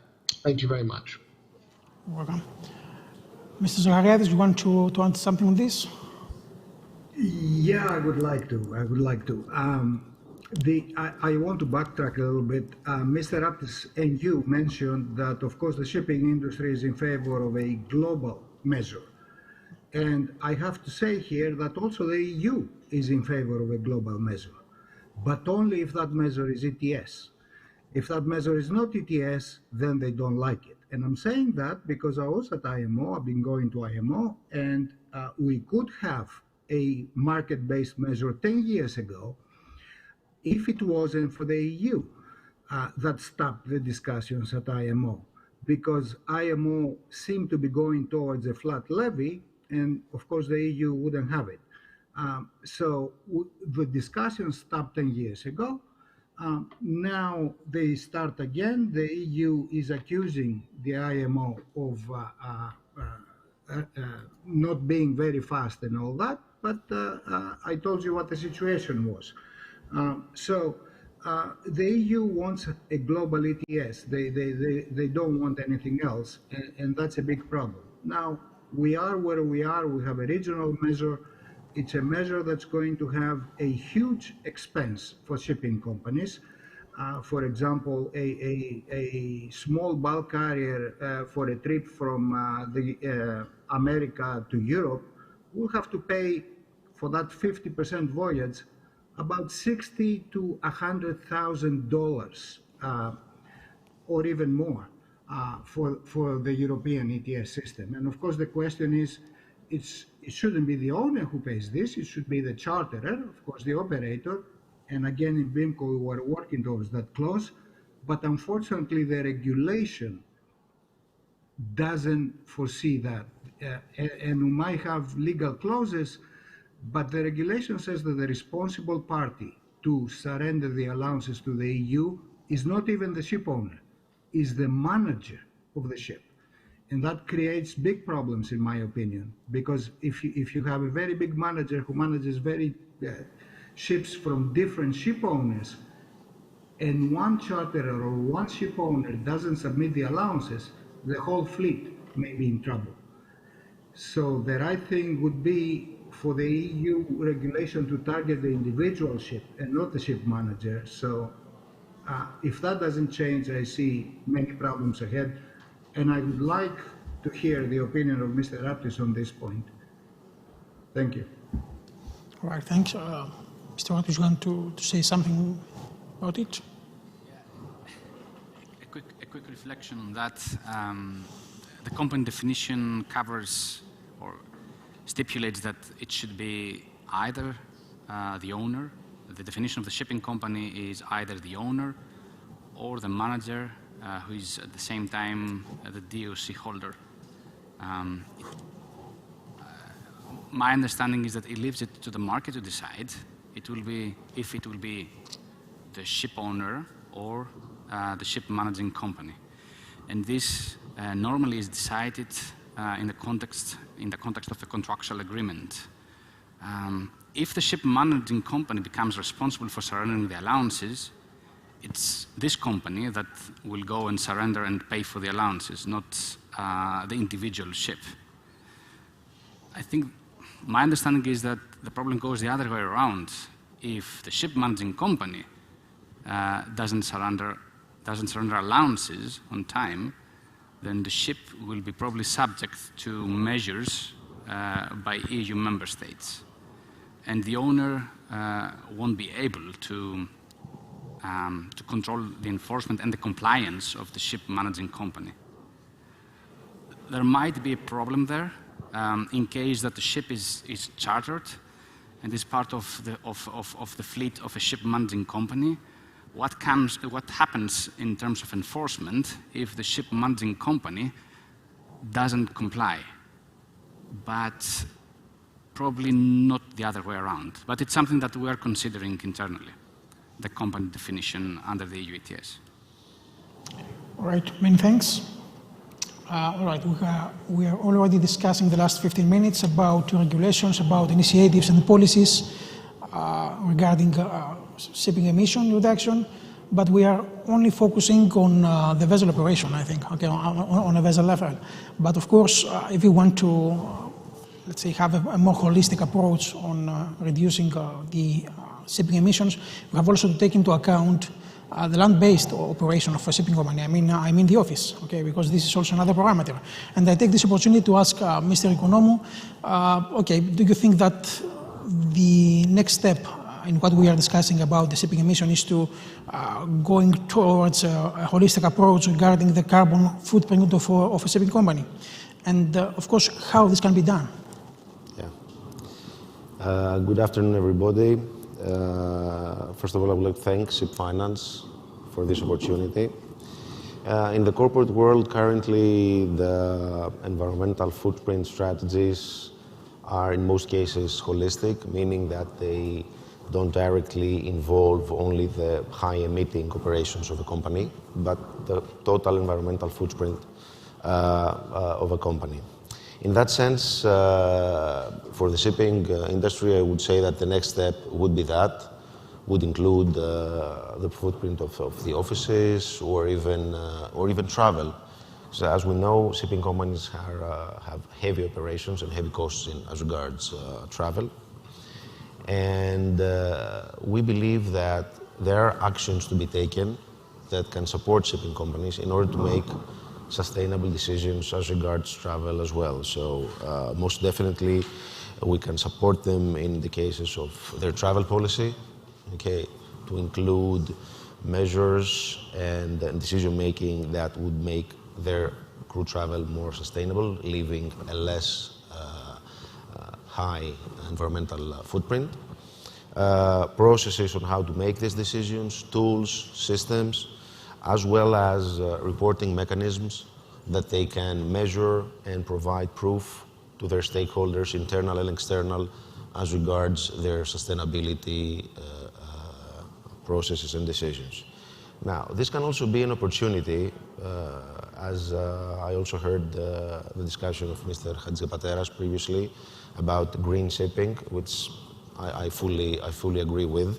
And there is the opportunity that important stakeholders like big charters and big financial institutions would definitely prefer to do business with green shipping companies that approach environmental footprint holistically, rather than just mainly on the compliance level of the vessel. Right. Thank you. So more or less, okay, we are moving towards, in brackets, towards a green certificate of shipping companies. Okay, those that are operating in an environmentally friendly way, and those that are not. All right. Okay, I would like to address a question to all of you, especially to those engaged directly with the shipping industry. Based on the fact that we are moving towards a more strict environmental regulations regarding shipping emissions, do you see this might be a chance, or do you see a potential change in the mindset of those engaged in the shipping industry? I mean, the ship owners, the ship managers, or even the shippers? The floor is open. You want to elaborate on this, Mr. Falios, Zachariadis, and of course, Mr. Vraptis. Yes, thank you. Because I couldn't quite hear the whole question, I assume that it means the change in mindset because of the drive towards decarbonization. Exactly. And of course, shipping companies are addressing this at every single level. At the technical level that Panos has talked about and I have talked about, at the regulatory level, which I think Sotiris talked about, and also at the level which Mr. Economou refers to. So shipping companies really are changing the way that they look at things. However, the dominant factor, and we must not forget in all of this decarbonization debate, the dominant factor is the safety of the crew and the vessel.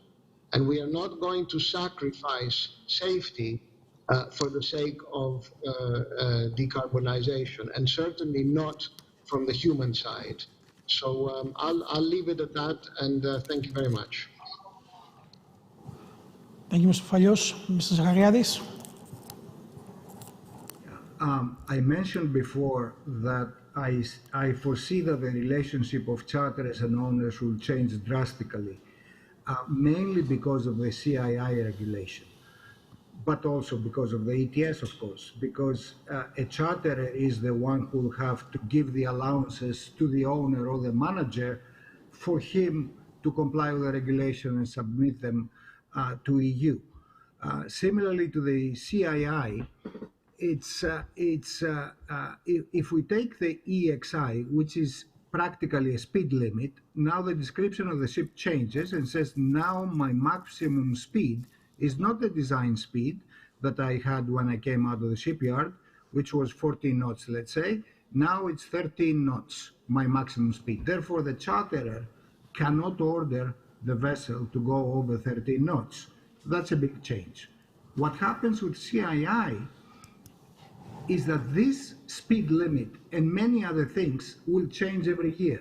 This speed limit, let's say, will have to be reduced, the horsepower of the ship or the CII indicator of the ship, by 2% every year. So Mr. Fafalios mentioned before, every year the description of the ship will have to change, and the charterer will have to comply with this description. There's no option. Both owners and charterers have to comply with those international regulations. Therefore, the charterer will be in a position that he may want the speed of the ship to go, let's say, 13.5 for the particular voyage, and the owner may say, sorry, I cannot do that, because if I do that, then I'm not going to comply with the CII regulation. So now both parties have to come really close together and examine all tools at their disposal in order to be able to comply with the CII regulation. It's not going to be easy. The owner will have to give all the data to the charterer to convince him why he cannot order the ship to go 14 knots. And then next year, why he cannot order the ship to go more than 13.5 knots. So this relationship will change, and we hope, at least in BIMCO, that we'll be able to capture it in our clause. Well, thanks. Mr. Vraptis, do you want to add something on this? Just a quick comment. What will be really challenging for the industry is the availability of cleaner fuels. the shipping companies are ready and are embracing the decarbonization objectives. But what is also missing from this package of the European Commission is how these cleaner fuels will become available in the market. What they're doing now under the current proposal is addressing the ships, the shipping companies. But how these cleaner fuels will become available without addressing the fuel suppliers, the energy providers, the infrastructure managers. This is what is missing from pretty much all the proposals. And we have seen it especially in the FuelEU Maritime proposal. It's effectively a fuel standard introduced at EU level, covering energy used in partially in international voyages as well. It doesn't matter where the ship bunkers the fuel. What matters is where the ship uses the energy, the fuel. But there are no provisions, no requirements at all on the fuel suppliers. And this comes with enormous enforcement loopholes. How the EU competent authorities will make sure that a fuel purchased outside the EU in a non-EU jurisdiction comply, first of all, with the EU standards, especially when it comes to biofuels. How they're going to make sure that the biofuel blend complies with the EU sustainability criteria. This is not regulated at all. We propose instead to regulate the EU fuel suppliers, to share responsibility, the shipping companies with the EU fuel suppliers, to push EU fuel suppliers to make these fuels available in the EU market, first of all. But we need also the fuels available at international level. But if the Europeans want to do something, when it comes to the decarbonization of shipping, they have to push the fuel suppliers to make these fuels available in the market, and then the shipping companies will purchase them and will reduce their emissions. It's all about the costs. And for the time being, the EU puts all the costs on the ship owners, without addressing the ports, without addressing the fuel suppliers. Thank you, Mr. Rabbits. I was thinking of asking this question, who's going to pay the burden, let's say, who's going to pay the bill at the end of this panel, but okay, I see that there is a lot of interaction regarding this issue. But okay, I'm taking what you said, and I believe that this adds to the existing problem regarding fuel, vessel fuel. And here I would like to ask Mr. Zachariadis, due to his technical knowledge and expertise. Mr. Zachariadis, okay, the last few years we are discussing about the LNG as a major alternative fuel for the shipping industry, but it seems right now that it has problems. Okay, LNG is also creating some emissions, especially it emits methane. Hydrogen and ammonia that are also discussed in the industry are still in a development phase. So based on your expertise, based on your knowledge, what do you see as an alternative right now for the shipping companies in their effort to reduce shipping emissions? I mean, as a fuel or as any other technical solution? Unfortunately, in the short term, I don't see any alternatives. And of course, LNG is not the solution, like you mentioned. As a matter of fact, the independent studies show that LNG over its lifetime is worse than conventional fuels as far as global warming is concerned, because of the emissions emitted not on the ship, but during the extraction of LNG. So that makes the whole lifetime of the fuel worse than conventional fuel. But of course, the PR is such, and the oil companies are actually playing a good game, since they are restricted now to give conventional fuels. They found the alternative, which is also a fossil fuel. They found the alternative as being better than conventional fuels. Unfortunately, even the World Bank and the International Energy Agency says don't invest in LNG, because even if you had some minor benefit from the use of LNG, by considering LNG as an alternative fuel, you lock the shipping sector into fossil fuels for a very long time, for decades to come. So you'll never actually achieve the targets that IMO has set.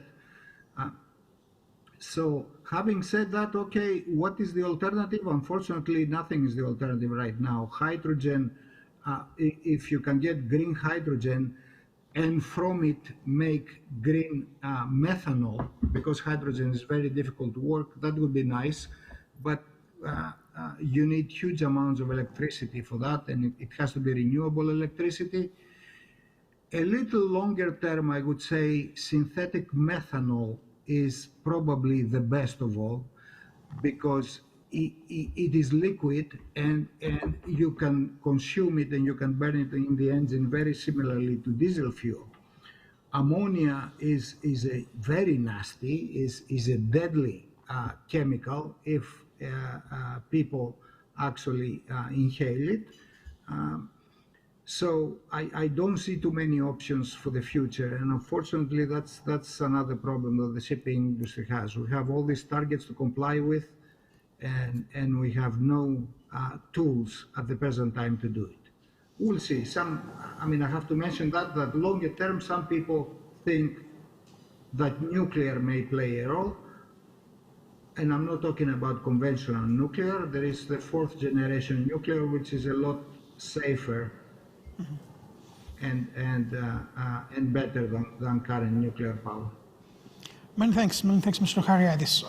All right, we are talking about emissions. The previous panels, they talked about the so-called ESGs, environmental, social, and governance criteria.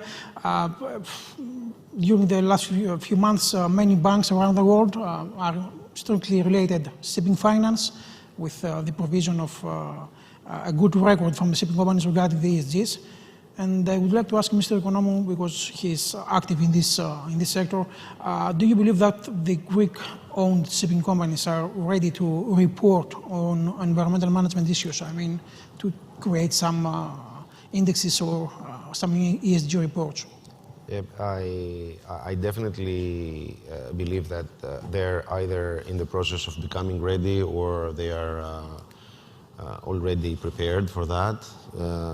From our side, we've seen a changing trend from our client base, constantly requesting reporting feedback as regard the environmental footprint that their crew travel leaves and how they can manage that. There are definitely tools and processes that can be followed that can assist shipping companies to make more sustainable travel decisions. And it's a new era is coming. I think that the whole environmental process and the whole approach is a mindset and a part of the corporate culture. And I think that this era has started and it's already changing. I think that the Greek shipping community, once again, are going to be pioneers in that. And I'm very confident that we'll continue to be first, even in that field as well. All right. Thank you. All right, we have almost 10 minutes left for this panel, and I have 2 more questions. I would like your insights on this. First of all, I would like to ask Mr. Raptis. He lives in Brussels. He is at the center, at the epicenter of the European Union mechanism, taking decisions on the future shipping policies. And I would like to ask you, Mr. Raptis, do you believe that there are any other regulatory initiatives, either global or from the European Union perspective, that we shall expect in the short term, I mean, in the next 3 or 4 years? I think that the main package is the Fit for 55. There is a clear, the ambition of the EU is clear. They want to reduce emissions, the EU member states, by at least 55% by 2030. And the whole package, it's something that we sometimes forget, that it concerns the 2030 target. All these 13 legislative proposals are about a target that is supposed to be met the next 8 years. The EU ETS concerns the 2030 target. The FuelEU Maritime introduces targets for 2025 and 2030. It goes up to 2050, but the first immediate targets concern 2025 and 2030. And we're expecting that after the whole package is done, the next year and a half, there will be a new package proposed after the next European election to introduce, to put forward new measures to reduce further emissions by 2035. It's a huge exercise for everybody. Okay. Are they going to target the vessel, the company, the fuels? The FuelEU Maritime addresses the vessel. The EU ETS, we discussed just before with Mr. Zachariadis the implications of the company definition, but the EU ETS addresses the whole fleet.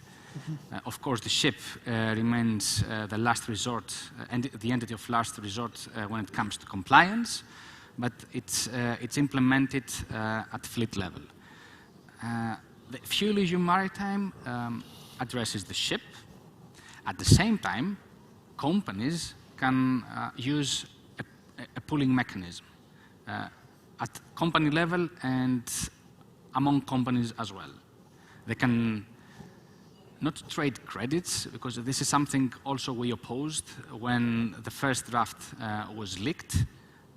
We opposed the idea of trading efficiency, fuel efficiency credits. This resembled a lot the EU ETS, but under the current proposal, companies are still able to join forces. When a ship of a company is missing the target, they can join forces with other ships of the same company or other companies as well that are overshooting the target and meet the target. Of course, this is a much better arrangement than the previous one in the sense that it doesn't give the opportunity to companies that have the means to meet the targets to trade credits with a lot of companies. This is more of an investment decision among 2 or 3 different companies. But the approach is to address the fleet under the EU ETS, the ship under the FuelEU Maritime, but at the same time offering the opportunity to join forces for different companies to join forces. The second major proposal is the FuelEU Maritime. It's sometimes underestimated, but it introduces a fuel standard on ships. The ships will have to bring evidence that on a yearly basis they improve the carbon intensity of the energy used on board. This is a very ambitious piece of legislation. It comes with enormous implications. It brings unnecessary additional administrative burden. The Commission wants, for instance, to introduce a new MRV system on top of the existing one of the ETS. There is no reasoning behind it. If the Commission wants additional information, they have to use the existing mechanism. Again, I repeat myself, but what is missing is the fuel suppliers, the energy providers. Shipping cannot decarbonize without the fuel suppliers making cleaner fuels available in the market. And they can use existing tools, the carbon contracts for difference, for instance. This new concept is aimed to bridge the competitiveness gap, the price gap, between cleaner fuels and conventional fuels. In the power sector, the renewable energy we use in our households is incentivized. There are feed-in tariffs for the power sector. We need to see the same for the shipping sector, the carbon contracts for difference, the use of the revenues, cleaner fuels available in the market. Thank you, Mr. Raptis. And let's move on the final question. Although you have briefly positioned yourself on this issue, but I think that we are very lucky today. We have a representative from a global association, Global Shipping Association, Mr. Afafalios, representing also Intercargo. We have a representative from the European Union Association, Mr. Raptis, and also Mr. Zachariadis on behalf of a shipping company. And I would like to ask you, who should pay this cost, this additional cost? You have already said a few things in the previous questions, but let's say that we are going to make a small poll here in this panel. Who do you believe will pay about the extra cost caused by these environmental measures? Mr. Fafalios? Yes, thank you, Dr. Vagelos. I think it goes without saying that all the stakeholders in the maritime venture should bear the cost of the transition. And this is not just ship owners or operators, it's charterers, fuel suppliers, cargo shippers, and cargo receivers. And let's say, one step back from these players, these stakeholders, are other stakeholders like financiers, insurers, shipbuilders, engine and equipment makers. We have to stress that simply by regulating the owner is not going to achieve the desired effect. And I think what Mr. Rapti said was encouraging, or at least a small glimmer of light, that finally the fuel suppliers would also be subject to some kind of regulation and responsibility. But you know, we have to identify what the transportation of goods by sea is, and this is the maritime venture with multiple stakeholders. Many people have to gain and to lose, and therefore they should all bear the cost according to their responsibilities. Again, I stress that just regulating the ship owner is a very, very poor understanding of our industry. Thank you. Thank you, Mr. Fafalios. Mr. Vardis? Although you have already said your opinion on this issue, but just a brief wrap-up. As Mr. Fafalios mentioned, it's poor understanding of our industry. And it will not deliver the intended carbon savings in the end. The good thing is that at least some institutions, European institutions, are listening to our voice. We saw that the Commission recognized the role of the commercial operator in the EU ETS directive. They put it in a recital, nothing binding, but just a political signal that the operator should be part of the picture. But we have seen the last 4 weeks that the European Parliament wants to introduce a binding requirement and make the commercial operators pay for the costs. And this is really encouraging. Thank you. And finally, Mr. Zachariadis, your point of view? Yes, thank you. In the end, of course, the consumer pays the cost, to answer your question directly. But if that is possible, because in many cases it may not be possible, if it costs so much for a ship to come to Europe and it raises the price of goods to a very big amount, then the consumer doesn't want to pay this. And then, of course, the result is that the ship doesn't want to come to Europe. And I know many shipping companies considering even stopping calling Europe because of all those European regulations. And you understand what's going to happen in this case, then the receivers will raise the price to attract ships. So it's going to be a lot more expensive for the European consumer to get the goods into the European Union. And with the Commission, there is always a mix-up of what is Trump shipping and what is short sea shipping. Because when you mention ship, their idea is the ship they ride, which is the passenger ships and all those kinds of things, and they mix all this together. And that's why we get those regulations that don't actually apply to international shipping. So, I don't know, I wish Mr. Raptis good luck in trying to educate them. Thank you. Mr. Zachariadis, thank you. And with this, I believe that we concluding this, that we can conclude on this panel. I would like to thank all the speakers and the organizers for giving us the opportunity to discuss on this topic. I see there was a lot of interactions, a lot of views that listened in this panel. All right, gentlemen, have a nice afternoon. It was nice being with you today. Good day and good luck. Bye-bye. Thank you.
Hello, everyone. In the world we live today, the study of space and the sea are inseparable. It is only advancements in space that have allowed us to monitor our seas and the ships that sail through them. And it is all this work that has led to safer seas, safer ships, and even safer seafarers and goods carried. I am very excited because today I am going to introduce two power ladies, two ladies who are making the sky the limit. Gina meets Zarina. Let's discover what nautics, aeronautics, and astronautics have in common. It is my pleasure and honor to introduce to you a sea captain and a space captain. Zarina Catalonia is a student in her senior year studying aerospace engineering at San Jose State University. She is passionate about her field and giving back to the community. Zarina strives to provide professional experience and knowledge in the aerospace industry to her peers as the chair of the AIAA, that is the American Institute of Aeronautics and Astronautics. But her involvement with the community does not stop there. She is the co-founder of Hercules Cares, a non-profit organization that connects senior citizens and at-risk members of the community in Hercules, California, her hometown, with volunteer help during the COVID-19 pandemic period. Her several years of leadership experience only expanded her desire to learn and her drive to discover how she can give back to her community while having time for her schoolwork, clubs, a full-time job, and her family. Captain Gina Darsakli is a maritime officer. She joined the shipping industry in 2007 and has 7 years of sea service. She holds captain license. Her studies are not limited to maritime. She also has a diversified academic background from several highly ranked academic institutions, including a bachelor degree in shipping law and maritime insurance, and leadership certifications from HEC Paris and MIT, along with various certifications on ships chartering and cargo operations. She is currently attending the ICS Shipping Professional Program. Captain Gina is also a member of WISTA Hellas, International Propeller Club Port of Piraeus, Ally Energy, and Women Offshore. Hello, Gina.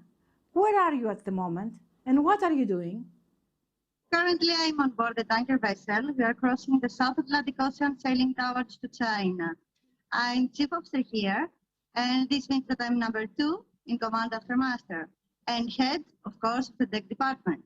I'm responsible for the entire cargo operation, planning, loading, as well discharging, and of course, maintenance of the ship's hull, accommodation, scheduling and distributing tasks on the crew, ensuring life-saving and firefighting appliances are in proper condition, garbage management, ballast management, a lot of stuff.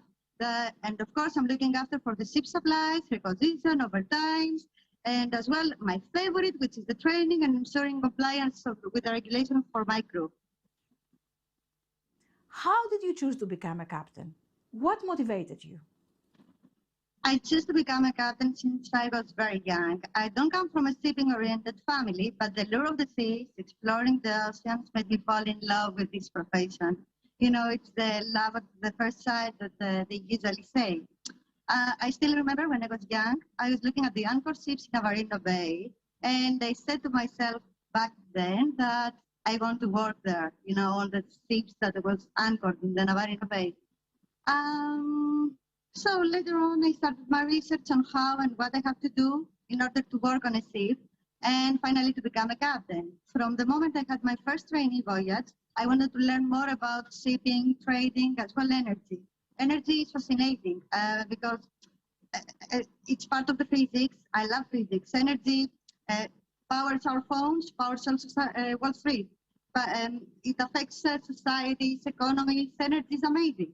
So while we all know the upstream, downstream, midstream, for me, it's the full ahead stream to be part of a tanker and working in the supply chain. What about you, Zarina? How did you decide to become astronautical engineer, a space captain? What motivated you? So I have always been interested in engineering since I was a child. I loved helping my dad with repairs on his cars and small projects around the house. I've always been interested in planes, and I've always been curious about how they fly. And so I wanted to learn the ins and outs of a plane and how they fly. So this initial curiosity led me to my passion for aeronautics, which motivated me to pursue a degree in aerospace engineering. So far, does your choice meet your expectations? Yeah, so what I'm learning in my major is exactly what I wanted to discover in the aerospace field. Not only do I know how planes work now, but I know how aerodynamics, the structures, controls, and how to calculate dynamics of a spacecraft and aircraft work. I'm an aerospace enthusiast and a person who does not want to stop learning. And as I grow in my career, aerospace engineering is just that. What about you, Gina? Being a captain is a role that teaches you how to lead the others and help them to improve, to be a mentor, a team player, and as well the most important is that it is a position full of responsibilities and obligations. They say that we need to act before react. Do you think there are similarities in aircraft building and in shipbuilding? Right now, new ship propulsion systems are being developed to use cleaner energy. Do you think aerospace engineering can assist shipbuilding towards that direction? Yeah, with aerospace engineering, at least what I've been learning in my field, is more focused on aircraft and spacecraft. However, though, an aerospace engineer given a task to help a team with creating and designing a new ship, I can very much see that aerospace engineer helping with I think the correct term would be aquadynamics of the ship, and that would help with the propulsion system and fuel consumption. However, the types of propulsion that's used for aircraft and spacecraft is not very much waterproof, so I don't really see the engines that are used for spacecraft and aircraft being used for ships. However, in the propulsion system of ships, there are propellers that help move the ships. Now, these propellers are not the same as a aircraft, but I can see an aerospace engineer. Engineers are meant for problem solving, so they can use what they learn in aerodynamic analysis and also find out how to do the analysis of the propellers of the propulsion system and help in making that more efficient. Until recently, astronautical engineering and aeronautics, as well as working on ship, let alone being a captain, were considered male-only sectors. How do you feel being a female in a male-dominated profession? And how do people treat you? So I do notice that there's not many females in the engineering industry. From my previous job, I was the only female. And in my current job, there's actually 2 more females that work with me, not necessarily in the engineering department, but they work closely with the engineering department. I do see, though, a growth in females. I go to a Women in Engineering conference every year, and I just love seeing the amount of women that show up and express their interest in engineering. As being treated, I get treated pretty much the same as the guys, which I would prefer because I don't want to be treated differently. I like the equality and respect people give to others. Personally, I give myself a challenge. I'm a very competitive person, so I want to do better than the rest, as always. Especially, and so yeah, that's what I would have to say. What is your vision for the future? I would love to be part of shipping supply chain and transport. As we see, the last year, the pandemic had frozen all the markets, but the shipping market and the transportation never stopped. So all the supply chain was moving through shipping. So I want to be part of this chain. But especially, as long as you are part of this chain, you are a healthy person, and I see stable lifestyle in my vision with interactions that will have impact on micro-level basis. But most important, I want to be a woman, a human with direction. My vision, I would say I would love to help contribute to making air travel cheaper and more accessible to developing countries. What do you like about your job, and what would you like to improve or to change? There are many things. The feeling when you join a ship, especially if it is the first time that you join, or the feeling that you have when you disembark from the ship. When you're facing non-routine things, the suspense of loading and discharging operation.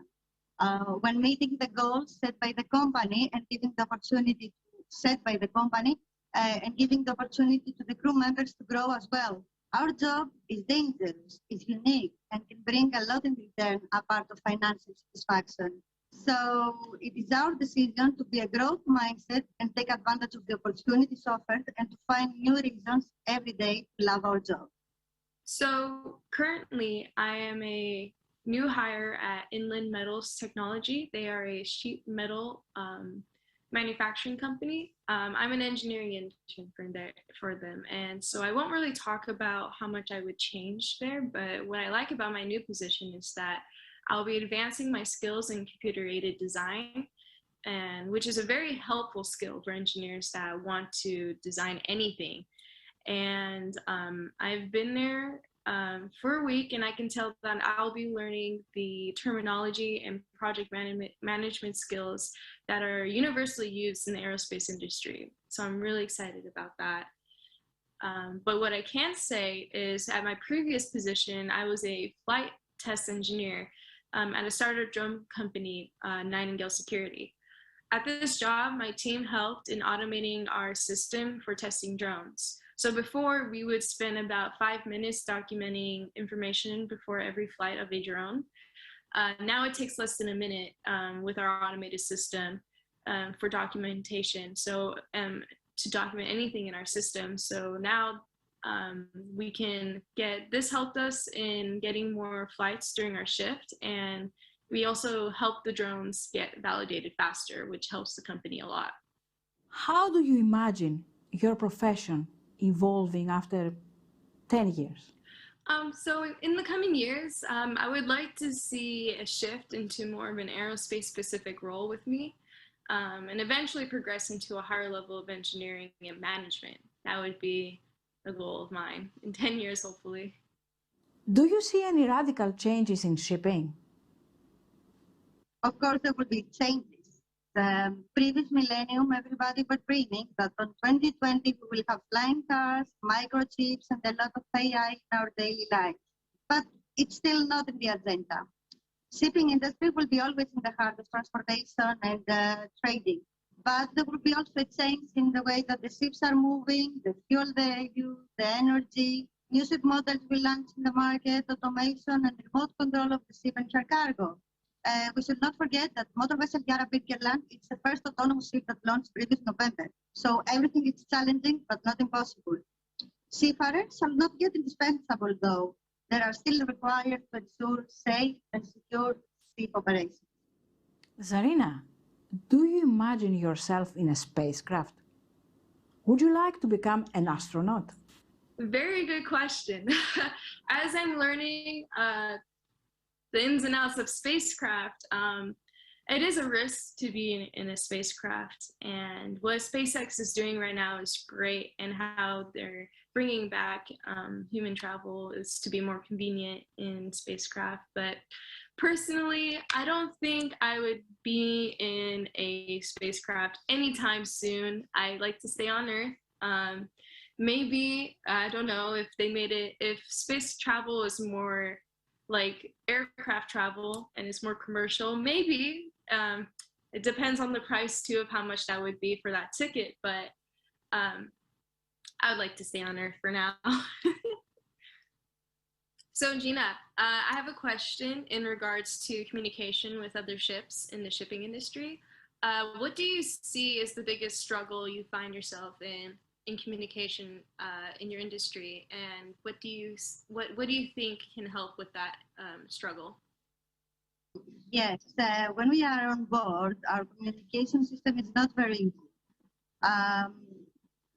Our communication is based on satellite, so we need always to be under the eye or the area that the satellite has, have a good coverage, and most of the times, because still we don't have all the proper equipment yet, the communications are unstable, and it's sometimes difficult. But the communications that are based, like in Mars at Sea, that we use it for distress, via satellite, they have their own system, so it covers us in aspects of emergency. But the communications with our house, with our homes and loved ones are not so easy like the ones that we have on land. And we miss that. It's a part of life, the internet. It's a part of life that we all need. So, Zarina, we are both navigators. I'm navigating at sea, you're navigating on space. We have both some common elements. For example, sea is moving, ship is moving, wind is moving, there are currents, the earth is moving, sun is moving, stars are moving. For us, to find our position is through landmarks. But on space, you don't have landmarks. You have planets that you have to find your position through the orbit of the planet. We have also satellite communication, both of us. The astronauts transmitting radio signals to Earth, and we have signal in our GPS from the satellite. So how we can make this like a good combination? So satellite, space, and sea to create the greatest and find something better for improving our daily life at sea and our daily routine jobs at sea. What's your proposal. So Gina, I think what you just asked is a very relevant issue that's going on right now. Even on land, there is communication that's not very good due to the lack of satellites we have in space. I believe that if we increase the amount of satellites we have in orbit around Earth, that would help the communication through GPS, through anything that ships use and astronauts can use. So the increase of satellites, but not only just more satellites wherever you want it to be, in a specific coordinate around Earth, and that where we're lacking that communication, those satellites can pick up the slack and help with the communication and increase the GPS usage and internet usage throughout the world.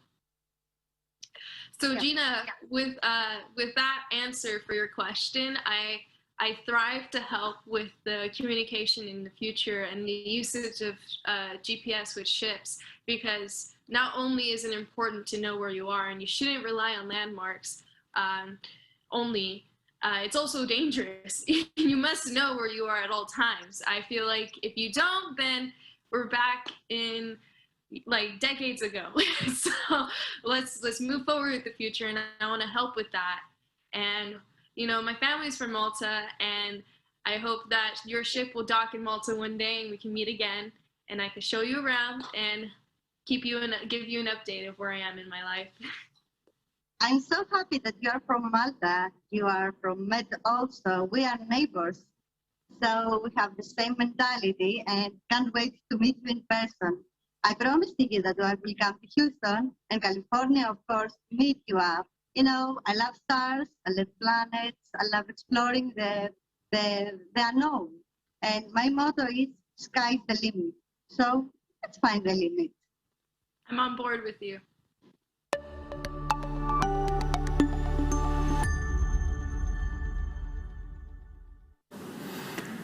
Good afternoon, ladies and gentlemen, and welcome to the Shipping Bank panel, our discussion on ship finance.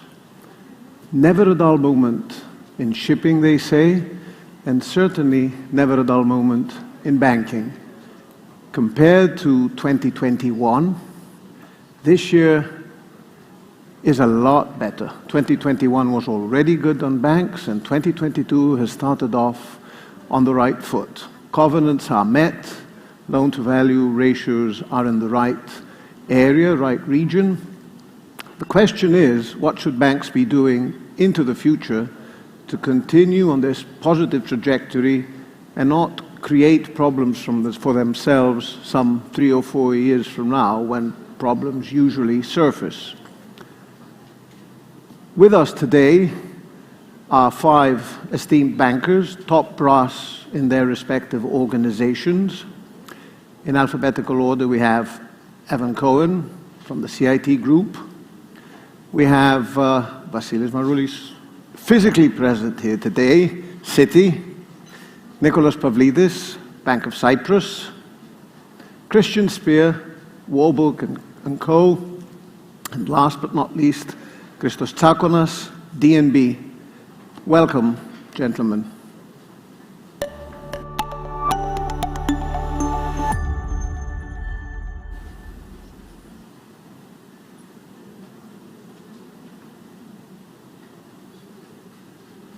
Good afternoon, one and all. Can you all hear me? Can you all hear us?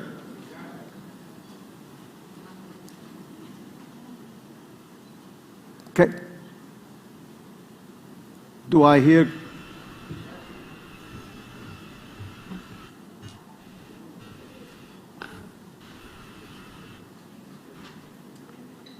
Just want to make sure that you can all hear me. Okay. Well, welcome. We're trying to coordinate, I guess, physical and virtual presence. So here we are to discuss a number of issues and see what's in store for banks and, of course, for clients of shipping banks into the future. Let's start with the good old shipping cycles. It seems we are at the peak in many sectors today. Yet, there are many things this time around that are different. For example, yard space is limited. Many ships will start being less marketable because regulations are changing. And the trading needs are on the increase. We don't need to talk very long to see what it costs to transport a container these days compared to a year ago. So the question is there more ahead of us, and should banks continue financing today, or should banks be looking at counter-cyclical lending? Evan, what do you think? It's in this environment, it was interesting to see, while we were waiting to come on the panel, an article from one of the trade press that comes up this morning, and the article reads, "Container ship ordering at an all-time high." So you speak about cycles, and you and I have been in the same room a couple of times over the years, and in a good market, new ships get ordered. So I don't see an end to the typical shipping cycles you and I have seen in our careers or in the past few hundred years. Dry bulk shipping, on the other hand, is really seeing a really low order book. So maybe it's time to pick and choose. Yeah, that's a good point. We always look at where we are in the historic cycles. So I think there is, to lend to dry bulk owners now is a good proposition, but have in mind where you are in the historic cycle, where you are in the historic price range. Are you in? Values have moved. Sorry.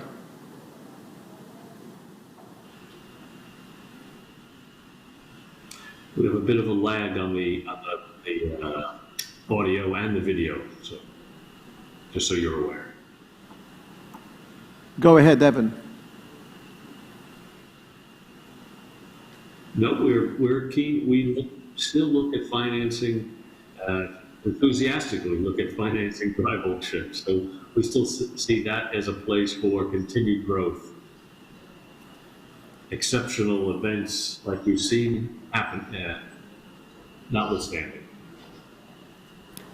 Vasily, where do you think you find yourself in terms of your thought process? Are you concerned that vessels in your portfolio will be less marketable because of emission considerations, decarbonization process? Are you concerned that you need to encourage your clients to replenish faster than was the case in the past? What's your thought process there?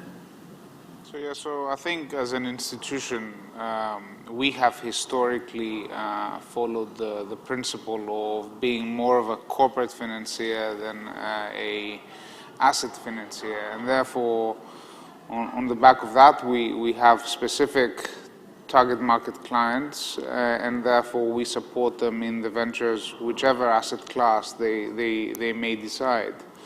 At the same point in time, the ESG pressures and ESG movements are there. They're visible. We have, as an institution, very specific targets that we need to meet. And for the time being, those targets are fully aligned with the Poseidon Principles. And therefore, I do see it's clearly an additional consideration with regards to, whether one would consider financing a specific vessel or not. But at the same point in time, I think it is extremely important for everyone to understand that even if, for example, an older vessel, it's because the Poseidon Principles take into consideration also the size of the corresponding loans, then you do have an element that as the vessels grow older, as the notional financings required are smaller, they also are not impacting the trajectory as much. But at the same point in time, for sure, ESG, all three letters, are extremely important in the decision-making process of approving and funding a loan. But at the same point in time, as an institution, we are not asset financiers. So we're not going to be saying dry bulk or container, or we are active across the board. And if the corporate meets the requirements that we have, then ultimately it is down to the ship owner to decide which asset class they want to invest. Fair enough. Nicholas, you've been quite active in the last 2 years or so, so you're building up a handsome portfolio by now. What's the way forward for you? What's in store for your client base and your marketing efforts? We started only about 4 years ago, so it's been a short trip for us so far. I think every bank, starting to the first question you asked, even every bank will talk counter-cyclical approach, but in reality, a shipping bank should lend and support its clients in all weathers and in all markets. So there is measures to do that, looking at different loan-to-values and cash flows, and maybe some front-loaded installments in a very good bullish market as it is now for the containers and partly the dry bulk market. But I'm a firm believer of relationship banking and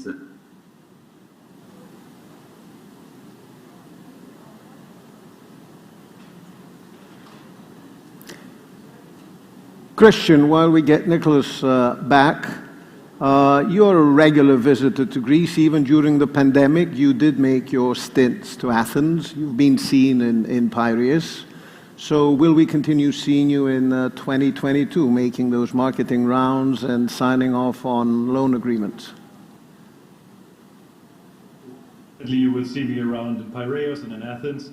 And I have to admit, it's not a marketing round because there's so much demand on the goods that we are providing as merchant bankers.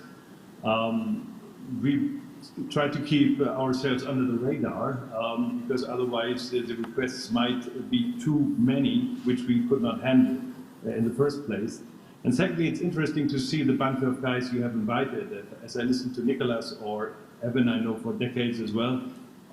We are second-hand financiers, and we look at the market as it is today with a strong cycle. And I looked it up today, what a cycle actually means, and it says a series of events that are regularly repeated. This cycle is definitely not a repeated one. This is after COVID, now with the war, now with the Black Sea having limited vessels and access to the grain cargo, that will continue for quite some time. And you mentioned in the beginning that the dry cargo vessels are underrepresented in the new building space. That's simply because probably too many container carriers are ordering heavily. As my sources told me yesterday, in Korea there is no open space until third quarter 2024. There is no space in Japan, and there are some spaces only in China for the cancellation of options. So this cycle is a very different one. And yes, we do finance, but I have to admit I'm a strong believer in the dry cargo market. And as Nicholas said, in case we look at a container, it has to be heavily front-loaded repayment and on a very conservative basis. Well, as you've said, there's nothing regular around us these days. So obviously, chances are that the cycle won't be regular either. So it will be interesting to see what Christos thinks on these irregularities. Will we be able to make any sense out of these irregularities and make sound financing decisions as banks?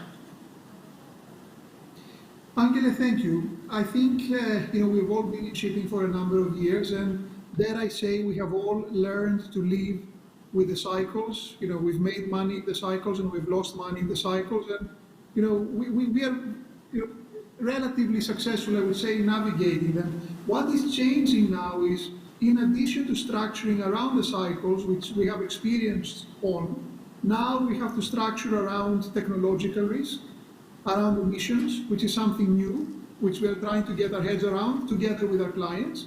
And of course, we are trying to structure around sanctions as well. which are very biting and change our reality from one day to the next. So our job as financiers is becoming much more complicated, and our decision making is becoming much more complex than what it used to be. I would come back to what Vasilis said. It's really banking clients and not assets themselves. And banking the clients that have proved in the past that they can navigate through the cycles, that is a tick. It turns out that most of these clients are also very forward thinking when it comes to technological shifts, when it comes to emissions. They're willing to spend money and invest in new technologies. And they are the ones that are handling sanctions and KYC in a more responsible manner. So our business model of really sticking with the right clients, following their lead, and of course having a view on the asset, but not having the asset itself drive our decision making, is really the strategy that has worked for us in the past. And that's what we continue to do in this uncertain environment that we find ourselves today. You raise an interesting point, which I would like us to discuss. You're discussing new technologies, you're discussing decarbonization with your clients. I always tell people that it's easier to get an approval for a loan from a bank compared to opening an operating account thereafter. So as banks, you find your role to be multitasking, but across segments that you're not well versed and you shouldn't be. How do you deal with judging whether the technology that a client will choose will be there 10 or 15 years from now, so you have a sustainable vessel in your books? How do you go about discussing this and reaching a verdict as to whether you want to finance a certain category of ships or not? I start with you, Christos, since you sort of gave me this lead. Yes. Oh, no, and this is a very, very good question. It used to be that credit risk was what we were concerned mostly about and what we spend most of our time evaluating when making a new loan. Now technology risk is equally important. How do we assess that? First of all, we are fortunate enough to have access to a number of clients around the world, so we can understand how they are approaching things, how they are positioning themselves. We have access to a lot of charterers and end users, so we try to get their take on this as well, and we try to make educated decisions. With certainty, mistakes will be made. With certainty, we're going to end up backing the wrong technology, but our feeling is that on average, and our strong belief is that on average, because we are backing the right clients, because we are spending significant time analyzing the various opportunities, we will get it right. But this does not rule out mistakes, and we are prepared and ready to back, wrong technologies as well. I mean, that's inevitably going to happen. And the key here for institutions like ourselves is not to take all the risk of financing these new technologies on our own. That's why I've said repeatedly that you need for emission reduction, for new technologies to take off, you really need collaboration across stakeholders. You need to share the risk across stakeholders, exactly because mistakes will be made and exactly because it's going to be extremely expensive if one institution in itself carries that risk all on its own. So it's really our structuring expertise that we are deploying more rather than purely the use of our balance sheet.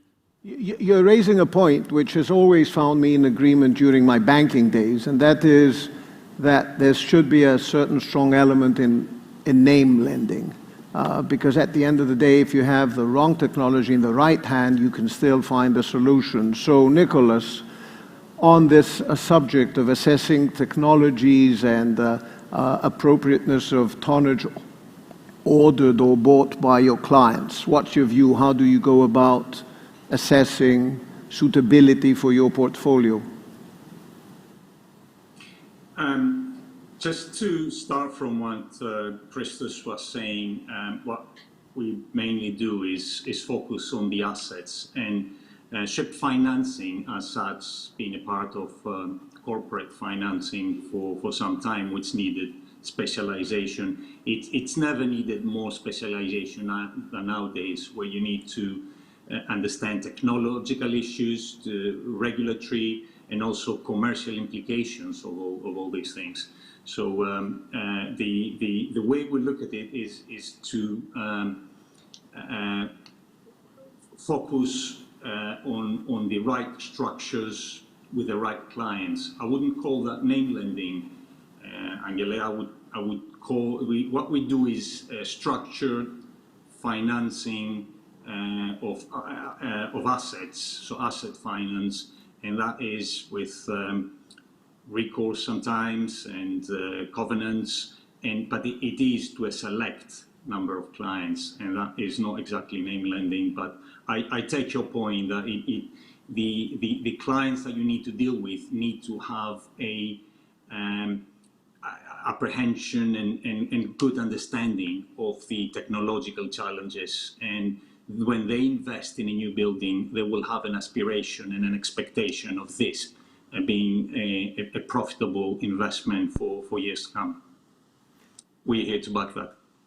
Vasilis, how about yourself? Will you need to send a part of your team to a crash course engineering lecture over the summer to at least be somewhat conversant on issues that are relevant in selecting projects? How do you go about internally assessing the technologies, the suitability, and the way forward? Is it again based on the choices that your clients make, or will you use other criteria these days? Well, first of all, I think it's a good idea. I'll probably introduce it, Angela, and I'll blame you. I'll send them all to engineering courses. But in terms of, I think I'll echo what Christos said, which is we're extremely diverse in terms of a bank, and we have access points to both the end user, of course, the charterers, the technology providers, both in terms of the yards and, of course, the companies that are building the various components. So I think we do have a view of where potentially things are going, but at the same point in time, as Christos said, it is de facto we're not going to get it right because no one has an answer. So therefore, we need to be able to, on the back of facts that the client is willing to provide us. So if they're willing to venture on a specific technology which we don't know, then we will need to ask for data points, which usually the clients are extremely well versed and will provide them. We will analyze them. We will cross-check them in the various ways that we do on any sort of project, not only the technological element. And then on the back of that, we will make a decision. And then I agree with Christos that clearly it cannot be the technological element of it cannot be a risk that only the bank bears, but with regards to the clients that I think all five of us bank, none of them have that view. I think they're willing to, for technological breakthroughs, they're willing to, explain, put their money on the line, their equity, and therefore, it's an element of A, understanding it, B, banking it in the right way with the right covenants, the right amortization profiles, and all the additional structuring elements that can be put in place for situations like this. Fair enough. Christian, on the assumption that any ship that someone orders or is modern probably has a lifespan of 10 or 15 years, 10 years at least from today, on that assumption, will you take other measures to assess suitability of the tonnage? Or again, will you proceed with good projects that your clients will choose? What criteria on the ESG front will you be using compared to previous decisions you made?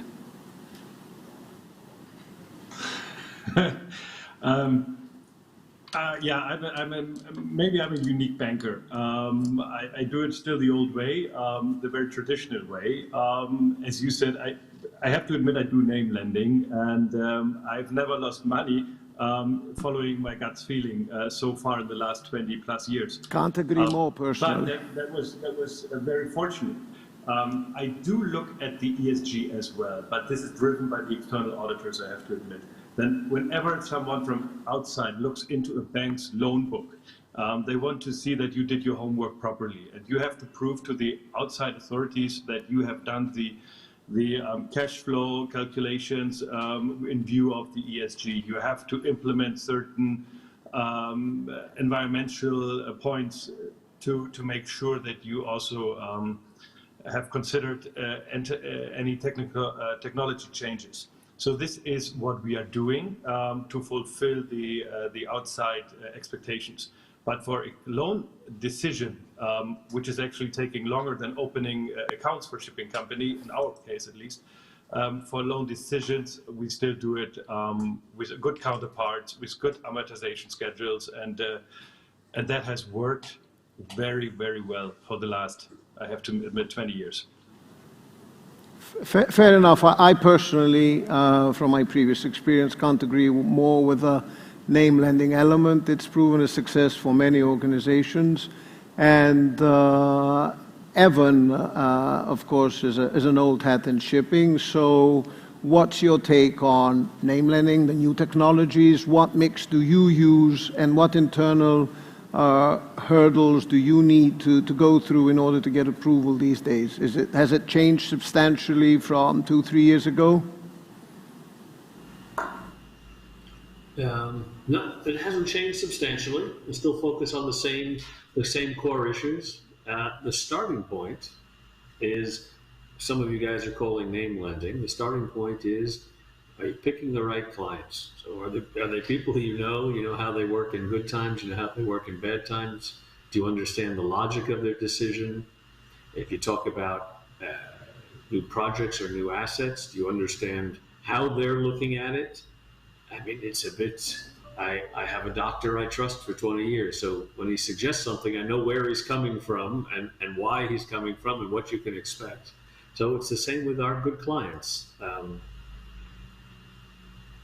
Then you look at the sort of the banking nitty-gritty of it, is how are they going to support the project? Do they have the cash flow to support it? Now, if they've made it into the category of good clients and a good track record and people you know and trust and have not only the ability to do their work, but the willingness and the good approach to doing it, which that's our job. Our job is to look at other people's business. Then if something, they recognize the risks, and when those things come up, how are they prepared to deal with it? For example, if they've invested in a new type of engine and it doesn't work out the way they expected. So we have all sat across the table from clients, and the ones we like are the ones who know the reason why they're doing it. That's for the benefit, and they understand the downside. We go, okay, we respect your thinking, and that's the starting place of it. And then all of us are lending someone else's money, and they have their own requirements. Okay, show me the cash flow, show me the certainty, show me how you're complying with the social standard we have in front of us.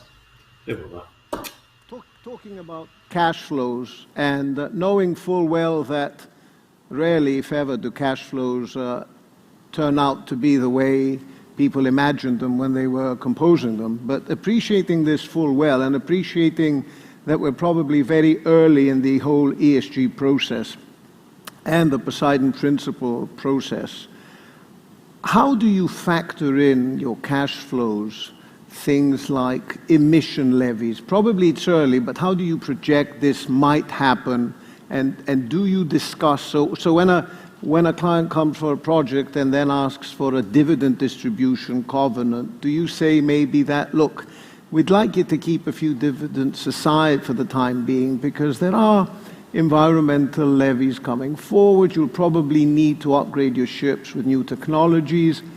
How do you factor these things into your cash flow, since you were the one who mentioned this buzzword? So you're getting into trouble now.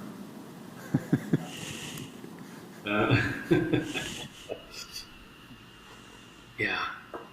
It's early, I know it's early. I'm just saying whether there's there's a plan whether you believe the banking sector in the next 4 or 5 years will have to project things like this into cash flows. Today, this doesn't happen. We all know that.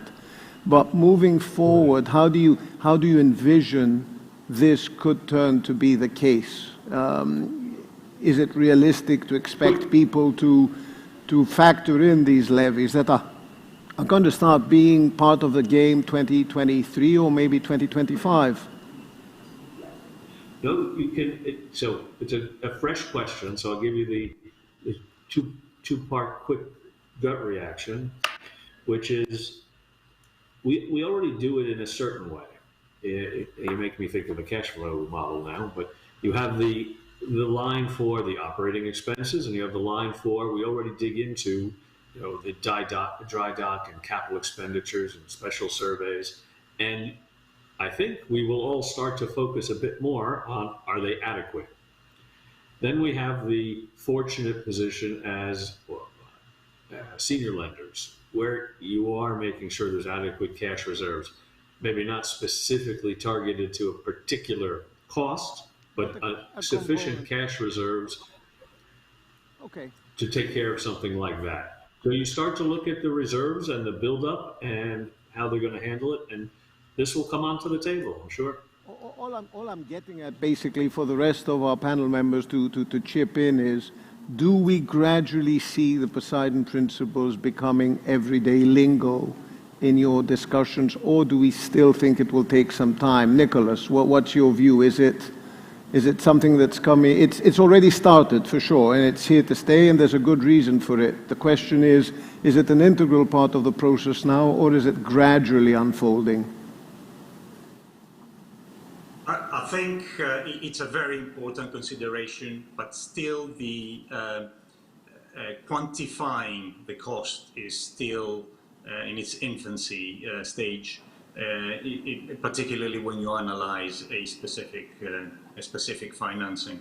I think the way to do this is by looking at long-term average, whether it is values or earnings, and that's the basis you usually go about. And then in your cash flows, because you're going into a little bit more technical question, you would need to sensitize greatly what you do to check what margins you have. And to start with, as I think everyone in the panel said, it starts with who the client is, and it will all depend on the other side, in knowing your client and having a relationship with them, knowing how they will behave. Vasilis, still early in the process, you think, for factoring these things into more detail? Is it something that's coming banks' ways? Have you started integrating it casually, maybe? What do you think is in store in this respect? So I think, look, in terms of, for us, Poseidon Principles and those considerations are extremely important. It is part of our processes and everything else. I think with regards to the actual costs of all of these things, and of course, how does one project? I think with the exception of situations and specific projects or companies which have majority of the fleet on long-term basis and therefore charters, it's you do the projections for the regulators and multiple other things, but for me the most important element in the decision-making process is the break-even, right, for the corresponding project, and therefore you can project whatever it is for the next 10 years, but the break-even, you know exactly where it is based on the cost of the loan, the amortization, and everything else. So we take guidance when we speak to our clients as to what is it that they expect for the corresponding project to be the additional costs that could be borne. And based on their expectations, we will use that and incorporate it in our decision-making process. Again, for us, given that we are corporate financiers, therefore analyzing the company and primarily the company on the back of the full recourse and everything else, it is one which we will analyze and see together with the client as we discuss all of these developments. Christos, your point of view on this matter, I'm sure Poseidon Principles factor in quite substantially in your thought process. No, I mean, you're touching on a couple of different points. You know, when it comes to the Poseidon Principles, I mean, our institution has publicly announced our net zero ambitions by 2050. So we have a very clear trajectory of how we're going to get there. And when it comes to the shipping part of the bank's portfolio, the Poseidon Principles is the tool that we use, or part of the toolkit that we use to measure the carbon intensity of our portfolio. So definitely, it features quite heavily in our decision making. It doesn't mean that if a vessel does not score well under the Poseidon Principles, we do not finance it, but we need to have a story and we need to have an understanding of the client's business plan and business model on how they intend to reduce emissions and improve the carbon footprint of their fleet. And then we can do the business. When it comes to measuring and modeling carbon levies, I think that's something that inevitably is going to happen. We do not do it explicitly at the moment, but we do have cash flow covenants in our facilities, which ensure that there is at all times sufficient liquidity, either in totality or on an annual basis, which sort of catches any disruptions like this. But I think the days are approaching where we will have, you know, specific modeling requirements for carbon levies that are, in my view, are inevitably coming to the industry. Absolutely. Christian. Yeah, being politically correct, we of course look at the Poseidon ideas, and I really have to say these are very good principles, and we should all try to follow as much as possible, which we do with our new ESG internal measurements.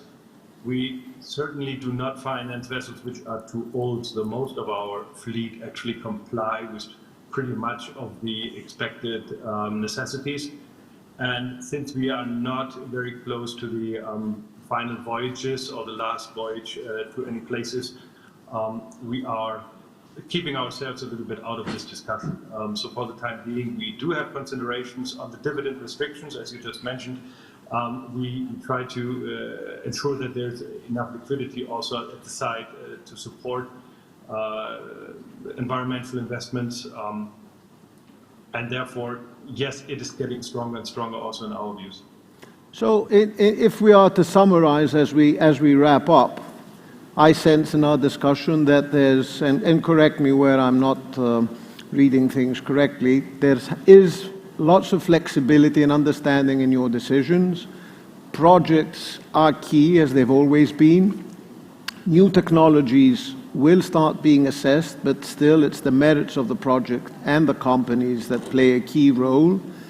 And when you build your cash flow models and the like, you have some allowance for all these possible irregularities or new regulations that are coming into play, but not specifically for the time being. Do I read all of us correctly in this discussion? Any final word from anyone in the panel? Only thing I would like to say, basically on reflection from the last comment, is, I mean, clients, ship owners that ignore the energy transition, I don't think they have a very bright future ahead.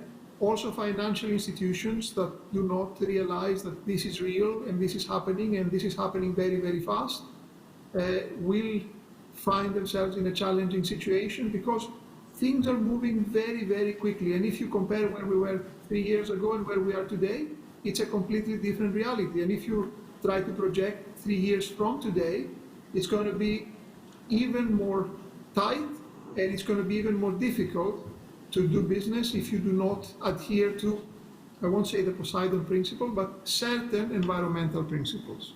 So that is important to, as a takeaway, I would say.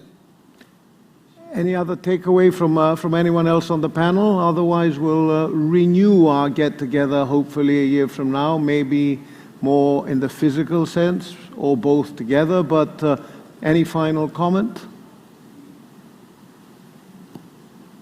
If not, thank you so much for joining, and all the very best. Enjoy the rest of Slide Open.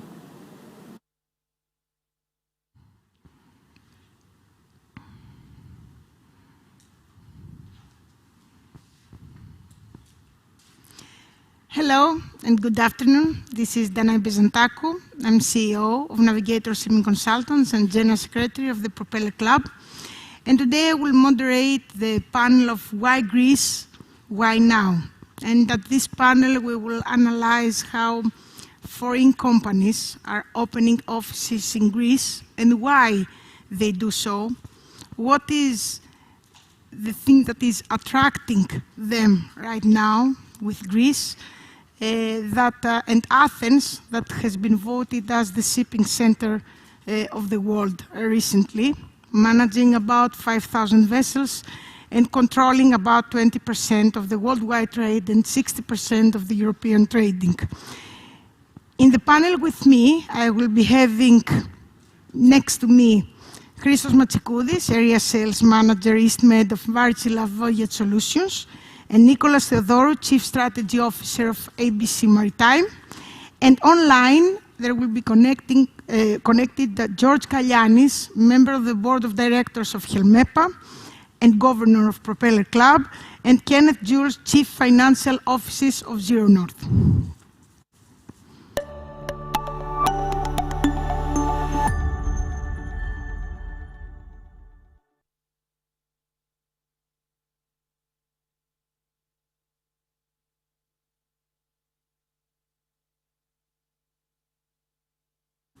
So, welcome to you here, and of course to our online speakers.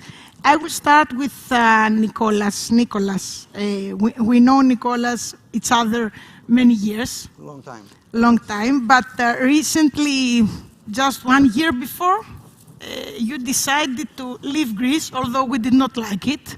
I haven't left Greece. Oh, yes, of course. You're coming back. We're coming back. And this is the good point of our panel. And you have been to ABC, Switzerland, that recently you will be opening new office. ABC Maritime is a Swiss-based family, just to say owned group of companies. Correct.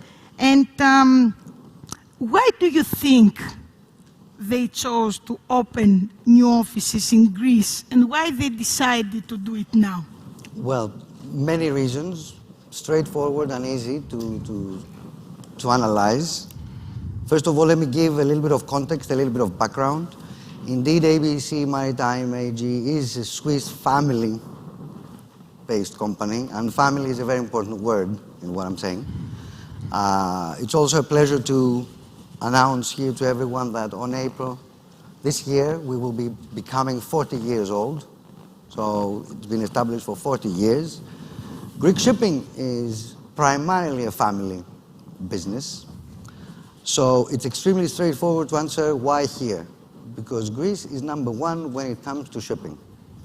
As ABC Maritime, we specialize in 2 sectors, although we also do bulk carriers, but the wet, so the tanker side and the offshore side is basically what we do. We have a long-standing document of compliance. We have our own crews.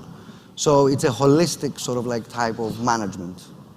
Technical, commercial, operations, crewing, victualling, financial services, systems. Why now? And this is where the why now comes into play. Because, #1, the maritime community has been bombarded with regulations lately. And this requires expertise that come from a long time in the past and which we can offer. Our management team has been refreshed. Our company was founded by Mr. Hans Tanner in 1982. His son, Mr. Daniel Tanner, is our current CEO. I'm the Chief Strategy Officer. We've been having discussions for quite some time. And Greece is now the place where we need to establish ourselves because we feel that we can help the Greek shipping community overcome the regulations difficulty, offer them comfort because Switzerland is one of the safest environments in the world traditionally, and be able to service not only the wet cargo market, but with PMSA coming up, also the bulk carrier market, the dry cargo market. You also have to factor in where Greece stands at this particular moment. So the past years have shown us that Greece is a much more stable environment.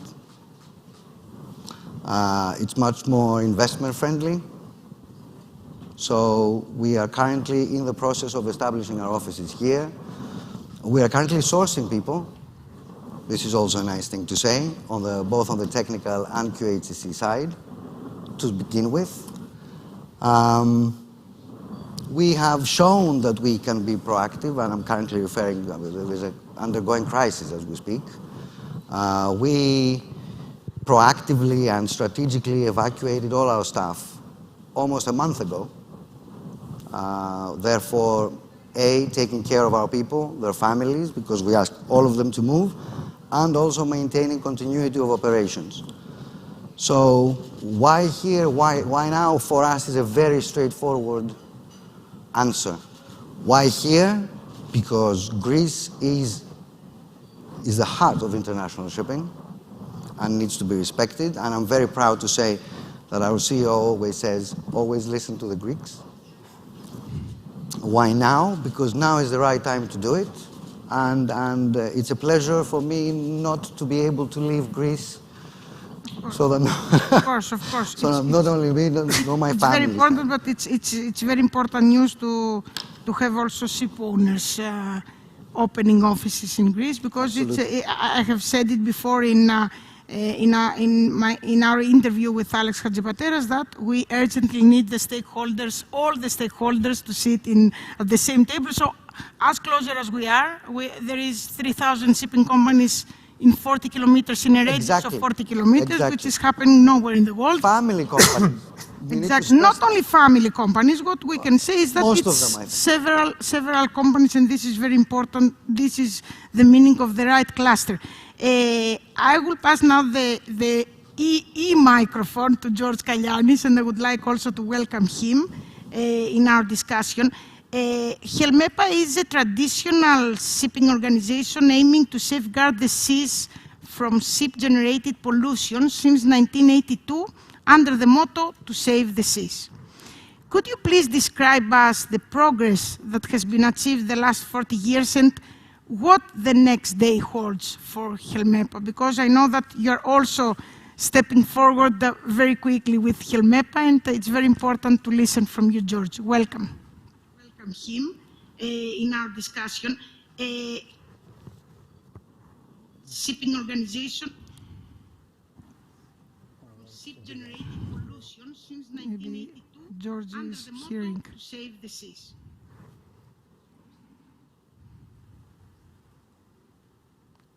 George, are you hearing us? George, you're hearing us? No, maybe George is not hearing us. Kenneth, are you hearing us? Yes, loud and clear. Great. George? No, we're not hearing George. Okay, so we're continuing with Christos Matsikoudis, and then we will go back to George. This is the online. We feel like the journalists, so it's okay. It's a new career. No problem. So, Christos, Wärtsilä Voyage is a global company with offices all over the world. Indeed. Why did you choose Greece for the establishment of the project Naviport? And are there new projects that will be delivered through the Greek offices? Yeah, because as we know, Wärtsilä is active many years. Okay, first of all, it's, to thank you, first of all, Danai and Slide Open for this opportunity. Let's explain what Naviport is, first of all, because people don't understand it. So we're talking in essence about just-in-time arrival. It's a digital port call. In essence, you have a vessel, you have the port, you exchange in real time information about expected time of arrival and required time of arrival. It's that simple. And what I'd like to state right now is that we're talking a lot about digitalization, right? So if I ask all the audience now what digitalization is, probably they will come up with different answers, right? So digitalization is all about alignment. We are simply being all in the same page, and this actually allows us to find new ways to solve problems.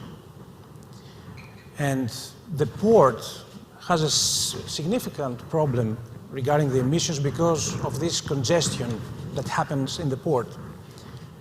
And it's not only the emissions that are high. It's actually the excessive infrastructure that they need, the spending that they need to do the port in order to facilitate all this process. So with Naviport, the port is able now to optimize their operations. Is able right now to manage effectively the booking system and have all these benefits that we're talking about. So why from Greece? Because we need the other, as Nicola said, we need the other side of the equation, is the vessels, right? So at Wärtsilä Voyage, and this is what we've done, actually we have blended a lot of know-how with developed in-house know-how, and we managed to actually be able to create a concept around what we say smart ECDIS connectivity. It's the vision of the smart marine ecosystem that we support. And what we did is that we connect, it's like when you have a TV set, and in the old days, you put the buttons, you didn't have any TV sets or anything, and now you can stream Netflix out of your TV. It's like with the ECDIS, and it's a vivid example of what ECDIS now can do when you connect it to the port, to the academy, to the office. And this is actually what we do. Now we are able to optimize every aspect of the voyage. So, in essence, yes, Naviport is a global project. It's a project that is in several, let's say, ports around the world. I mean, we're talking about Singapore, we're talking about Valencia, Vancouver, Mumbai, and Tangier, where we had the first and the first in the world digital port call with a Hapag-Lloyd vessel. So, I think that I'm covered now. We need to actually facilitate this process from the Greek owners. Now, about other projects that we run at the moment, there are a lot of initiatives. I have to say that actually I took over this position in December 2020. So we are expanding. When I joined the company, actually we were responsible only for the Greek and Cypriot markets, but now, and this is a very fact that Wärtsilä is always investing in the Greek market. It has a long history of investments and with facilities here in Greece and repair engines, etc. And now we are also covering other markets. We have two very good initiatives. One is that there's a practical problem now of offering to seafarers a virtual classroom because they cannot travel now anymore. So we have a new partnership with OTG. Actually, I was in London last week, and we're discussing about how we can, kick off this project. There's always in the agenda the autonomous vessel. So we have products now like Smart Move, like Smart Dock, like BridgeMate. And this, okay, maybe the Greek market is not ready for this, but soon we need to start over discussions about this one. And also, we have exactly. Autonomous vessels. I mean, people talk about shipping like it's one thing. Yeah, Nikos. Right, it's not. No. You have coastal shipping, ocean shipping, different kinds of shipping, different kinds of Scandinavia, we have a lot of exactly. this initiative at the moment. Here we're a little bit more traditional. What we can get, we can be there. So from the office of Wärtsilä in Greece, you're also controlling more countries. Yes, as you say, certainly. It's not that they invest more in Greece, but also from Greece to other countries. And this wasn't, and you understand that now companies, and when I started shipping, let's say 10 years ago, there was a strategic, let's say, the strategic importance was known to the foreign, to the multinational companies that want to invest in Greece, but now they're doing it heavily. You can see that a lot of, let's say, companies opening their offices here, they're investing money, they actually trust Greek people. All right. So last, I wanted to share with you is that we had a very good partnership with Microsoft about edge computing, and I think keep that term because it's going to be the next big thing in shipping. Very important. Yes, Microsoft is also preparing a very big project here in Athens, and many other companies like Microsoft. So, and we're very Amazon and many others. So we're very happy of this. Kenneth, welcome from Greece to Denmark. And I would like to ask, why Zero North, which is located in Denmark, decided to establish its first branch in Piraeus, and which were the factors that convinced you to make up this decision, except that you love Greece like we're loving Denmark. Indeed. Thank you very much, and I hope I'm loud and clear at your end. It is great. So first of all, thanks for having me on this call. A few words on Zero North, just for the audience here. Zero North is basically a digital company with the clear aim of making global trade green, together with all the participants around the globe and within the shipping industry. It's a huge challenge, and we're super excited about playing our part in that. It is going to be a collaboration with all stakeholders.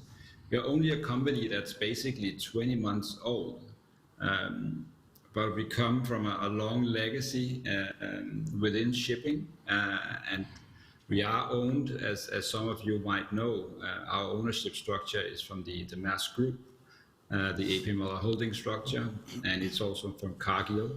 So a lot of strong support from these two head owners to really drive that transformation. So 20 months old, a steep growth journey, really creating value for our customers in terms of how do we actually optimize the voyages for all the ship owners and operators? How do we optimize vessels? And also latest with our acquisition of Clearlinks, the entire ecosystem around bunkering. So our growth journey has basically been that we've grown from 30 people to now just 120 people over just the last 6 to 12 months. So we're really investing hard into the data and the tech and the product development. And so why Greece? Why Athens right now for us?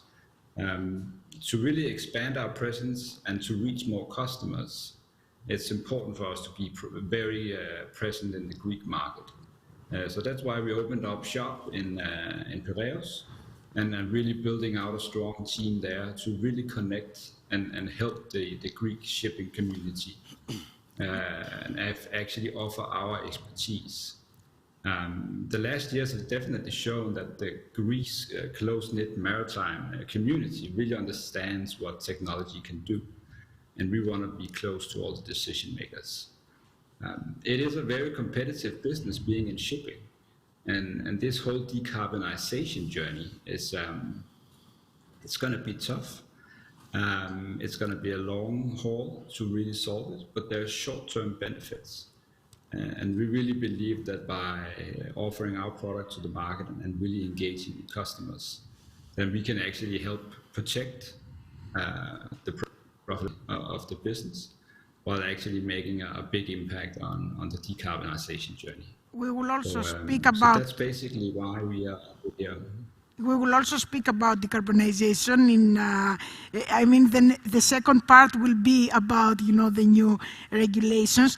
I don't know if, George, are you hearing us now? Great. And welcome. I don't know if you have heard the question that I have done before, because I don't know if you were hearing us. I was here. I was there with you. I heard it. Great. Would you like me to? Of course, reply? Please. If you can reply, yes. Okay. And the question was, what has been achieved for 40 years and the next day for Helmepa? Danai, all my friends, just look back in 1982. There were almost no regulations in shipping, no legal entities to force the ship owners to act prudently towards the protection of the sea. There came the Greek goodwill, the Greek philotimo, as we say here in Greece. Greek ship owners who had a close relationship with the sea itself, as they were not just investors. They loved the sea, they loved their job, they loved their islands. They decided to do something for the seas. Just think how forward-thinking they were.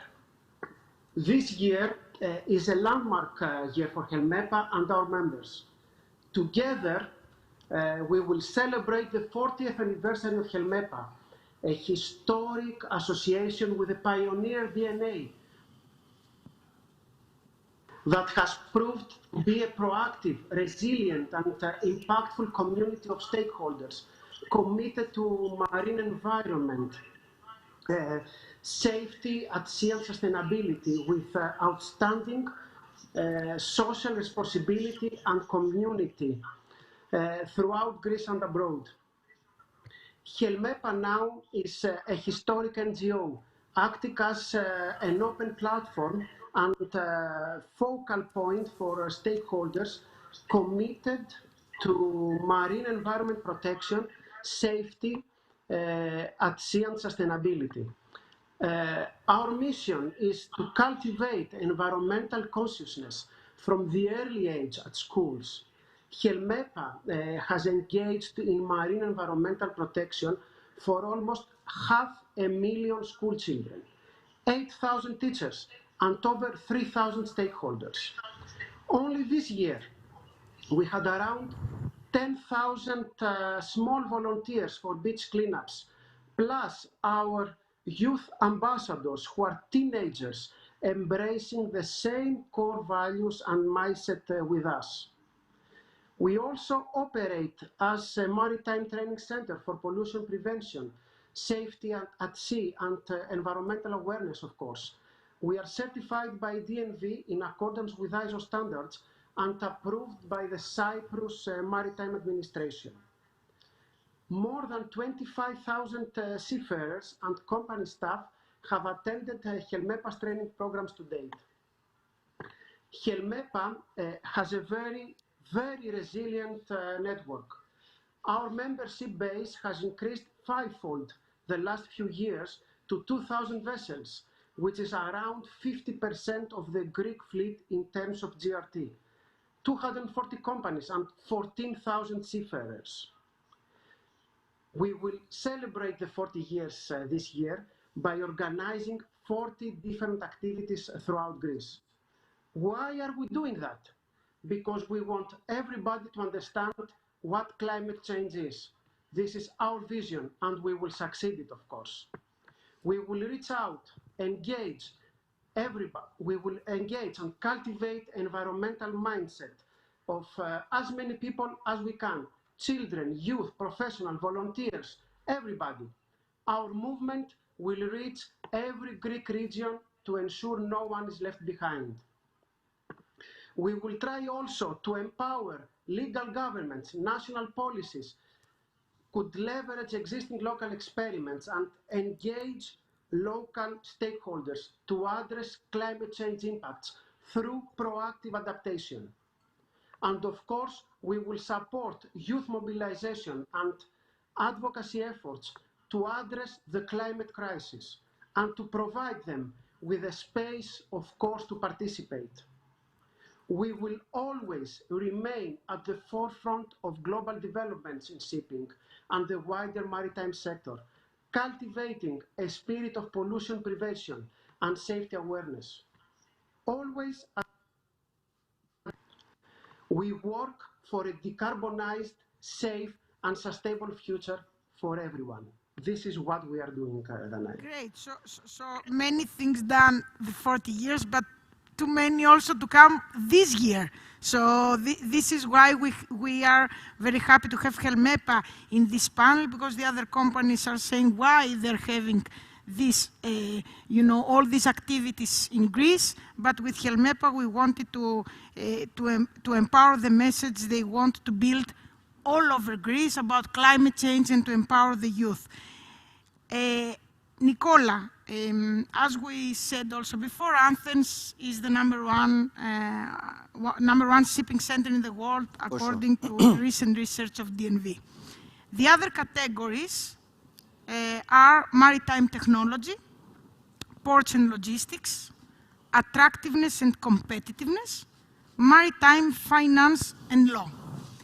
In which sector we can say that in all these, especially in maritime finance and, in maritime technology and attractiveness and competitiveness, Athens has gained many places in the list, which is very good to see.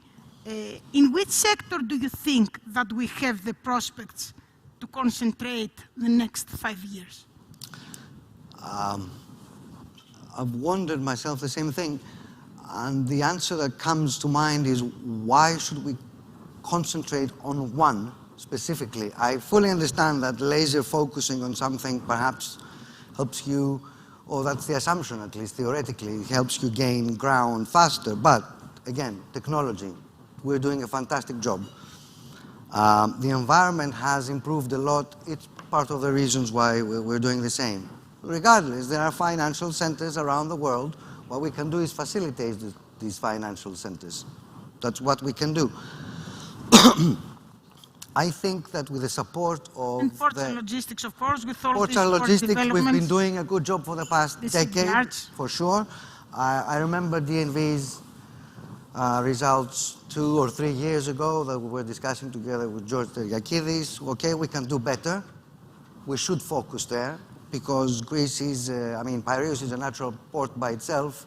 It has been upgraded severely lately. All we need to do is be able to maximize the work already done and build on it. Personally, my suggestion is, and where I'd like the focus to be, is on the environment. Because if the environment is the right one, then all the other 4 sectors that you mentioned, Danai, and perhaps even more that you didn't, will have the opportunity to flourish. So the ecosystem that Christos was saying before. Exactly, exactly. So once the environment is there, I think there are many things that will start happening because like ABC, once you see the environment improving, you come. I remember this line from a, I don't know, 80s or 90s movie. Maybe you've seen it, you're younger, I don't know. If you build it, they will come. So I think that the important thing is to build an environment that is safe, that is stable, persuade of the stability, and then things will happen. Let me also take the opportunity to wish George and Helmepa, of course, a very happy 40th birthday, since obviously 2002 is both our 40th birthday. 40 is a very good age. I'm 39, I wouldn't know. So this is what you said is very important, and it's happening in Greece because a healthy ecosystem comes when the academic, the political, and the entrepreneurial communities are cooperating. So we also had a discussion outside, and if I may, I can bring it in here, what we do with crew as well. What we do with our academies, what we do with the Greek flag, what we do with the whole... Things are happening and are improving. And what we can say is that we have seen also many of these examples also in this conference. And at this point, because I did not thank in the beginning Despina Travlou, it's very important to say that it's very, very important to have such serious We should all thank you, Despina. To bring us together with Slide to Open. Christo, decarbonization, as we mentioned again, this is the world of 2020s. Yeah, let's put it like this. We're constantly reading about decarbonization in shipping, alternative fuels, etc. Once or twice every decade, I am in shipping the last 2 decades, but my family is the last 5 decades. We're reading, speaking, and discussing about new regulations, not discussing, over-analyzing, I can say, that we all have to comply with. And after a decade or 15 years, we see that they're not working anymore, or it was not so serious to over-analyze them. Yeah, exactly. What's the difference with decarbonization that we have to achieve and where we are now? Okay, first of all, let's say that decarbonization, yes, it's a buzzword and is our #1 strategy at the moment at Wärtsilä. Our CEO is very adamant about it. So what is about these regulations? When you hear about a new regulation, what is the first thing that comes into mind? Compliance. Correct. Inconvenience, I would say. First of all, I would say convenience, and we're talking about the cost of compliance. You know, looking at a vessel, you might say, shall I modify it? Shall I recycle it? What shall I do? What I see different this time is that big players come, newcomers, like, it's not new, but it's mentioned in all the other panels that we had today at least. You know, financial institutions, banks, top-tier charters, and they are now very committed to that cause. They're very committed, and they're pressing a lot for very ambitious targets, as we see in the environmental, committees. And this is something that puts a lot of pressure to the owners, and especially, I would say, even victimizes a little bit the smaller vessels that need to do a lot of things. At least in Wärtsilä, we have a lot of effective measures about, engine modifications and other parts. And there were some instances that we tried and first of all, digitalization is the most important thing. And even though, we find these, regulations quite, and these CIIs quite, difficult to achieve, let's say, challenging, let's say. Okay. So we need also to see, we are discussing with a lot of, customers, a lot of shipping companies, and, it's important to have a leap of faith of how we're doing business. I would like to stress that part. I mean, actually, denial, for example, and anger, now it's not an answer. You mentioned it a little bit. Doing nothing and waiting, now at this point, it might be a little bit challenging to meet. And also, in-house mentality. In complex shipping, we cannot do all it, by ourselves. It's something you need a little bit to partially synergies, partially outsource a little bit the problem, because you have companies out there that they have all this steep learning curve distance, and already they can actually synergies they can solve some problems. And also I mentioned that before, alignment is so important, because we're talking about fragmentation. We've seen so many times, especially in big shipping companies, every department has its own agenda. It's critical, I would say. It's another thing, for example, to have a very good process of measuring data, and another thing, what we are doing about these measurements and how you improve the outcomes. So you need to have a common frame in order, to operate efficiently. I would like actually to understand what we are facing at the moment in the market. We're facing a lot of commoditization. We have a lot, of players now coming, and new players with good ideas, but the trust is a little bit, because it's like, when you're streaming, you want to see Netflix, and actually you fall asleep in the trailers. This is why you never go and see the movie, actually, because everybody is a little bit reserved on the offerings in the market. And this is something that I understand. It's called the paradox of choice.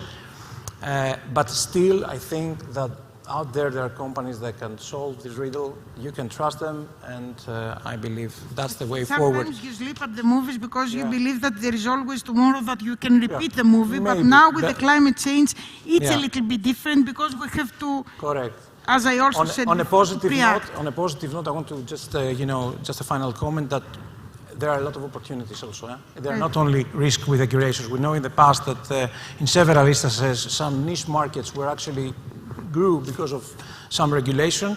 And also, I believe in the monetization of the business with the CO and the emissions. This could offer a lot of opportunities in the future. Very important. Thank you very much. To Christos' comment? Yes. There are two things that we're discussing in ABC. We started, which is, one of them is inherent in, I would say, the international shipping industry, not just Greece.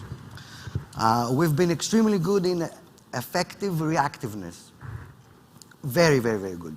And we used to call that agility, but it wasn't agility. It was basically effective reactiveness. Something happened, and we very effectively reacted to it, and we managed it nicely, which is all good and dandy, and bravo. Nonetheless, it'd be good if we could change and have the gumption for the daring proactiveness. For example, in ABC Maritime, we digitalized 3 years ago. We were almost finalized extremely recently. Everything is now on the cloud. All our employees have access from anywhere in the world without having to do complicated logins, wait for files to download for 15, 20 minutes for 20 megabytes. Everything is online, all our systems. This was a daring move. Yeah. It was not an easy thing to do. Many people sort of like went out of their comfort zone. Many people started complaining even before it happened, right? Because complaining after it happened in the office it can happen, and digitalization is there to make our lives easier. On board, it is very crucial to see, because as you know, whatever happens in shipping affects 90% of the worldwide trade. Well, so it has to be in a very good plan in an organized in order way. to That's survive exactly, for many years. But that's exactly how we're doing it, because don't forget, we're also owners, so other than managers, so you need to take care of your fleet, and thank you for mentioning it, because we need to mention it in this panel as well as in every panel. We need to take care of our seafarers, because no seafarers, no vessels, no shipping company, no shipping of course. At all. I would like to pass now to Kenneth, because it's also very important on sharing with us, Kenneth, what's your opinion about the actions that the Greek shipping community is taking in regards to the decarbonization, and how do you think that Zero North can help them?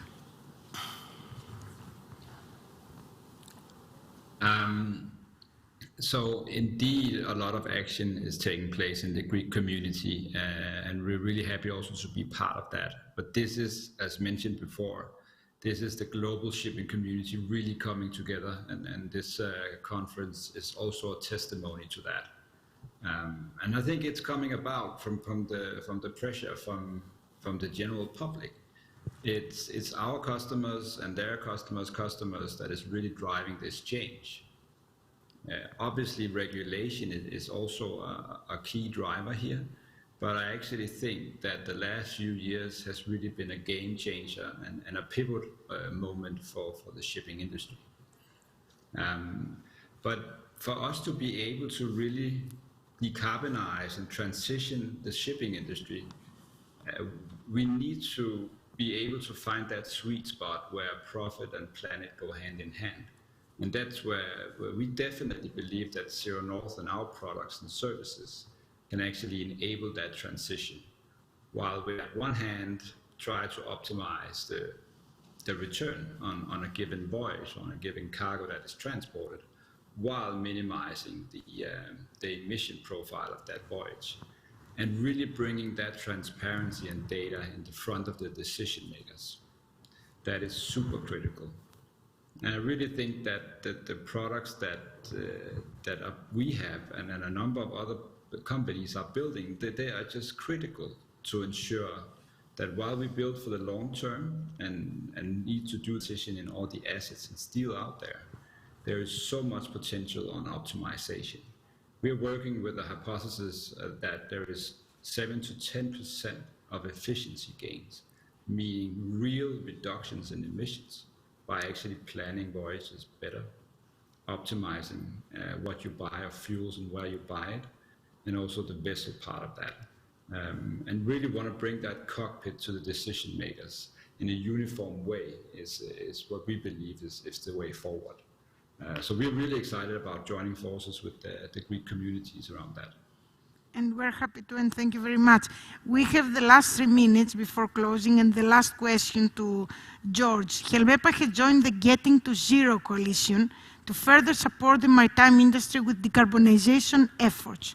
Why did Helmepa choose to support Getting to Zero coalition? As a world, we are faced with an unprecedented climate emergency. And the key part of Helmepa's work is to map and share with the shipping community climate actions and commitments in the global maritime ecosystem that aim to reduce greenhouse gas emissions. Joining the Getting to Zero coalition together with leading stakeholders from across the maritime, energy and finance sectors, which is also supported by governments and intergovernmental organizations, marks another step ahead in our voluntary commitment to save the seas from pollution. Helmepa is a technical advisor to the Greek delegation at IMO MEPC meetings and the long-standing partner of IMO. And of course, Helmepa supports the framework adopted at IMO to address climate change. However, new scientific data from the Intergovernmental Panel on Climate Change presented at, I think, COP26 on the increasing pace of climate change means that we all need to step up action. And there is a need for shipping to align with the Paris Agreement temperature goal and fully decarbonize using net zero energy sources by 2050. Moreover, as climate change cannot be addressed by one single sector alone, i.e. shipping, but requires a wider perspective and cooperation with other sectors, such as fuel providers, ports, finance, Helmeta became a supporting organization of the Getting to Zero Coalition, where all these sectors are represented, and a signatory of the call to action for shipping decarbonization. Helmeta, we are actively engaged on improving the environmental footprint of the shipping industry and raising awareness among the educational and local communities of Greece on climate change and marine environmental protection. Thank you. So, and to close and to be on time, because we have around 50 seconds. I just have one comment on decarbonization. You are the most speakers. Never mind. The you. others will not complain, I hope. Thank you for next year they will all be with us. Yes, of course you can. I'm just speaking now not on behalf of ABC. I'm just speaking, if you like, on behalf of every ship owner. First of all, thank you very much for all the solutions that you've been creating. They're more than welcome, 100%. I'd like to stress, though, being in the shipping industry for a long time, right, that decarbonization is extremely important. I haven't met one single ship owner that doesn't want to contribute. The only thing that we must be careful about is A, have very clear regulations, not just regulations, and B, have sort of like a common commitment of who pays.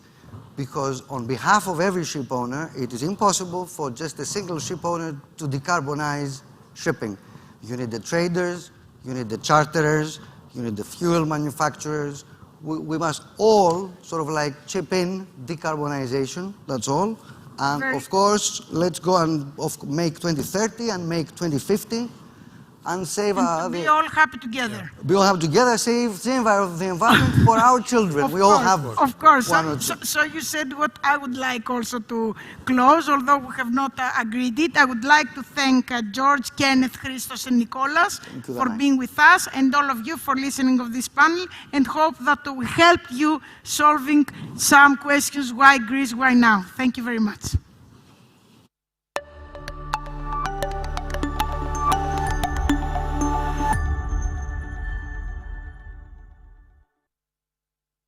Welcome everybody to this section of Shipping Finance 2022. It's such a pleasure to be here for the third year personally and fifth year running.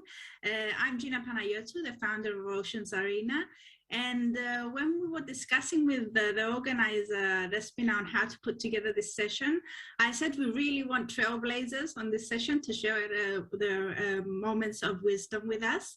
So one of the first people that came to mind was, of course, Mr. Mark O'Neill, who is the president and CEO of Columbia. Mark, if you read through his profile, for those who don't know him, is definitely a trailblazer, setting his own way, and it's without doubt always into new initiatives.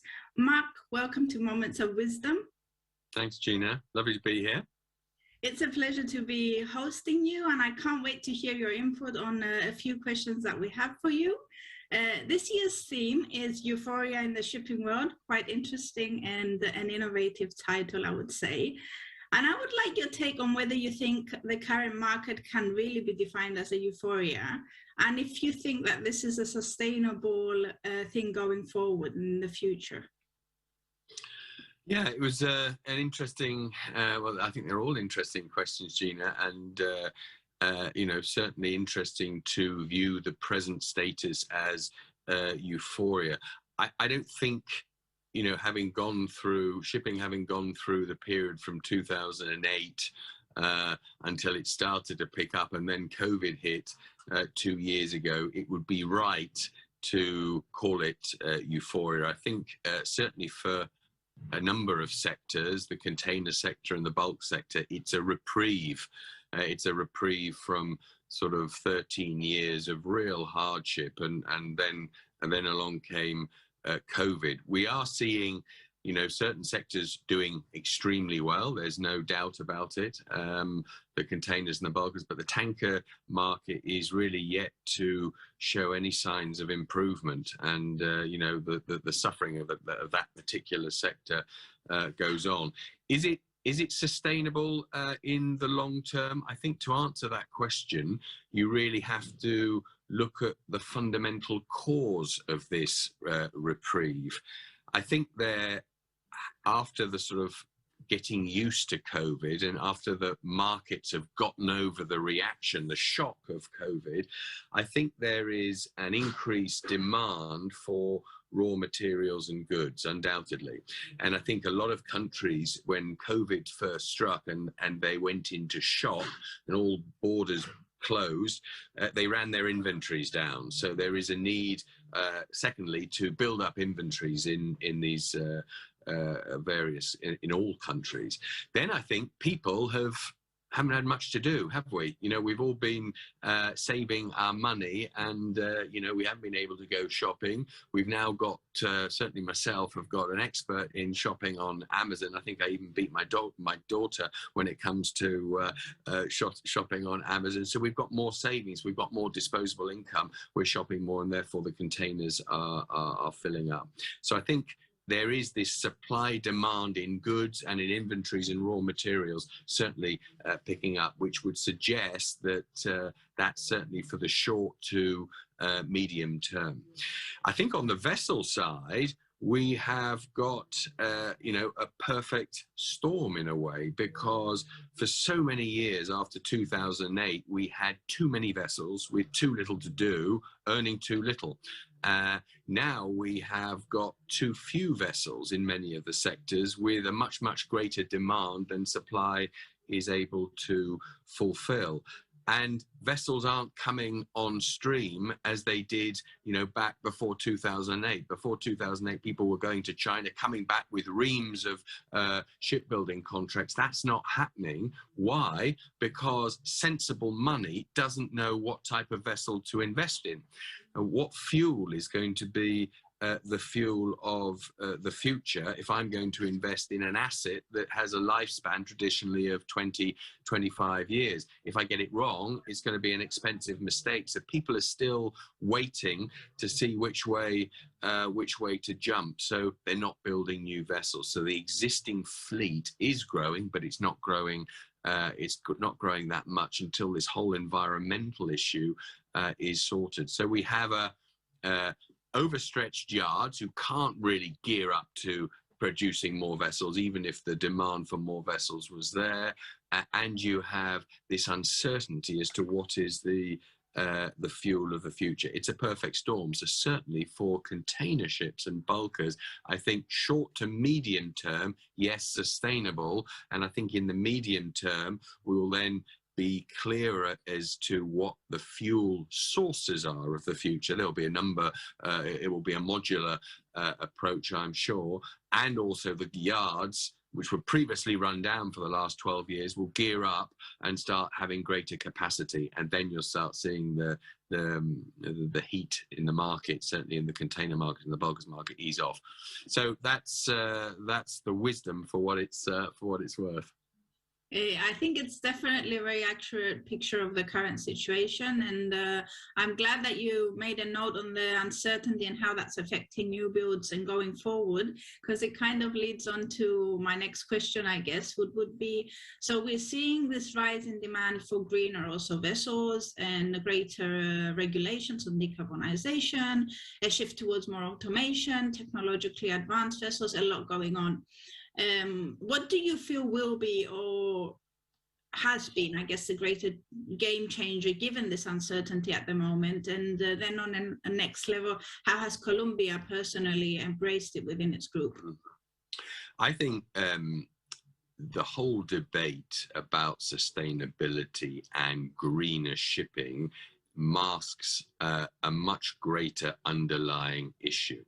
And that is that previously I've been calling for one voice in shipping so that shipping gets its voice out there and gets its voice heard, because the reality is shipping is a microcosm. It's a tiny little element of the overall worldwide logistics chain. And frankly, if you go to a dinner party and you talk about shipping and you run a shipping company, people look at you as though you just landed from Mars. They haven't got the faintest idea about shipping. They haven't actually got the faintest interest in shipping until the Suez Canal is blocked or something like that happens. And shipping is a very, very small part of the overall logistics chain. And we have to realize that. And we can't keep beating ourselves up that nobody listens to us at COP26 about fuel sources, because frankly, shipping is such a minor lobby group and such a minor element in this overall logistics chain that it really doesn't matter that much, however much it may hurt us or offend us, because we think everything revolves about shipping. I think the game changer is the dawning, the realization that shipping, even if it could speak with one voice, would be a very small voice. Is the world more likely to listen to the automotive lobby groups when it comes to green and environmental issues, or the shipping or the logistics groups? Probably the automotive or the energy majors or other important sectors rather than shipping. So I think we have to just get over ourselves. I think we have to realize that we are an important part of the overall logistics chain, and we have to find a way, a modern way, a grown-up way of fitting into that logistics chain.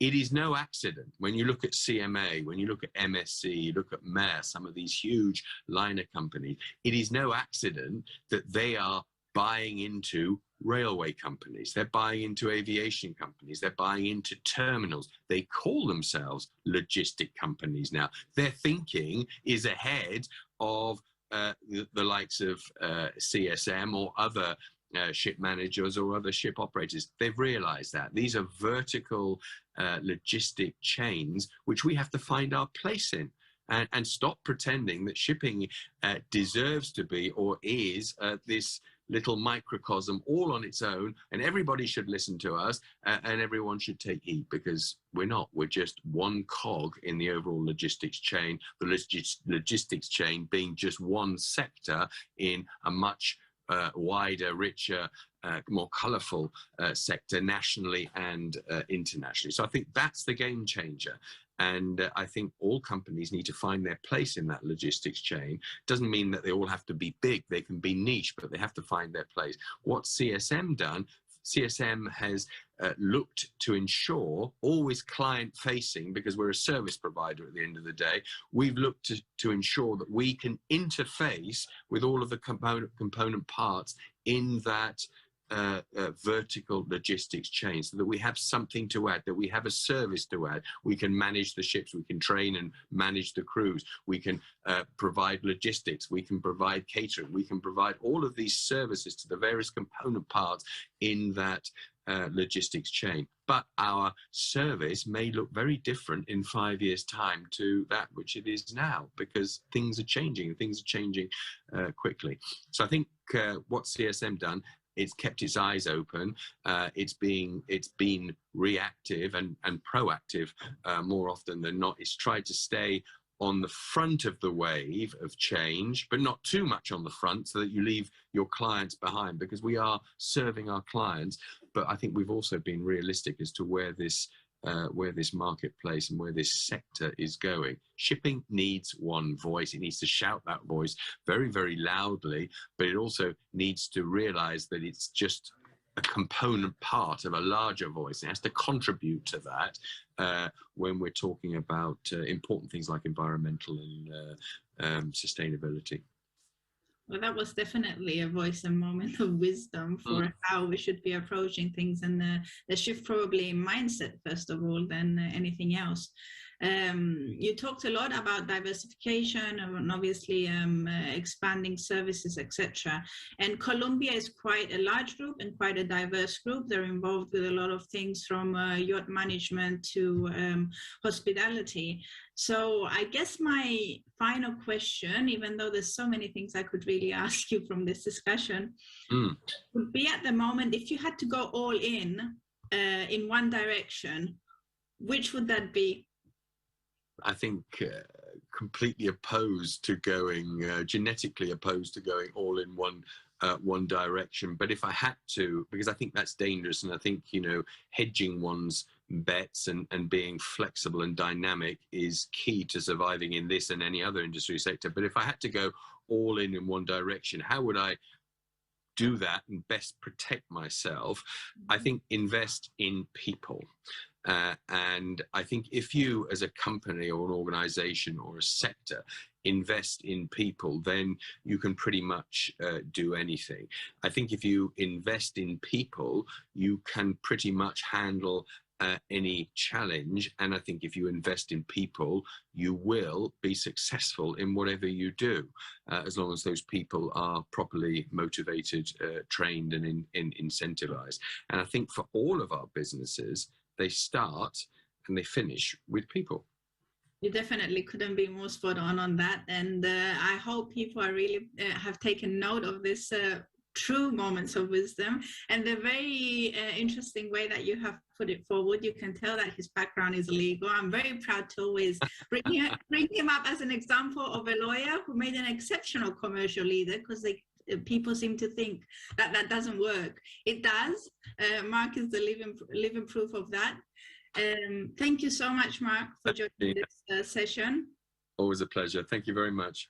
Thank you to everybody for watching, and stay tuned for our next Moments of Wisdom. I was Gina Panayotou, and joining me was Mark O'Neill, who is the President and CEO of Columbia.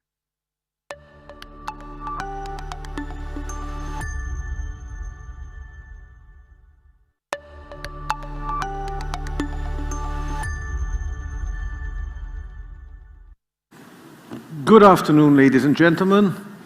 To invest or to divest? This is the question, and this is what we will be discussing and dealing with in the upcoming, 3/4 of an hour or so. A year ago, if I were to ask the question, it would certainly have been to invest. And even a week ago, we might have gotten a different answer to this question compared to the answers we might be getting today, depending on which direction our discussion goes. Joining me today are 4 ship owners who don't need much of an introduction. They represent second, third generation owners, experienced and successful in their own rights, so not much of an introduction needed, other than to just mention their names and thank them for joining us. John Dragnis, George Gourdomichalis, physically present here today, Vasilis Papagiannopoulos, and Hari Vafias, digitally involved with us today. Thank you all for being in our company.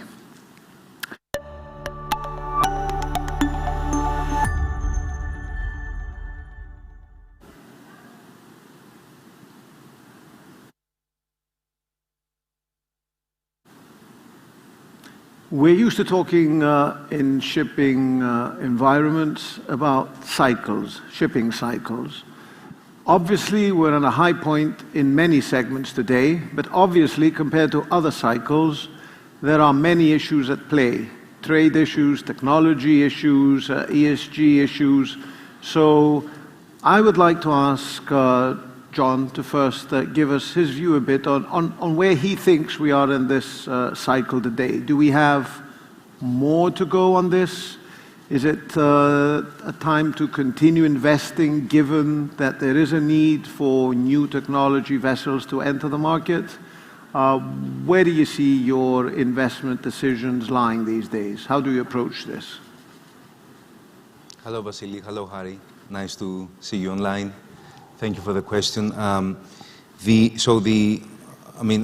We are in a high inflationary environment, and obviously this helps and it's good, let's say, to own hard assets today because it helps, protect your investment, and especially when there is such situations that we're seeing, of course, excluding the very unfortunate times that we're living because of this horrible war.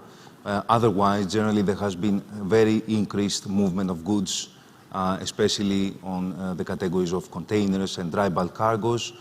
And even on the tanker segment that have seen a little bit, not a little bit, actually quite more subdued movement of cargoes and more supply of tonnage, still the market is considered to be relatively balanced, and hence is likely to show an improvement. Now, with regards to the value of assets, so whether to invest or divest or what to do with the possibility of how to place yourself within the shipping sector, obviously each sector has its own dynamics. Generally, because of the inflationary environment, the increase in costs, the increase in the very low shipyard capacity to construct and build new ships, it was just mentioned by Mark O'Neill that it's not so easy even in China today to place... Especially in some segments, segments more than in others. Exactly, to place new building orders. The order book is filled up with container vessels, for example. So again, that gives more value to the fleet which is already at sea. We saw that was very evident in the tanker market, which suffered for more than a year at level close to zero on the TC time charter equivalent terms. But despite that, and because of the very high liquidity that exists currently in the general shipping environment, we saw that values held up very well.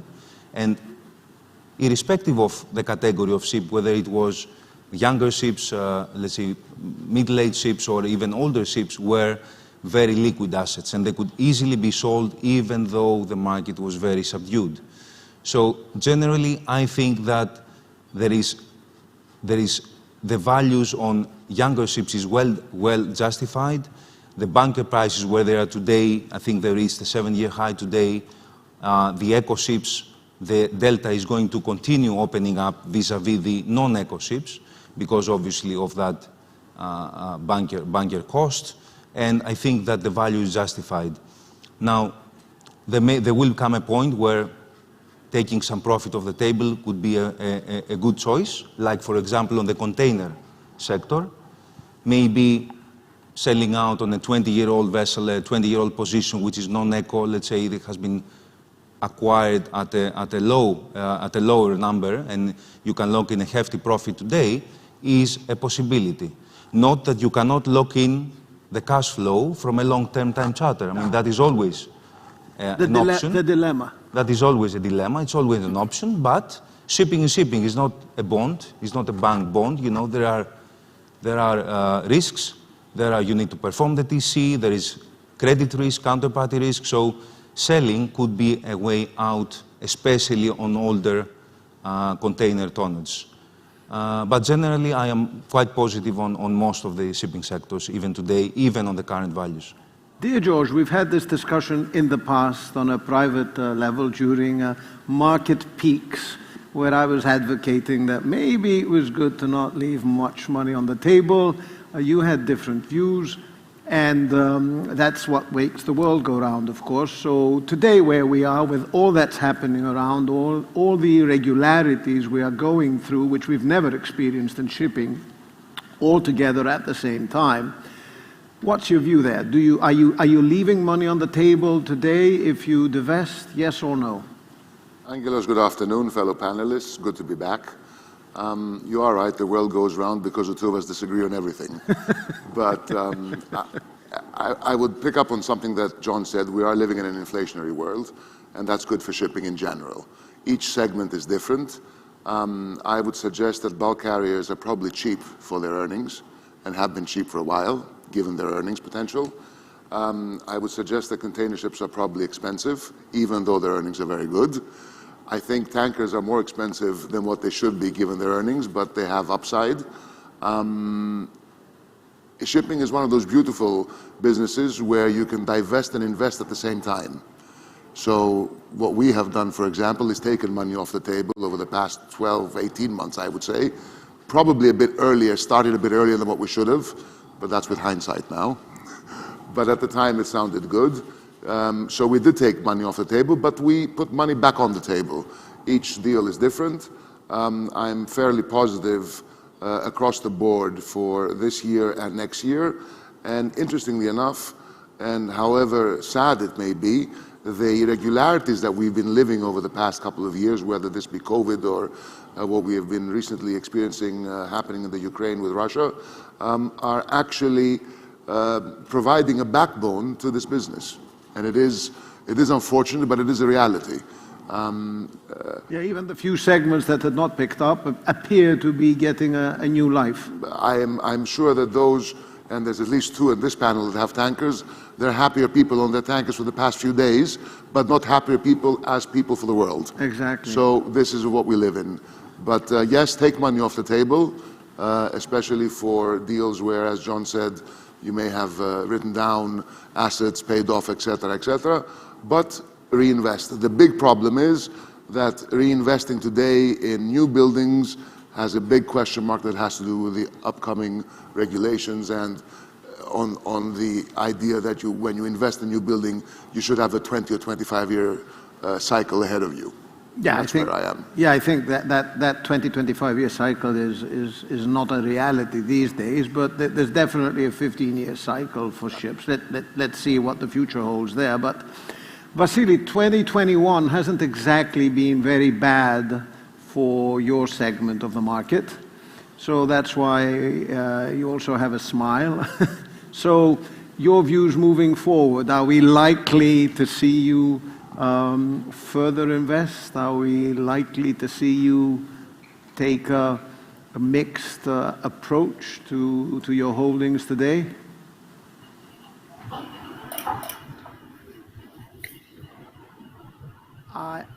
Harry, can you hear us? Yes. Yeah, we have a connection problem with. Oh, sorry, because we weren't. Vasily, are you with us now? Let's see. I think we can hear you. Yes, please go ahead. Yes. Sorry about that. So thank you all for inviting me, Angela. It's good to be here. Harry, John, George, good to be with you. I mean, we're trying to keep up the smile and positivity despite all of the horrible things that are going on in the world and in Europe today. So definitely the past year helped the dry bulk companies. It was a reprieve more than anything, according to the interesting things that Mark O'Neill said in the previous panel. I think that's a very good word, because we just came out of a 10-year and maybe more than a 10-year crisis in dry, and containers were quite similar. So it was a welcome change. I mean, we saw a very deep trough in 2016, and we moved off that in the next years, but only to be thrown back to very low levels in 2020 due to the pandemic.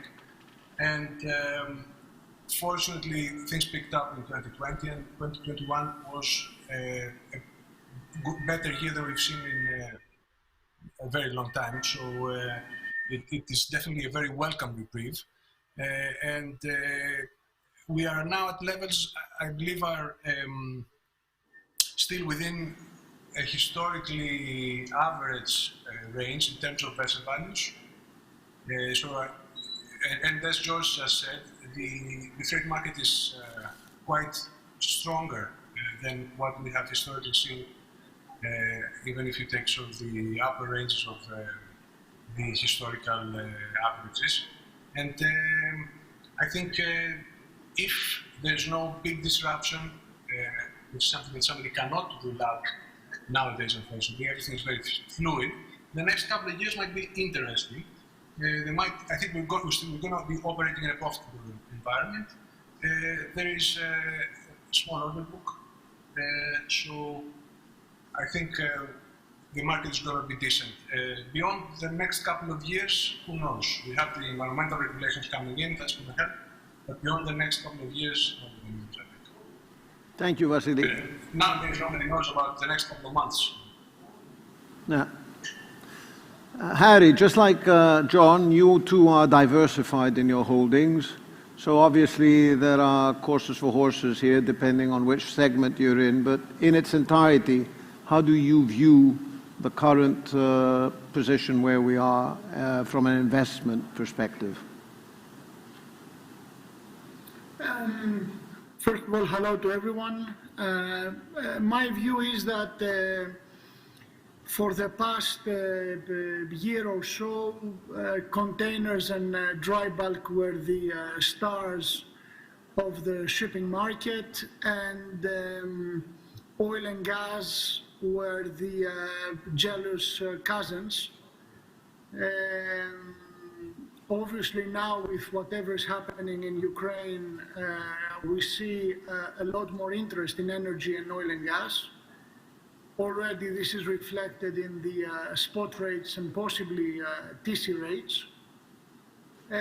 One small comment is that when we discuss about values, especially for older ships, we have to take into consideration the scrap value, because the scrap value is very, very high.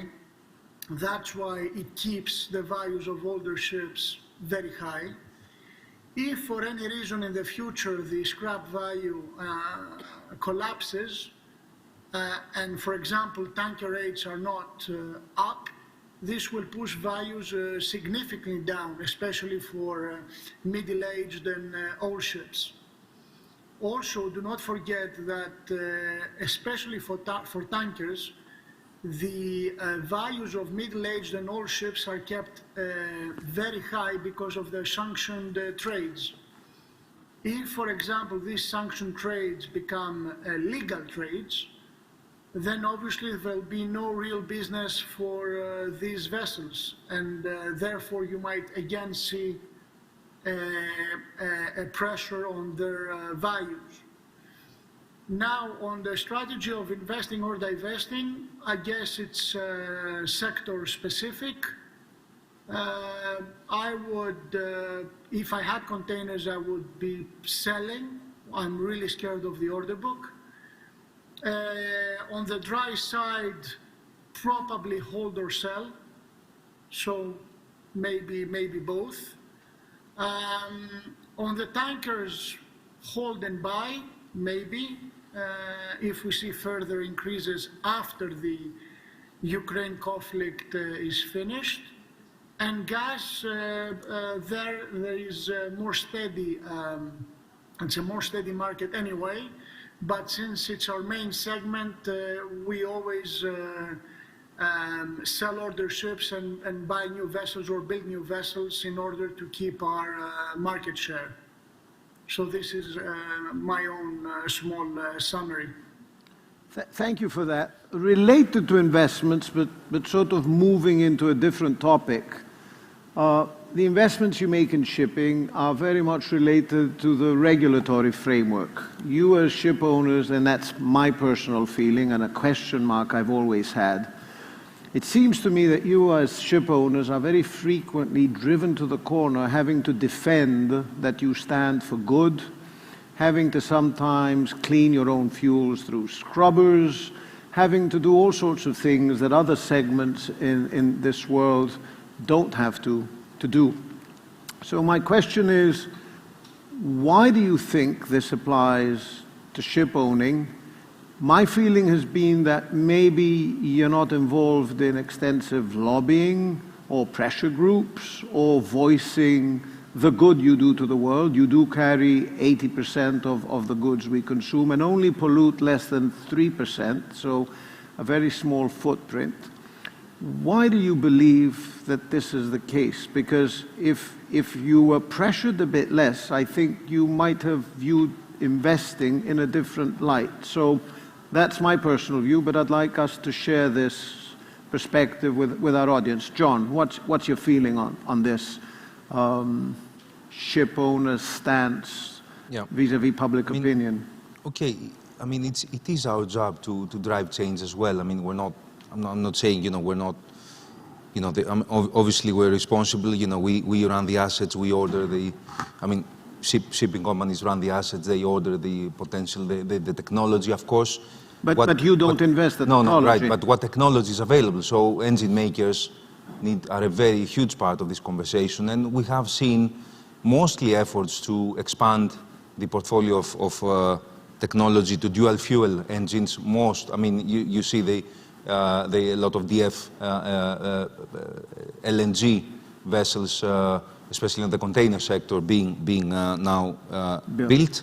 And you see some conversions on LPG, on dual fuel LPG, which makes absolute sense because they are carrying the actual cargo, and they might as well, burn the cargo and produce less carbon dioxide. So that makes obvious sense. But that has also a limited application for the longer term, because reaching to zero obviously cannot be through fossil fuels, and then the energy companies need also to play a very important role in providing the infrastructure and the available fuel for ship owners to order and for shipyards to build. So we are part of a big chain. I'm not saying that we are not responsible. We also have operational responsibilities on vessels that, of course, are not on time charter, so that means that are commercially controlled by the shipping company.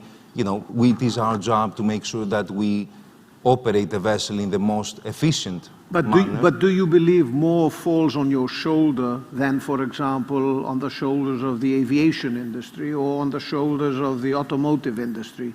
Do you believe you share the same burden, or is it disproportionate in your cases? Yeah, I'm not an expert on automotive, but I know a little bit on aviation. Obviously, you said it well, the lobby is much more organized in automotive and in aviation, so there is a discussion on a higher level, whereas shipping, yes, we have EXA, we have I think the UGS, the Union of Greek Ship Owners, is doing a wonderful job in trying to put forward Trump shipping's interests.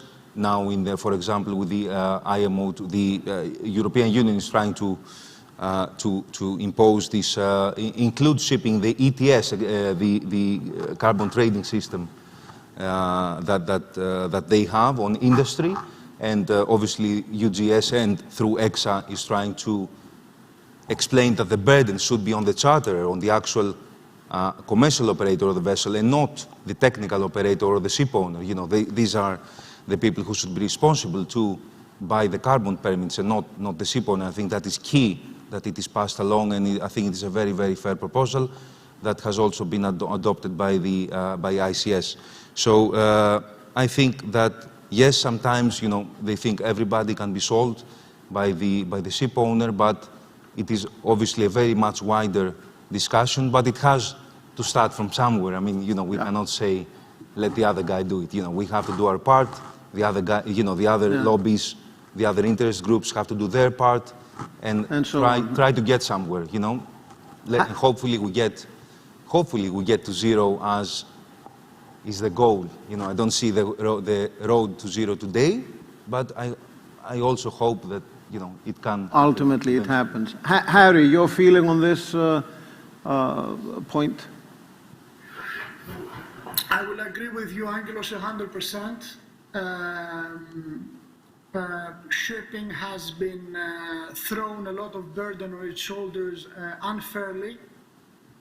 For example, in the automotive industry, you cannot blame a car owner or a taxi driver if his car is polluting or not. You have to blame the manufacturer, and the manufacturer will go and make a new model which is more environmentally friendly. So in this case, why are the owners to blame? We don't design the ships, we don't build the engines, we don't select the fuels, we just buy whatever is available. How come we don't hear a lot of what you're saying in general from ship owners, as unions I'm talking about? Because unfortunately we are not very well bonded together. Every shipping organization and every community in each nation have their own agendas. We don't have one global united front, I think. George, you're a kind of vocal kind of guy. What's your feeling on this subject? Well, a couple of comments. Number one, we're doing better than what we used to as a shipping community. 10, 15, 20 years ago, we were not heard at all. We are starting to be heard, not where we should be. We have become more extrovert as a community. That's a step in the right direction. Charis is very right in saying that there are too many voices, and we're not bonded together. We don't have a common voice.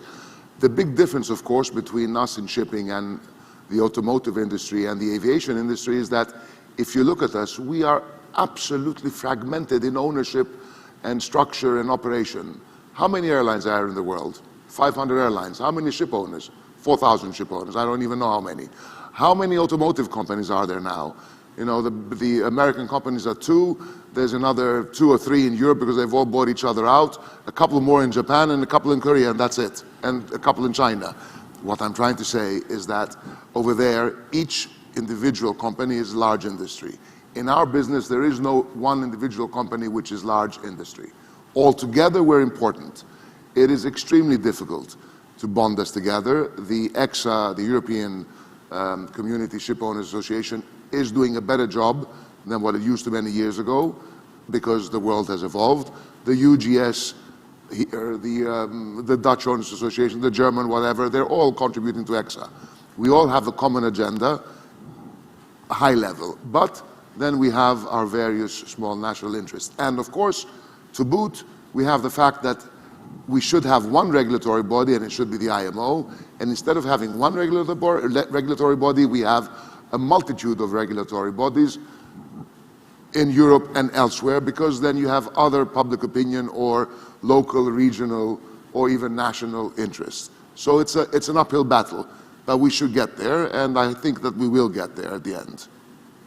Vasily, what's your view? Is this an uphill battle, fair treatment, needs improvement? You know, I think the crisis we are facing, the environmental crisis, is extremely important, and so it is an uphill battle for everyone, and no one industry can do enough. As you said, shipping is responsible for low single-digit percentages in global emissions, while carrying a very big part of the cargo in terms of volume. I think it's only 90%. So it's a bit of a tough struggle we are facing, considering what Marco, you just said in the previous panel, that we only have a very small voice as an industry, and because what our fellow panelists are saying, we are fragmented, we have a small voice, and despite carrying a lot of the volume in world cargo, in volumes, we are considered to be a very small part of the logistics chain. Just in terms of number, there are so many more cars and planes and trucks out there. And there are, of course, other parts of the logistics chain we can to consider. So, you know, I think we have not shied away or tried to avoid doing our share. We, despite having a small voice, I think we have the know-how, we have the important sort of expertise on how our industry operates. And I think it's very important that our voice be heard, and that we can contribute actual, realistic, and effective impactful ways to change and to make shipping more environmentally friendly, with the aim of decarbonizing entirely, if that's possible. But in order to do that, you know, we will have to spare innovation. That's the most important thing. The technology is not there. We need to achieve that goal as fast as possible, and so we need new technologies in order to do that. I think this is a global problem. We need global institutions like the IMO to provide solutions. And as an industry, we've done a lot. We have implemented regulations that the IMO brought in 2020 that completely changed the fuel we use. So that's a very environmentally impactful and difficult change for our industry. We have renewed the fleet globally with better engines and energy-saving devices, and tried to use, I think, technology available to available to us by manufacturers of engines and shipbuilders. So And there we is. have installed ballast water treatments. So that we have done a lot, and I think that we're going to do more.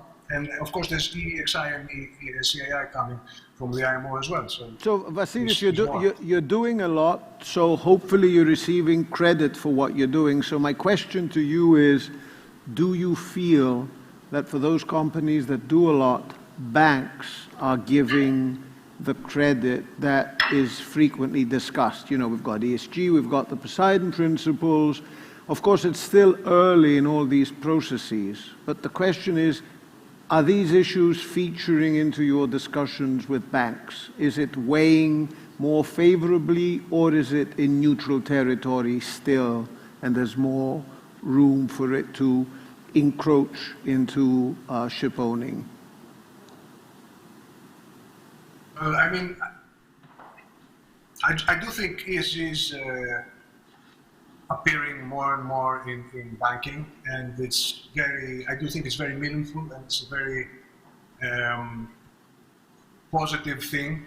So it's a step towards the right direction, and we all need to move towards that direction. And as an industry, banks, we are seeing take that into account more and more as any other businesses, and we're seeing, I think, markets to an extent reward businesses for doing so.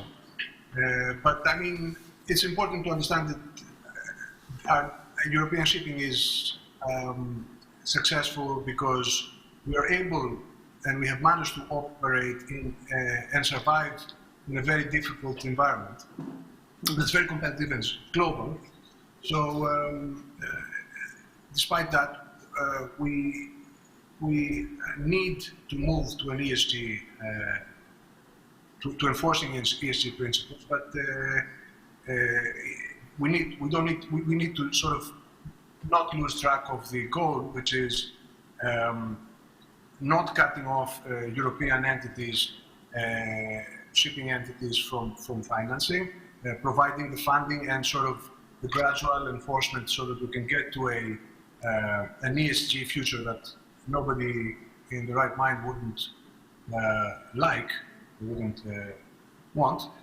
So I think this is going to happen eventually, and it's moving towards that direction, but it's not in full force, in full effect yet, thankfully, because I just think the structural shipping is not wouldn't allow it at this stage. Harry, before you say goodbye to us for the day, because I know you've got an urgent undertaking coming up, so before you say goodbye, your feeling on how banks are treating the Poseidon Principles, ESG. Is it an evolving discussion? Do you find yourself trying to document steps you're taking, defend moves you're making, or is it still in easy territory? I think it depends on the banks, and it also depends on the client. Because as you know well, Angele, on financing now it's a three-tier market. You have the small ship owners with 5 to 10 vessels, maybe without a holding structure, that are struggling to get finance and have to pay big margins on their loans to get financing from a few banks. Then you have the middle-sized clients, anything between 15, 25 ships, where they have finance from some banks and maybe not from other banks.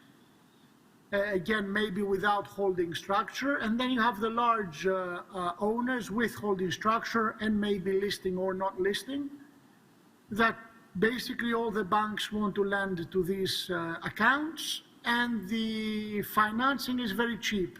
The margins are very cheap. Now, as I said in the beginning, ESG is an evolving category of the financing. More and more attention is placed to ESG. Some of the foreign banks are already quite serious on it. The Greek banks are still in a preliminary stage. I'm sure that they will follow what their foreign counterparts are doing. And so all the companies sooner or later must understand the importance of ESG and understand that without an ESG program, they're limiting their financing options. Absolutely.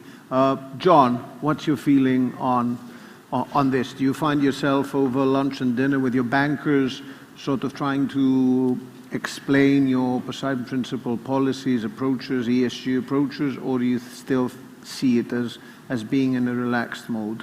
Yeah, I think Harry described it well. I mean, more or less what was said stands, and I think financing is available. Obviously, there are different costs, different structures, different ideas that can take shape or form. Leasing now, let's say, for example, I see it a little bit less here because there is much more interest from Western financial institutions, to provide money. So I see much less leasing activity, for example, that was very prominent 5 years ago. Chinese leasing, exactly, mostly Chinese, but we see also Japanese leasing structures, right? I mean, and those are still, and they can be very, very competitive at times. But I think there is financing available, and when you have a good history, and at the end of the day, it's about the deal. If the deal is okay, if the company is okay, the money will be there. I think that's where you start. It will go from trying to put together a good deal, and then the rest will follow. That is, in my experience, how it usually works. ESG is becoming more and more important, but I don't think it's the main driver. I don't think today is the main driver. It will become more and more important, especially in Northern European and European institutions, and maybe possibly American ones. And it's becoming more and more important, but it's not, again, the main driver. I mean, the fundamentals of the deal, the fundamentals of the company, the guarantee package do remain the number one determinant. Okay. George, your view on this issue? I think that ESG is evolving. I agree with John more than I agree with Harry. I think that every deal can be financed at a different cost, different structure. There's money out there for many things, small, big, or indifferent. It'll cost more or less. ESG has become more important in certain financing circles, definitely more in the West, Northern Europe, and a bit in the US. I think it will take time because the understanding of ESG that a bank may have and the understanding that we may have might differ. And it will take time to find common ground on that, and we'll need time for it to evolve. There are banks that have taken specific positions. We don't finance ships that carry coal, for example. Fine. There are funds that do that. There is a specific fund. So you are coming across such. We are coming across it. I know one particular bank in Northern Europe which does not finance ships, or in their loan documentation, let me put it that way. So it's not part of it is part of ESG, but it isn't. It goes to loan documentation as you would put a sanctions clause in loan documentation saying you shouldn't go to a sanctioned place. By the same token, they put in the loan documentation you're not allowed to carry coal. Mm-hmm. Of course, the fact that today 3/4 of European electricity is generated by coal seems to go over their head, even though they're centered, their headquarters somewhere in the center of Europe. There's a fund that says I will finance anything that doesn't carry coal. But then there are funds that say they'll finance anything that's energy, and coal's energy. So, it's a mixed bag. ESG is a very interesting area. It is evolving, and I think we have quite some time ahead of us that we get to a point where we're all on the same page. Okay. And speaking of all these regulations, Harry, if you still can afford 2 minutes to be with us, we have all these regulations coming through. And you obviously have experience in building ships and you talk to yards. What's your feeling about when new technologies will start to evolve in any meaningful scale? So you'll be able, with more conviction, to go and say, I'm going to order a certain number of ships today because I think this technology will be here with us for the foreseeable future. Based on your discussions with yards, what's your feeling there?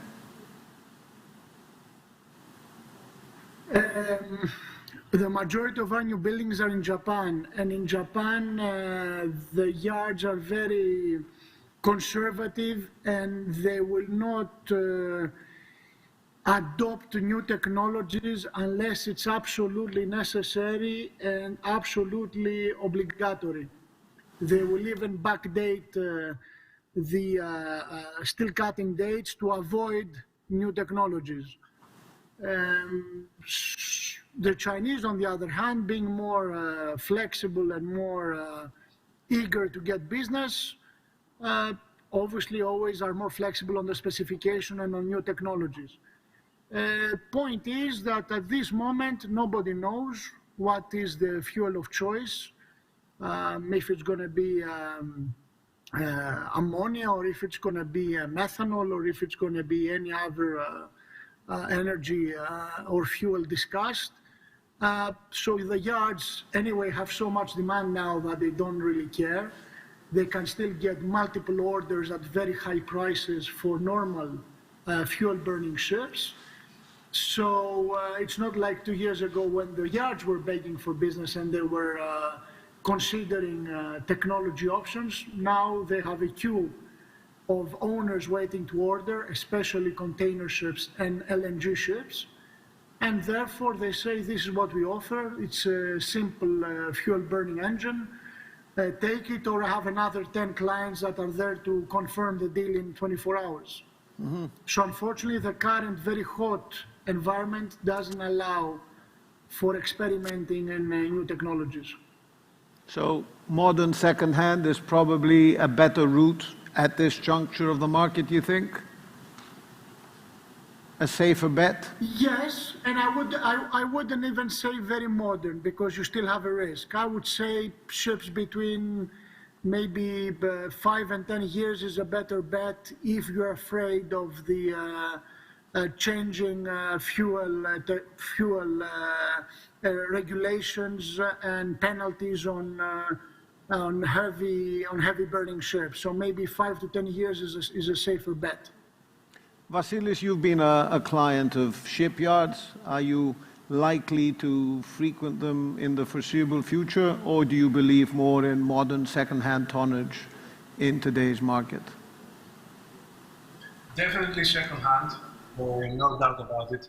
I think there's no logic behind going to ordering to the yards and ordering ships today, specifically, particularly because there are a lot of ships available in the second-hand market right now. And so nobody knows about the new technologies. I mean, I hear what Harry is saying. I have a feeling personally that because this is such a hot topic and there's a lot of brain power, there's a lot of money thrown at new technologies, at energy, at carbon capture. I'm definitely not the right person to discuss this. But I have a feeling there's going to be change soon. The shipping industry is going to be a receiver of this change. People are not going to start building engines for ships before anything else. It's going to be first implemented in other segments, and but it may be batteries. There could be a lot of change. We don't know how soon it's going to be, so I don't think it's going to be in the next 5 years. But beyond that, who knows? Okay. George, your feeling on which direction to take today? The only way I would go to a yard is if I have an industrial partner to do it with me, and he'll take the ship and use it for the rest of its life. Okay.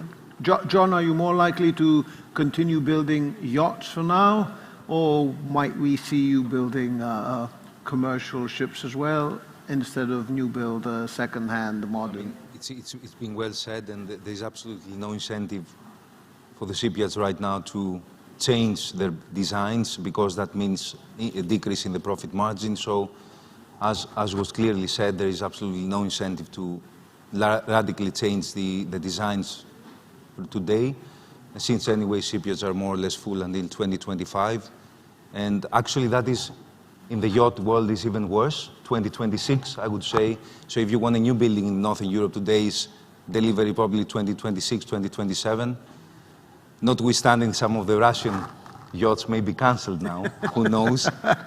Including Russian tourists. There are quite a few being built up there, but okay, despite those slots, there is very scarce shipbuilding space right now, and that does not bode well for immediate innovation But I agree with Vasilis, a lot of smart people are, really thinking about this. It's the main topic of our industry, and I think, for better or for worse, I think there will be steps forward, but it will not be immediate, it will not be easy.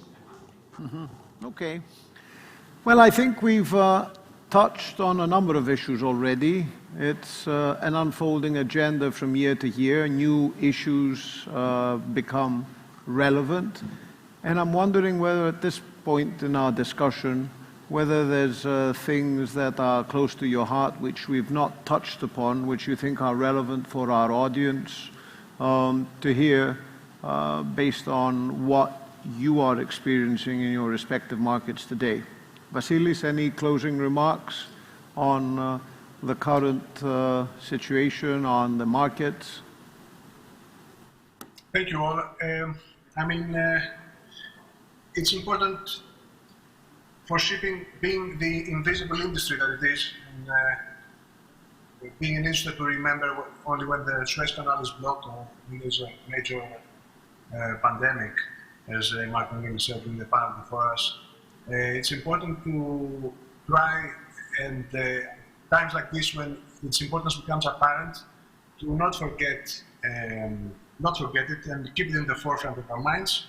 And I think European shipping needs the support of regulators. It needs the support in order to achieve its goals, its decarbonizing goals, its ESG goals. And it needs a framework within which to build that in order to be competitive, because there are other competitors in Asia and other parts of the world that have ample support. And these are, we see them grow very fast. And if Europe wants to have a future, as European ship owners and Greek ship owners, we want to have a future in Europe, we will need to be mindful of that fact. Thank you. Mm-hmm. John, your closing remarks, ideas, suggestions about the way forward here in the issues we've touched upon? Yeah, we talk about ships, we talk about engines, we talk about fuel, the environment, but it's about people, and people have suffered in the pandemic, people are suffering now. 15% of the world crewing people that man the ships are either from Ukraine or from Russia, most from Ukraine. And obviously that is absolutely horrible, that what is happening right now, when I cannot imagine a Ukrainian captain manning a ultra-large container carrier and thinking about the situation back home and the dangers to his family. So I think that is the key question. And we have to consider right now how the world will look after the conflict ends, which I hope will be sooner rather than later, with a minimum amount of casualties. And we need to consider how we will continue to operate under the new, because it will be a new situation that we are going to have to deal with, whether it is about sanctions and ports we can or we cannot go, but most importantly about the people. So I think people also suffered during the pandemic. They were stuck on ships, they could not be repatriated, they could not go back to the ship, get their job done, especially in the East. Europe and America was much more, in the US, the American continent was much more open in terms of providing to the crew members a special worker status, and they could move around more freely but that did not happen in most Asian countries, especially China. So it's about the people. These days, it's clearly about the people, and the situation is very difficult, and we need to manage that situation with the human factor in mind. George, 2 or 3 important issues for you in today's environment that you think a successful ship owner should be addressing to move forward based on our discussion today. Thank you, Angela. I take on board what both Vasilis and John said, and I would add that we need to embrace technology, because that's one way of bringing the young generation into this industry, and it is about people. As John said, we are losing good people from this industry, young people, because we are stuck in yesterday. We need to reinvent ourselves, embrace technology as we move forward. Younger people work in a different manner from us. and those of us who have young people in their offices know that. There's nothing wrong with it. They're not right or wrong, or we are right or wrong. It's just different. You're tempting me here. Define reinvention in the context of a shipping company. I will define to you. I will define. First of all, COVID made us realize that people can work from everywhere, right? Yeah. I'm not saying we should close down our offices. Don't get me wrong. An office is important, but make it flexible for people, especially young people. They have different ways of looking at life.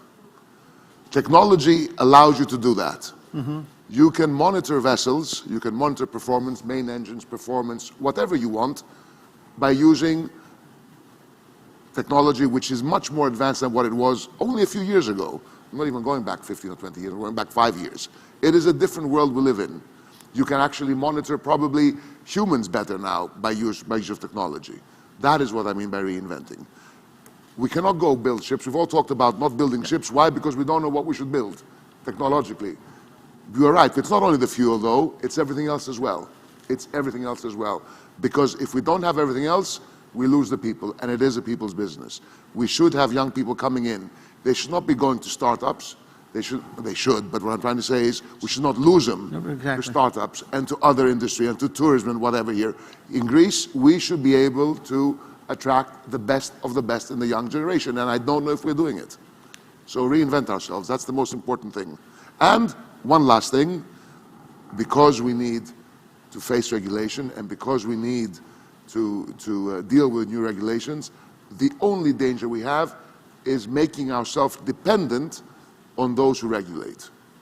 Mm-hmm. So it should not be a quid pro quo equation or relationship. Absolutely. Thank you for these closing remarks. Gentlemen, thank you for being regular contributors to this discussion each year. Thank you for sharing your candid thoughts. Ladies and gentlemen, thank you for being in our company today and this afternoon also. And take care for now until our next session, which is coming up right away and will focus quite substantially on Ukrainian-related situation as it unfolds hour by the hour. Thank you.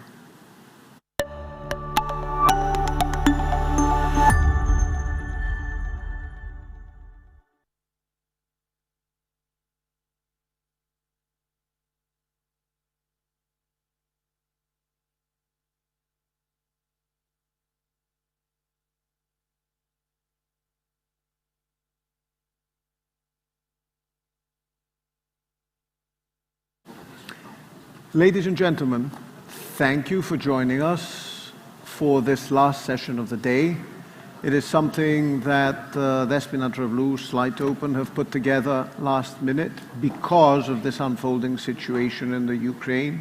And we wanted you to walk away today with some fresh perspective on the situation, as fluid as it is. And with us this afternoon, by way of two brief introductions, we have Mr. Yuri Bender, Editor-in-Chief at the Financial Times, a regular contributor at Slide to Open. Yuri Bender works at the Financial Times Specialist Magazines division as Editor-in-Chief, focusing on megatrends in asset and wealth management, and has written for the FT newspaper from Ukraine, China, Malaysia, Indonesia, and Singapore. He has a master's thesis from Cambridge University that has focused on analyzing conflict in the eastern Ukraine. With us to be interviewed and discuss with Yuri Bender is Mr. Timothy Ash, Senior Sovereign Strategist at Blue Bay Asset Management in London. He has held this position since 2017 after a 25-year career working as an economist in the city in various positions and capacity. His views on Russia come through his studies, Soviet studies, and he's one of the few analysts who are always counted upon to predict developments and assess the situation. So thank you for joining us. I leave you two gentlemen to this task, and thank you very much for this insight, last minute, bringing this together for the benefit of our audience. Thank you so much. Thank you very much, Mr. Chairman, for that kind introduction. And naturally, our hearts go out to the people of Ukraine who are heroically defending their cities against this brutal invasion from Vladimir Putin and his army. And I would ask Tim Ash, it's very good to see you, Tim. Hopefully we'll be able to speak in happier times as well. But a lot of the coverage now is concentrated on Kharkiv and the missiles which are hitting Kharkiv. I think 16 missiles last night. Why is there so much Russian attention on the city of Kharkiv?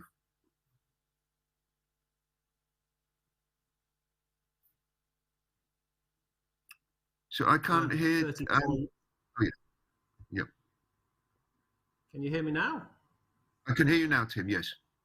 Okay. Yeah, I mean, look, I'm not a military strategist. I'm a financial analyst, covered the region covered Ukraine for 34 years. First went there in 88, went to Moscow in 87, been to Ukraine 100 times or more. It's extraordinary, the attack on Kharkiv, as you mentioned, because this is a city that historically has been ethnically Russian, mostly Russian speaking, always deemed to be one of, in 2014, one of the regions that Putin, thought he could pull into this DPR, LPR, Donbass kind of scenario. And, so bombing civilians indiscriminately in a city that is supposed to be favorable to Russia is extraordinary.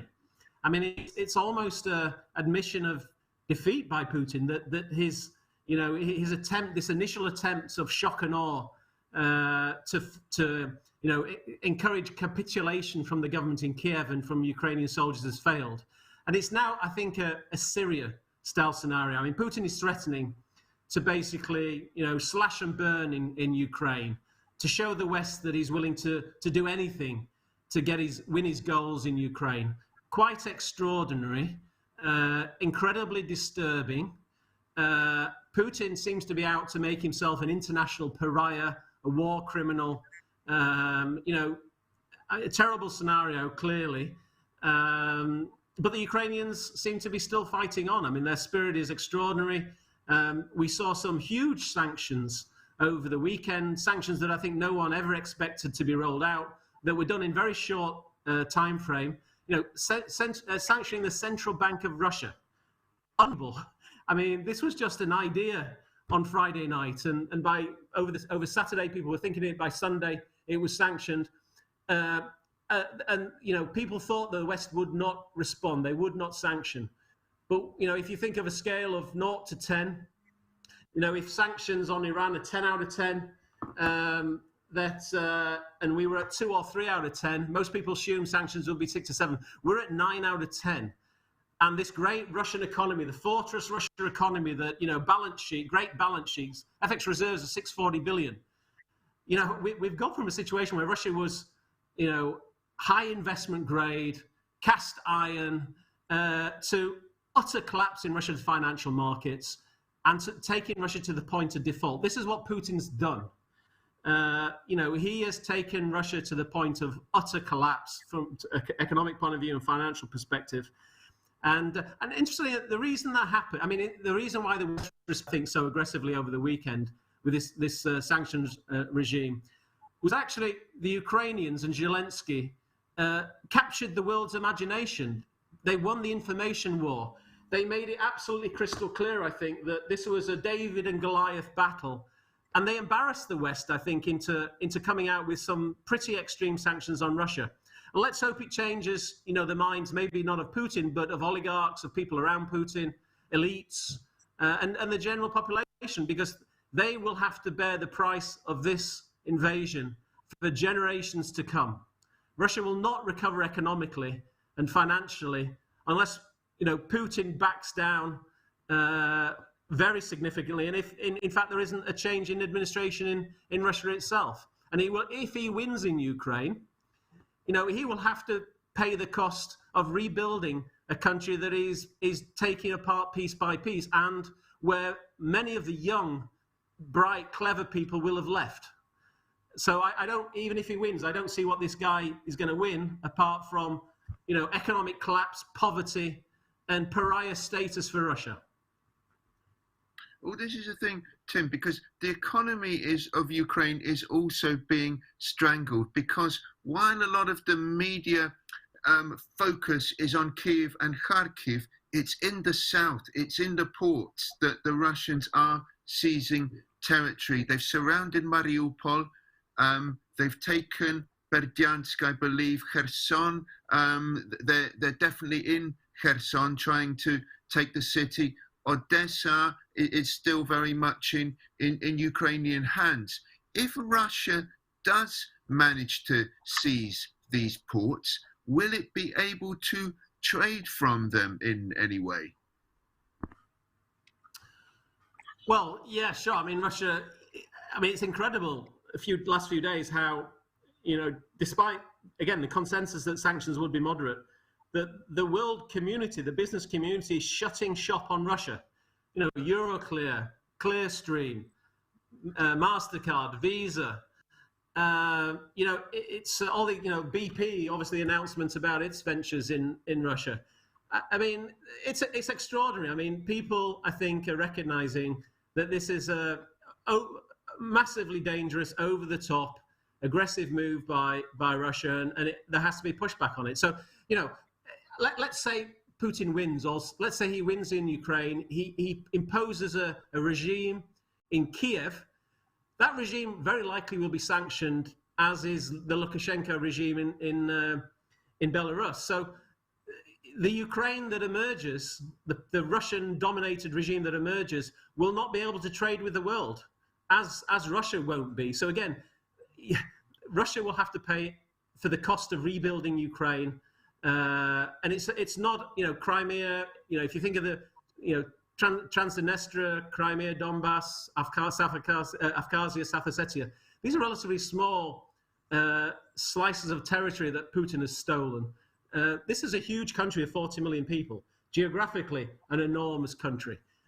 Cost of rebuilding will be tens of billions. Cost of rebuilding and maintaining Ukraine for years to come under Russian dominance will be enormous. I mean, I think it's not, this move could be a little bit like, the Soviet Union's mistake of going into Afghanistan in '79, right? It's blood, treasure, tears, and in the end, that brought the collapse of the Soviet Union, in '91, but actually you could say that '85 Gorbachev, the Soviet Union was economically on its knees, partially because of that failed invasion of Afghanistan. People talk about whether this will see regime change in Russia and there'll be a rising of the population. May not happen next week, next year, but the series of actions related to this invasion, the economic impact on Russia will be so enormous. Higher borrowing costs, lower investment, lower growth, poorer living standards. Russians will be much poorer because of this. And we saw in Kazakhstan recently that, against all expectations, the populations went out of the street to protest about poor living standards.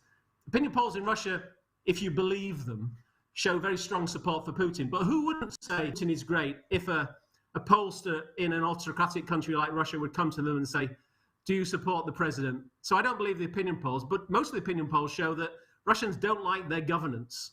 They don't like their lot in life. And this is just going to make life much more difficult. So it's not, I think this is going to be the end. Ultimately, it will be the end of the Putin regime. Maybe not next week, next year, but I think this is the peak Putinism. And this is more, we're moving into pariah Putin status. And of course, Tim, the shipping world has moved quite significantly, and you talked about sanctions. I think Maersk, the Danish container supplier, they said that they're not going to send any containers to Russia. The Swiss MSC and the French CMA CGM. These are the three biggest global shipping lines, and they're saying they're not going to allow any manufactured goods to be sent to Russia. I mean, that's quite a significant move, isn't it? Well, I mean, it is. I mean, people focus on, there's a lot of focus on energy and, you know, either the West putting sanctions on the energy sector or Russia stopping energy supplies to Europe. But I think across the board, you know, companies are going to reduce interaction with Russia and trade with Russia. You know, and this is going to have a devastating impact, as I said, on the Russian economy, living standards, financial markets, and all that thing. I mean, Putin is giving Russia and Russians North Korea, Iran-like status, right? And utterly extraordinary that someone would do something like this to so damage his own country. And if we look at, obviously, Ukraine is the great grain grower and supplier of much of the world. And I think Russia and Ukraine combined probably supply about the third of the world's wheat market. The Middle East is going to be hit pretty hard, isn't it? If the next harvest, June, July time, they're not going to be able to buy the wheat, and we're talking about bread being rationed all over the Middle East, Egypt, Lebanon, other countries, really, which do buy their bread from Ukraine and Russia. Look, this is a globally systemic event. And I know Putin appeasers will say that Russia's too important for commodity supplies. We shouldn't sanction him. You know, we should understand his concerns about Ukraine and security and all this. You know, but this is not about NATO. Ukraine had no ambitions to join NATO in 2014, when he annexed Crimea and invaded Donbass. The Americans had no troops, no tanks in Europe in 2013, when again he annexed Crimea and invaded Donbass. Because he thought, you know, he was worried about NATO, or he said he was worried about NATO enlargement. This wasn't about that. This isn't about that. Putin went into Ukraine because he has this idea that Ukraine and Russia have some historical kind of memory that he's trying to recreate. But more importantly, he's threatened by Ukraine's democracy. The fact that Ukrainians twice now have stood up to autocratic regimes. They want to live in a liberal Western market democracy. They want to live in a normal country where there's rule of law. And he hates that, right? And he's worried that basically Russians would like something similar. That's what this is all about. It's not about NATO. It's not about security. NATO is no threat to Russia. What Ukraine is a threat to Russia. Ukraine is the threat to Putin because of the democracy and rule of law aspirations that the population has, right? And I think Russians want something similar. So this is there's a lot of talk about clash of civilizations in recent decades. This is a clash of civilizations. It's a clash between, you know, our systems that have built, you know, successful markets globally that the Chinese and the Russians wanted to join, right? But it's a certain system of governance. It's Western liberal market democracy with rule of law, and it's a battle with autocracy and kleptocracy. And you know, I think there is going to be a huge impact globally. You know, higher energy prices, higher food prices, disruptions to trade, disruptions to tourism for many countries that rely on Russian tourists, and lots of disruptions to supply chains related to that. But it's about a battle between two civilizations, two rules, ways of governance. And we have one regime, Russia, that has been attacking our system. It's been corrupting us from within, promoting far right, far left political parties, buying politicians. It's been about interfering in elections. And I think, you know, the Americans and NATO are waking up to this threat. So I think there's a willingness, you know, to take this hit. Maybe not to intervene militarily in Ukraine, no boots on the ground, but there is a willingness to economically make Putin pay for this and bear some of the consequences for that in terms of the global economy. Now, this summit, shipping summit, Tim, is being held in Athens, and the Greek audience is naturally very interested in this because, I mean, there is a significant Greek minority living in the south of Ukraine, the Pontic Greeks, particularly in the Mariupol and Odessa areas. And I believe 10 of that community were killed the other night in a bombing in Greek villages. The Greek ambassador was, the Russian ambassador was summoned in Athens. And since then, Prime Minister Mitsotakis has sent several airplanes and medical aid also to Ukraine. Are you surprised that Greece, which was traditionally so politically close to Russia, is now turning on its old ally? Does that surprise you? Well, I think imagine the turnarounds we've seen. I mean, Orban in Hungary, an ally of Putin, signing up to sanctions, recognizing that this is a game-changing moment. You know, it's one of those situations, you're either with us or against us. You know, if you're in our system of governance, and you know, I'm not a far-right crazy. You know, I'm quite left-leaning in my political orientations. But this is about democracy. It's about rule of law. It's about our system. It's about freedom. And I think, you know, Putin has overstepped, you know, the brutality of the actions, the bombing of civilians, indiscriminate bombing of civilians, taking over another country, and you know, the human face, you know, the humanism of Zelensky and Ukrainians. I mean, again, it's this David and Goliath kind of battle.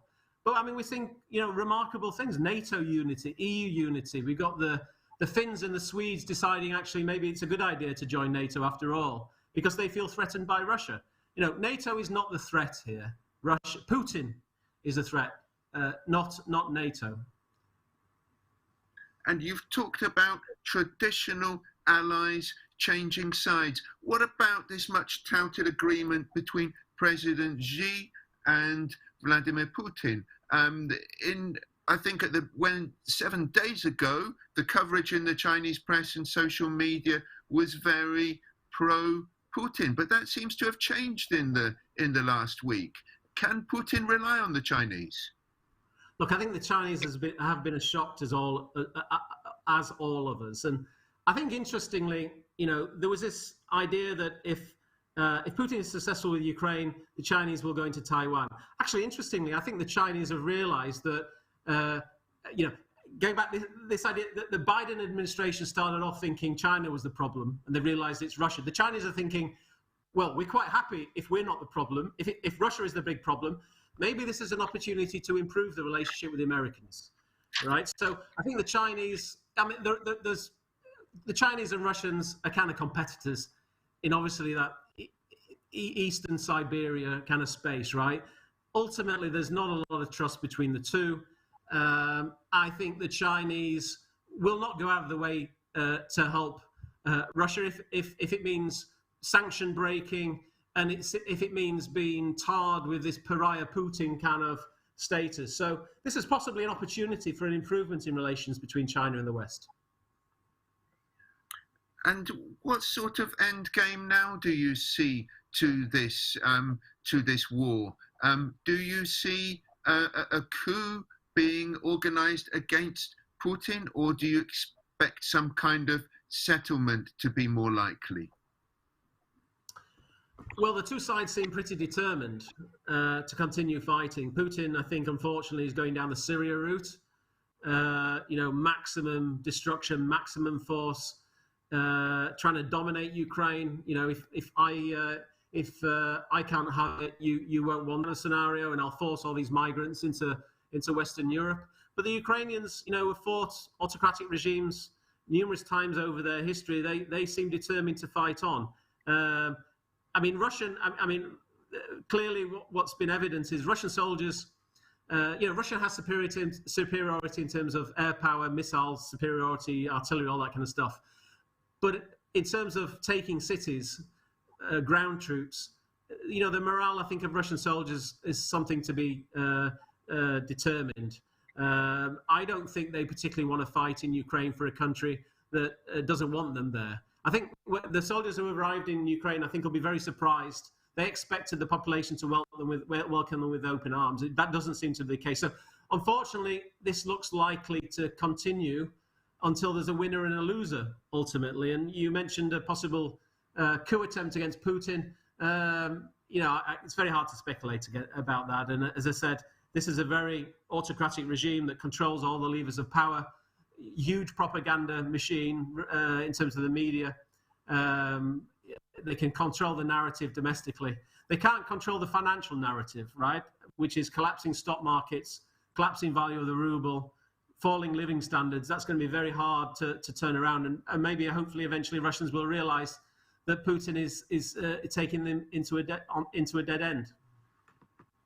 So in its history, Tim, Ukraine has been down so many times, appeared down and out, but it's always sprung back.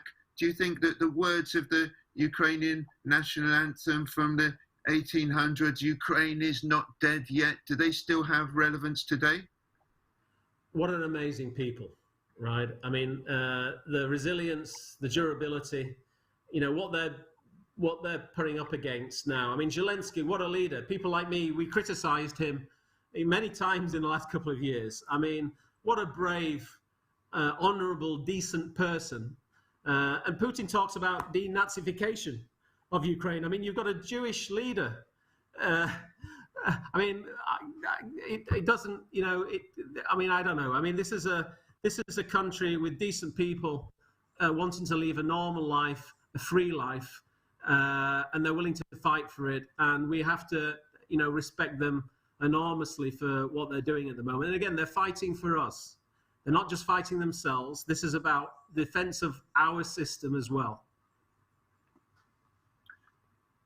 Timothy Ash, thank you so much for that analysis and your views, and for sharing them with our audience today. And if I can hand over back to the chairman, and thank you to the Slide to Open conference and all the delegating us here. Thank you, gentlemen, for a very nice session on the the war in Ukraine, the Russian invasion of Ukraine. So here we are. Green balance was the focal point of the first day.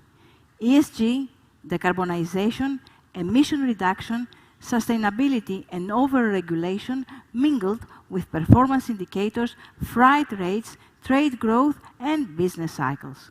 Yellow innovation and data ports dominate the second conference day.